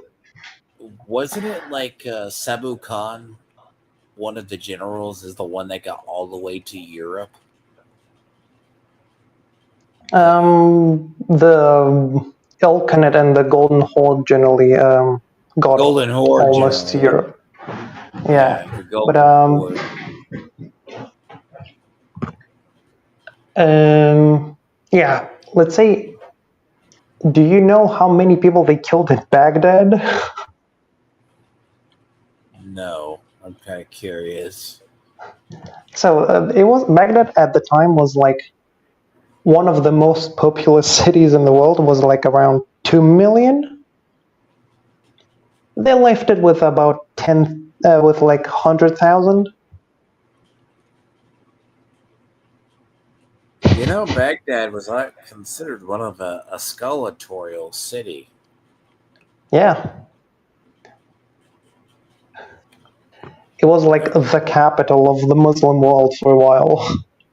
Uh-huh. For Mecca. And and then the Mongols came, and boom, that goes that. To be honest, I mean, it is funny when you hear things quoted, and they're like, "These people are great, guys." yeah. I The mean, thing is, like, that period is like also the analogy of the Abbasids,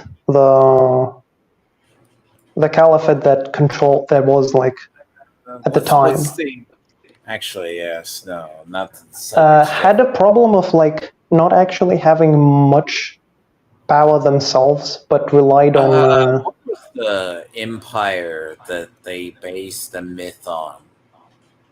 Was the Essenes? What? Where what was the area that Muslims and Christians lived side by side with each other? The Empire? Yeah, wasn't it Essenes? What's with an A? I'm blanking the name right now. They said it was it's a magical period quoted. What, like the Umayyads? Huh? No. Was it like a Muslim empire? Because I'm not It sure. was a Like, Muslim empire where they claimed that they are tolerant. They were tolerant of Christians, and they never did anything against them. sure, that sounds believable.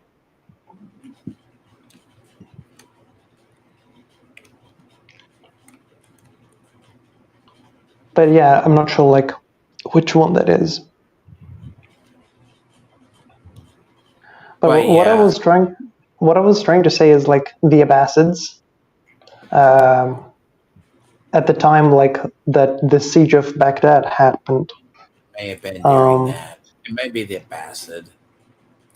and they had basically they didn't have that much power themselves, but relied on like various Turkic people around them to swear fealty to them and protect them. And then the Mongols happened. Yes.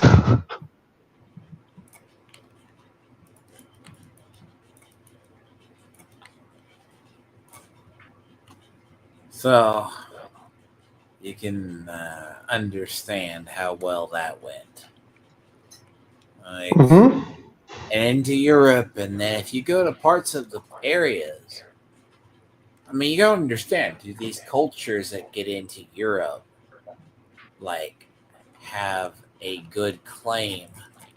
Like, okay, realistically, do you think Europe will? Okay, we all know 2030 agenda, and everyone wants to do shit like that. Do you think they're either going to employ? Like, I haven't heard. I'm surprised I haven't heard anything about France lately. like, I mean, I've heard Macron's been having power issues, but I'm assuming Macron's cooked. Internet kind of shit itself. So is Macron like, okay, what would you say is the future of Europe? Like, are they going to cave like to more? Do you think parts of them are going to go find their own orange dictator, or do you think they're just going to go with the flow and kick the can down the road? Do you think?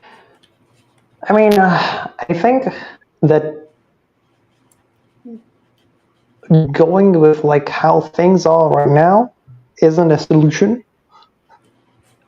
and the more it becomes obvious to people, the more they won't vote for it. Granted, I mean, the UK might not vote for it. yeah, I mean, France also like voted quite a lot for the right wing, but it was only Macron's fucking playing with elections that kind of Saved him. yeah, because he formed an alliance with the far left. I mean, has he solved the yellow vest crisis? Yeah, and it's like I don't think that it can stay, that it can keep happening for too much longer. But also, yeah, people like the more it happens, the more people will get actually fucking furious about it. So we'll have to see. Now, what about places that have high migrant populations? Do you think they're going to just correct Deport them? themselves or deport them? Like UK has that dynamic problem. Throw the joke in that the UK maybe can deport some of them, but realistically, I don't think it's going to deport all of them. It can possibly deport all the illegal ones. or you I'm throw, not or do we need to throw the joke in of it's going to be London Stan soon? I mean, technically, London already has a Muslim mayor and has had one for a while. And London isn't like even the worst part. There are like parts of apparently there's far worse. yes, there are cities and towns and like entire cities that used to be maybe not cities, but there are towns of like maybe a few thousand at least, like maybe 50 or whatever thousand that are just Pakistanis. well, they're all Indian signs or they're doing this. Like there's areas it goes back to the idea that they never integrated. They just took over. Yeah, I mean, this is not counting like, the Albanians and the people stealing goats. I mean, the Albanians, what they do is usually just deal coke. I know you heard the stories of the ones stealing goats, right? I mean, yeah, but it's like, if have you seen the statistic of like, which is like how often like what percentage of like criminals do certain ethnicities have in Britain, and like English people are like one in like maybe 0.5 in like 1,000 or 100. Yeah, I mean, some people don't swear by the per capita numbers, though. Yeah, and let's see, No, it was still like per 1,000. It was like, I think it was Well, like okay. I mean, per granted, 100. It was maybe one per 1,000 or something like that. And okay. I want to throw the no. Afghanis, Afghanis and like Pakistanis were like maybe around 30 to per 1,000, and Albanians were 300 per 1,000. I mean, I've been told joking. I say this joking. 1 in 3. I've been told numbers are racist. I mean, So Albanians are don't white, believe technically. them. I mean, and FBI statistics can be made up all the time. So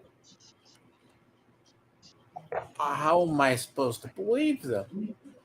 That's actually what I thought was funny was when Dane's crew thought about pulling it, where they were like, "Yeah, there's no migrants are doing crimes. It's white people, guys." Yeah. Or that supposedly they are committing the crimes in the same rate. And it's like, no, they're not. Is this why we just call it? You know how you fudge numbers on a report. You There are multiple ways, but you which one do you mean? just call white Hispanics white. Ah, yeah. There's also one thing I don't understand is like, it's not even Manipulate numbers. like, how hard is it to understand that, like, even culture aside or race or whatever, the thing is, immigrants typically commit more crime. You saw that with the Jews in America, let's say, and the Italians, Irish, us even. Like, immigrants are more, are overrepresented in crime. You're gonna say if you came to America, you'd been destined to be a criminal. It's like, if you are an immigrant, you're more likely to commit crime because you have less to lose. If I have to make the prediction, I think a majority of stuff is they get cucked. I really do. I think Europe's gonna cuck themselves. I don't think it's like, because if you're on the ground, you kind of see that there are a lot of people that have had it more than enough. And I'm not saying even just Greece, which we haven't had as much immigration as Britain. You mean you mean like Hmm? you mean probably not the same? I think like the thing about it is the question ultimately does like it's going to be the question is can they fight back or do they have the will to fight back? I think the will is there, but generally, the worse things get, the more people actually see that there is no kind solution to certain problems, and stuff will have to, like, I mean, the damn you will hats have of to deport people. I don't even know if you can deport because I mean UK labor, right? I talked to my friend that's in the UK at one point. He Mhm. wasn't joking about having a bunch of Somalis on his job or North Africans. Yeah, but the thing is, let's say next government is whatever. Let's say a right-wing government does actually get elected within however many years. We don't have that problem exactly because our government is already right-wing. So, you know, I it's a mean, kinda. well, you would hope that the people have realistic values, right? I mean, politicians don't have values, but yeah. You would hope people just have enough and they go But basic concept of they want to stop voting for DNR. Like they go, oh, somebody, I've been voting Democrat for 10 years. and Maybe things I are should only getting go. worse. Maybe I Maybe should I should. vote Democrat now. Maybe I should go vote Republican or something. Give that a try. Yeah, I mean, the thing is, in politics, there are people that are actually partisans that will only vote a certain way, and that will probably never change. And then there are people that vote kind of like with what they think is good, which are like, I think, the majority of the people that Well, vote. people will. That's probably a mistake though. What? I want to say that's a mistake. What is a mistake? You think people vote like that. But I mean, in the US, if anything, is that there's a lot of people who vote straight line. Now, You mean just one party? Yeah, I said there are partisans.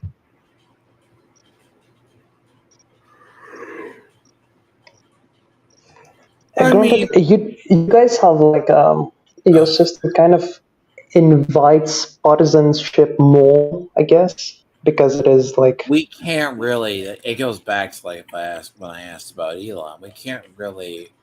Our system does not afford third parties. I mean it does. It's just gonna one party's gonna lose out. It doesn't. I mean, one thing I've noticed over the years, it's like every single time people say there's a push for a third party, it never happens. They play spoiler for the big party. Yeah, Like basically. hypothetically, let's say Trump decides to, let's say Elon decides to just become the most giant bitch in the next 3 to 2 years, or in the mid cycle, Mm-hmm. because Trump's actual legacy and how strong his position is going to be determined by the midterms. Yeah. Also, like, I don't think That's the Elon's thing about party our is gonna politics. actually go anywhere. Well, see, Trump's problem is he might actually get grossly overconfident.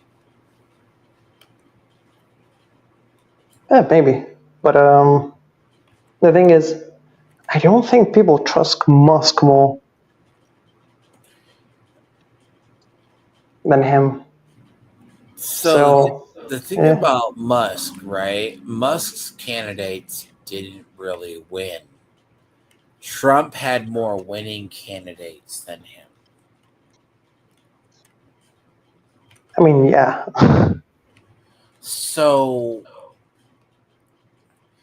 if you want to be seen as a kingmaker, you need to be a kingmaker.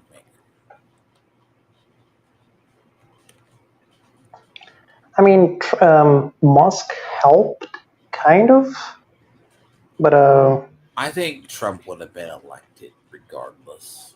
yeah, especially since they put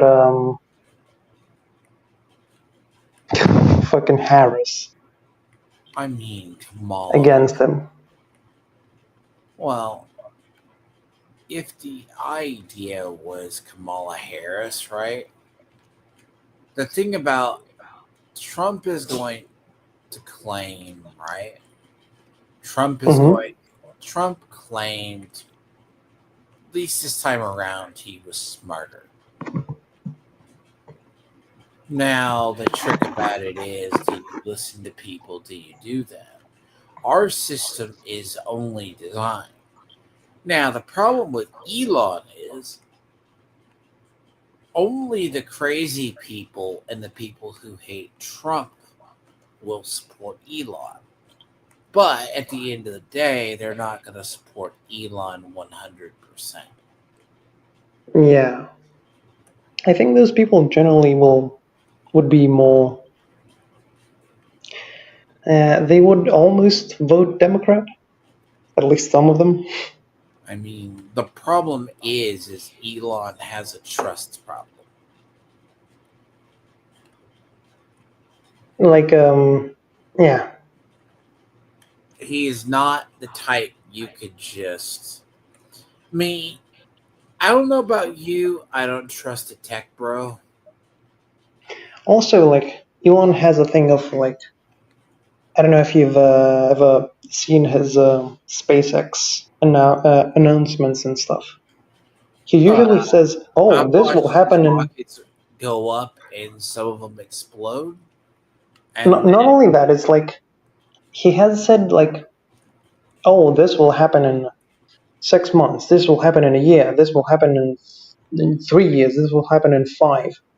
And those usually end up being like at least twice as taking twice as long or more. So he's not exactly good with like scheduling time and you know you're talking time management. yeah, time management.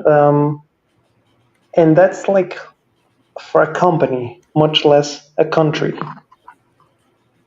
Well, he can't get elected. I don't think that's not his goal. People like Yeah. him don't want to be elected. They want Um, influence. does he actually want to get elected? I think he does. Can he? I don't think. Well, the thing about it is, he has far too many skeletons in his closet. He can't be elected president because he's not a natural born citizen, Yeah, there's that too. which is a actual rule in the U.S. But you can have him. He's not going to just get elected. Like, he has trust issues. Again, especially after certain aspects what he's done.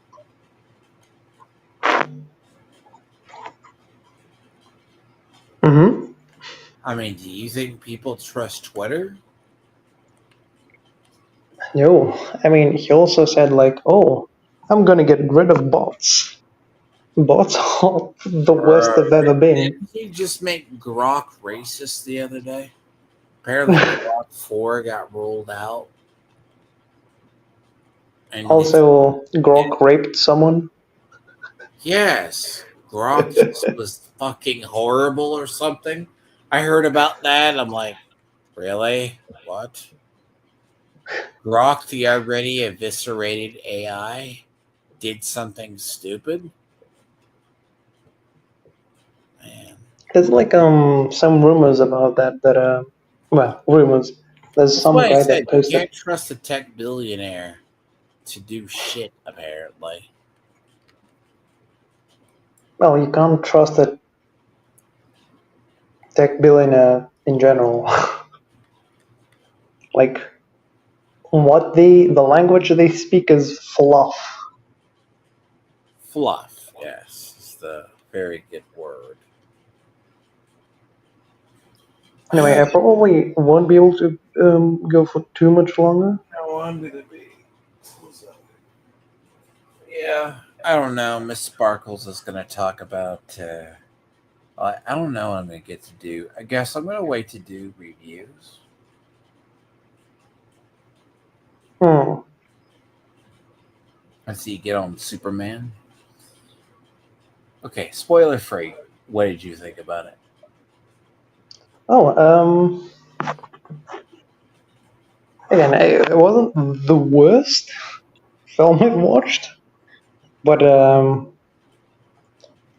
for what it tried to be, I don't think it succeeded. Let's say that. Mm. See, you And wouldn't be it, the first person to say that. I kind of have that part too.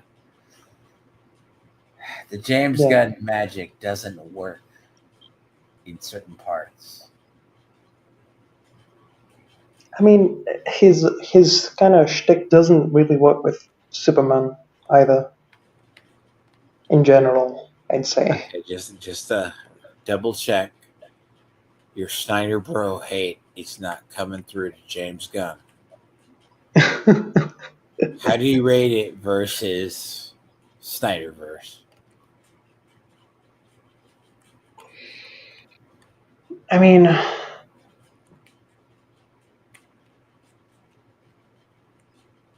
it's been a while since I've watched the other movies, so Wow.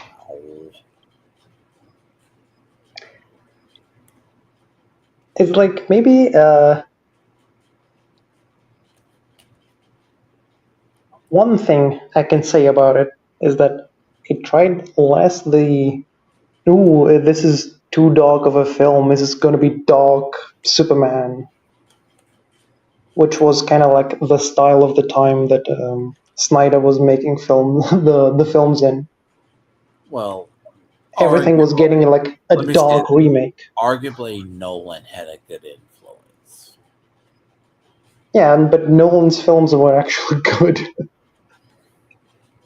Yes, unfortunately.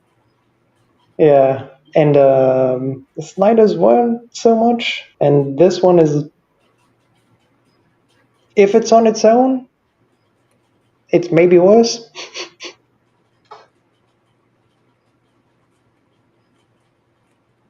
So that's what it depends on. I don't know. Once a week thing. See, I see what Miss Sparkles says. She came in as a normie, and I'm assuming, by the way, before I forget, you're a comic fan. You knew of Superman going in, I mean, or I was have read comics. I not all of them. I'm not like as knowledgeable as some people. uh-huh. But when it comes to movies, I got really tired after like maybe the second Avengers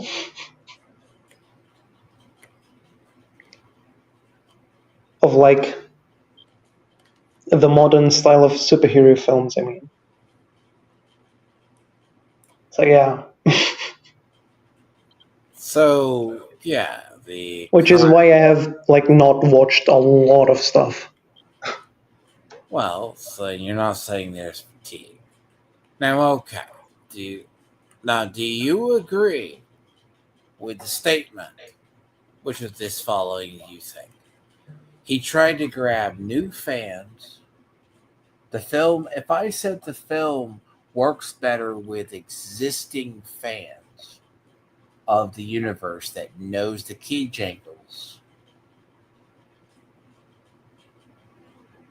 you have the old heads and the new people, and then you have the people in the middle. What do you think the film was made for? Oh, So you have the comic book fans, you have the people in the middle, which are kind of both, and then you have the normies or new customers. I mean, it depends. There were definitely a lot of moments where you would have to know, like, stuff from either comics or at least previous Superman films to know the law and get it, I guess.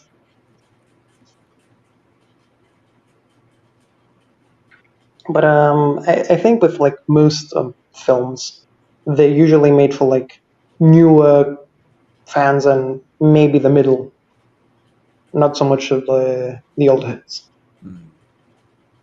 So the reason I phrase it that way is because I think the biggest people who are going to pay the price with with James Gunn verse, without getting in, I say without spoilers, is understanding about this is. Hmm. This is about the. I think the film was made for advanced fans.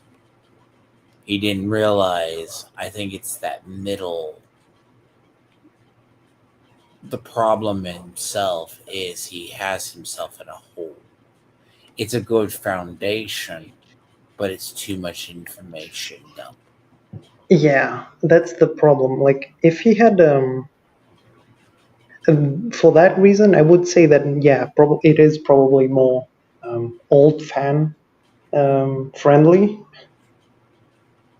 Mm-hmm. because you would have to know a lot of stuff Yeah, to like you need understand. to know a lot of the history of Superman, some of Hmm. the internal jokes, like the why does Superman have robots in the Fortress of Solitude? Yeah. That's like really old Superman lore. Why would Lex Luthor do what he needs to do? But Who is that woman with like the white hair? well, the thing is, Oh, by the way, I'm going to ask this too. Did you know who the engineer was? yeah, I've seen the. Well, actually, I'm not sure if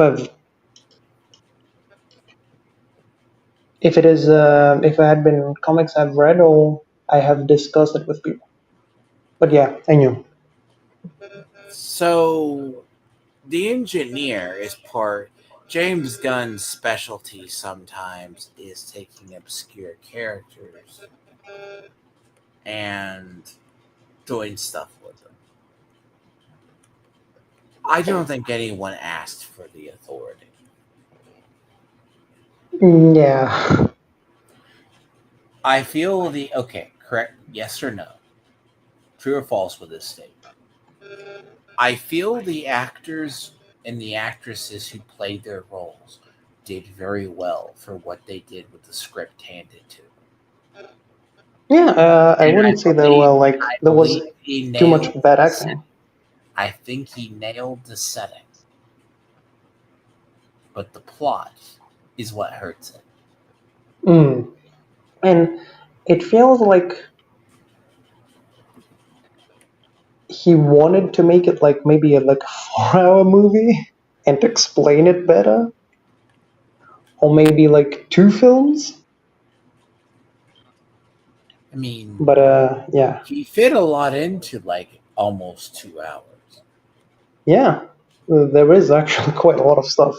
But But anyway, it yeah, is the information is given to you so quickly that if it was someone that is new, he's not going to get most of it. no. That's why I said I don't want to get into spoilers. I want people to see it. Like I told people, you need to see it because there's actual good parts to the film, but there's also Hmm. the world's dumbest plots ever.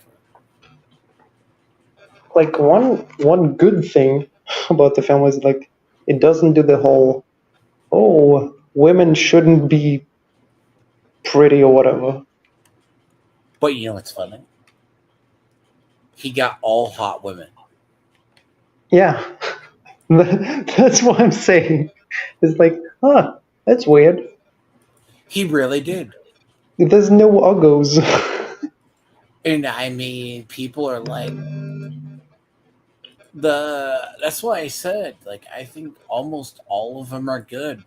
Even the plastic secretary. Yeah. Yeah, I knew you know who that was. And I'm not bad about the race swapped Perry White. They had And a race swapped him before. Also, it was they've Bonk done from it before. yeah. Also, this one was like a Bonk from The Wire. If you've ever watched The Wire. And I mean, there's other parts of it that I disagree with, like, but I will say that's why I said what's funny is I have seen a lot. I've seen a lot of people. They're like, we're waiting to see it. I'm like, Mm. mm. I'm like, that's a film I'm going to see the moment it comes out. But I didn't look at any early reviews. Oh, but before I forget, did you agree Hmm. with the marketing? Do you think the marketing matched the film? Um, I it heard that depends sigh. You can be honest. on what you mean by marketing. If you mean the reviews, or some reviews, specifically the Variety one. I mean, the marketing of the trailer, the first trailer to the second Oh, trailer. okay. I had only seen like I think the first or the second. Hmm. Oh, give me a moment. So the first or second, to me, I make the argument that the trailers did not accurately predict they didn't accurately portray the film, and in fact, they betrayed the film because the marketing he was going for didn't fit the film at all.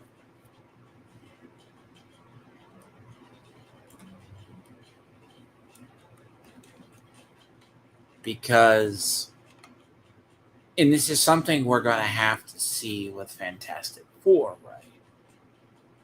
Fantastic Four, I think I have an idea what the plot's going to be, but I'm not going to say 100% the plot.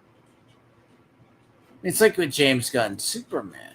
We couldn't predict it, but the marketing didn't make sense.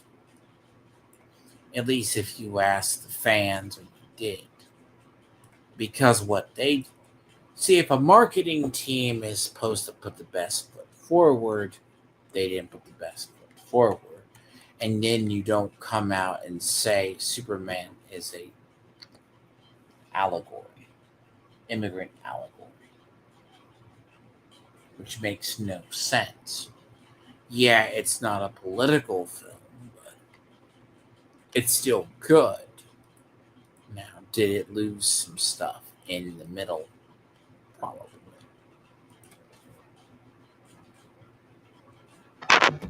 Okay. So when I say the marketing seemed off, you understand why I said the marketing seemed off. Yeah, it was kind of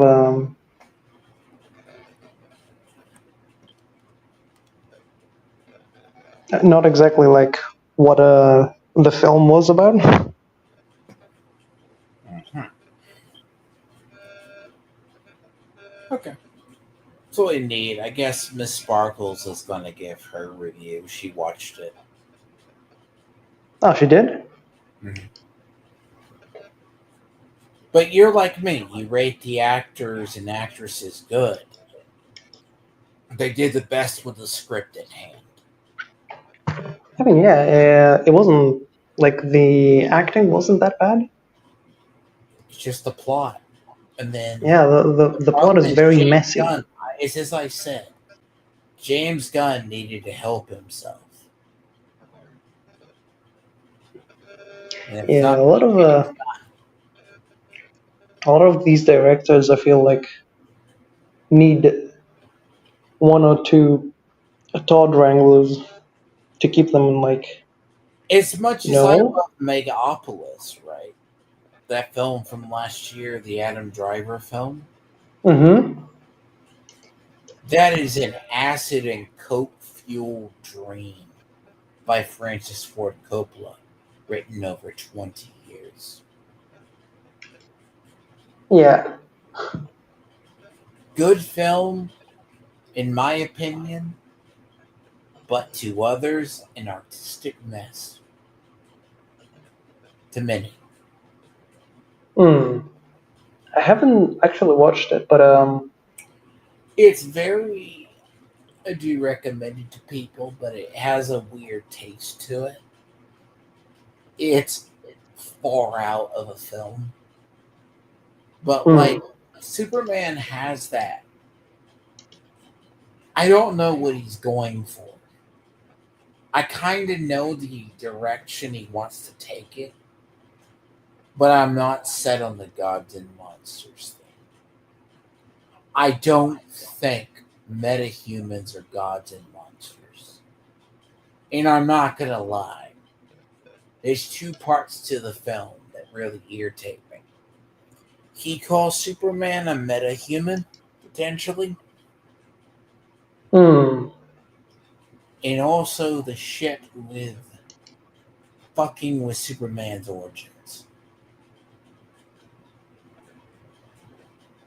Everyone knows what the tagline is by now. Superman is suddenly a Viltruman. Yeah. No, he was meant to do the anime plot of kill who's ever in his way and take their with him. What?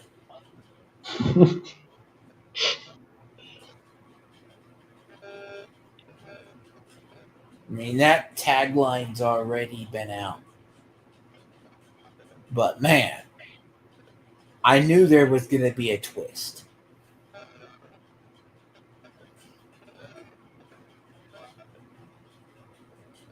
But yeah.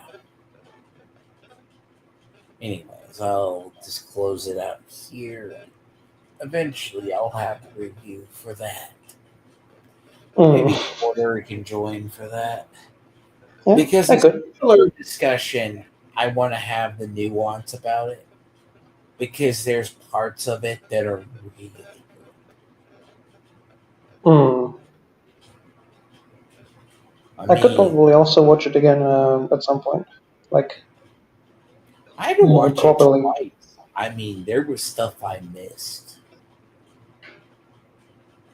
I'm But generally like good at noticing stuff that is flying by, let's say plot wise. But yeah, I did didn't. you, I also what didn't kind have the of, time. let me say this, did you catch Guy Gardner doing constructs? Yeah, Yeah, he does actual constructs. yeah. That's very different for Green Lantern. You only see that in the comics. By the way, I'm surprised that film has the rating it has. I mean, technically, what do you mean is like to The rating, because what rating does it have? what's the constructs when he fights when he has the big battle scene towards the end? You mean the fucking tanks and shit flying He around? literally doing construct of middle fingers. Yeah. Oh yeah. I'm gonna give. I can make fun of James Gunn for the shit, but that's Guy Gardner. Mm. If you know anything about Guy Gardner, that's totally in character. Yep. Anyway, Mm-hmm. That's totally in character. But I will say his outfit is the only outfit that doesn't land.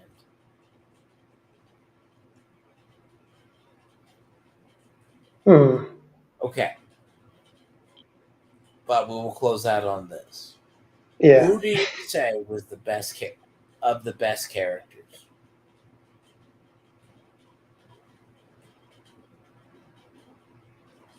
I'm not sure. Hot Girl, Mr. Terrific. I mean, Hot Girl was like Mr. Terrific was in it way more. Hot Girl was like there for like 5 scenes, maybe. Well, she's there for the battles. Yeah, but But she, to me, Hawk Girl outside of the Banshee Shriek versus the Bird Shriek, yeah, fine. yeah, The only one, but Mr. Terrific, I think that's 100% nailed. that's Outfit, 100% what? that's 100% nailed. Yeah, it was pretty good. And Underrated, very underrated. The outfit's correct, the ability and the attitude is correct. I mean, I'm surprised James Gunn didn't throw in the 12th level intellect thing into it. But you can kind of gather he's super smart. mm, But then again, it goes back to what we said. Comics. Do you know the comics? yeah, that is the thing. But on that, probably next week or so, there's just a chapter on this thing. But you keep, we'll figure out. I'll let you know the topics or whatever. Hmm. But yeah, I do want to go more in depth with Superman because I know some of the comics he's going for, but he didn't pull 100% from All Star Superman. Yeah, but he pulled a lot. But yeah, All Star Superman was a mess too, but that's not an excuse for that film. Anyways, so next week or so, and Sorter has to go to bed since he's the other side of the planet. yeah, Mhm. Yep, but you people take care. I don't expect us views to get the views my other stuff gets. Anyways, to see people then.